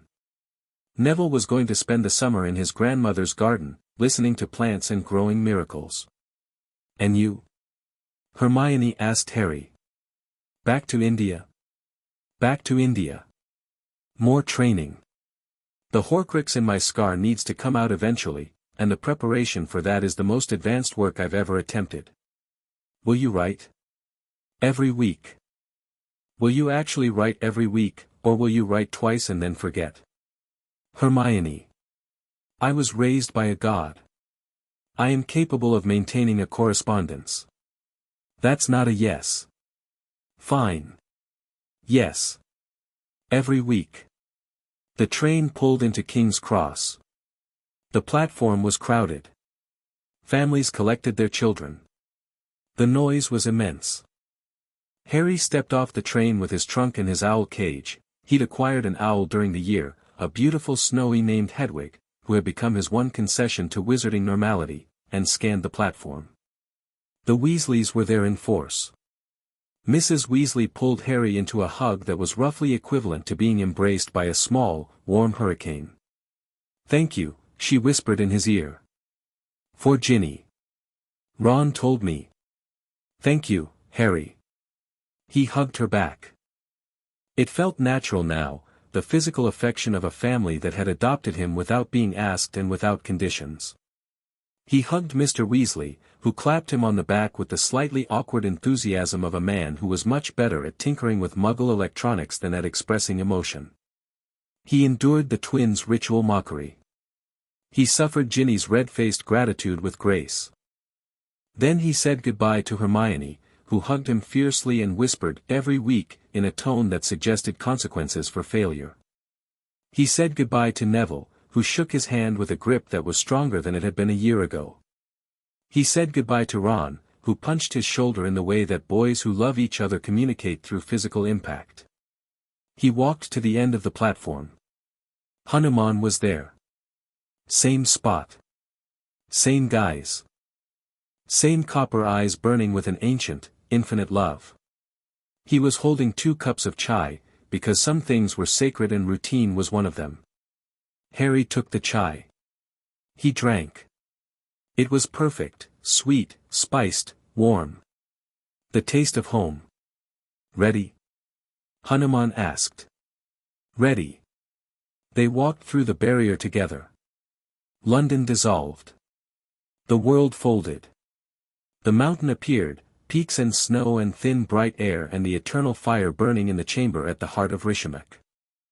Harry stood at the entrance of his home and looked out at the world spread below him, the valleys, the foothills, the distant plains, the curve of the earth itself. Somewhere out there, a war was building. Somewhere out there, a shade was scheming. Somewhere out there, fragments of a broken soul sat in their hiding places, waiting to be found and destroyed.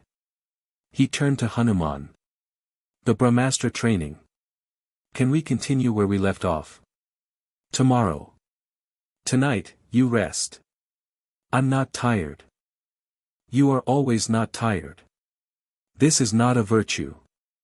It is a character flaw that masquerades as discipline. Rest, Harry. The war will be there in the morning. Harry laughed. He laughed because it was funny and because Hanuman was right and because after everything, after the diary and Pettigrew and Sirius and the exams and the train and the goodbyes, he was home, and the man who had found him on a doorstep 11 years ago was standing beside him with chai and gentle mockery and a love that would outlast the mountains themselves. Okay, Harry said. Tonight, I rest. He went inside. He ate. He bathed in the cold, clear water of the upward-flowing river. He sat by the fire and let the ancient stone soak into his bones. And then, because he was 12 years old and even warriors trained by gods have limits, he lay down on his sleeping mat and fell asleep before his head touched the pillow. Hanuman sat by the fire and watched him sleep. The boy's face, in the firelight, was peaceful. The scar was a thin white line. The mala on his wrist clicked softly with each breath. The god reached out and touched his student's hair, the way he had touched it when the boy was a baby, gently, with all the tenderness that an immortal heart could hold. Sleep well, child, he said. The road ahead is long. But you will not walk it alone. The fire burned on. The mountain held them both. The stars turned overhead in their ancient, endless dance. And somewhere in the world, the darkness stirred, and the light was ready.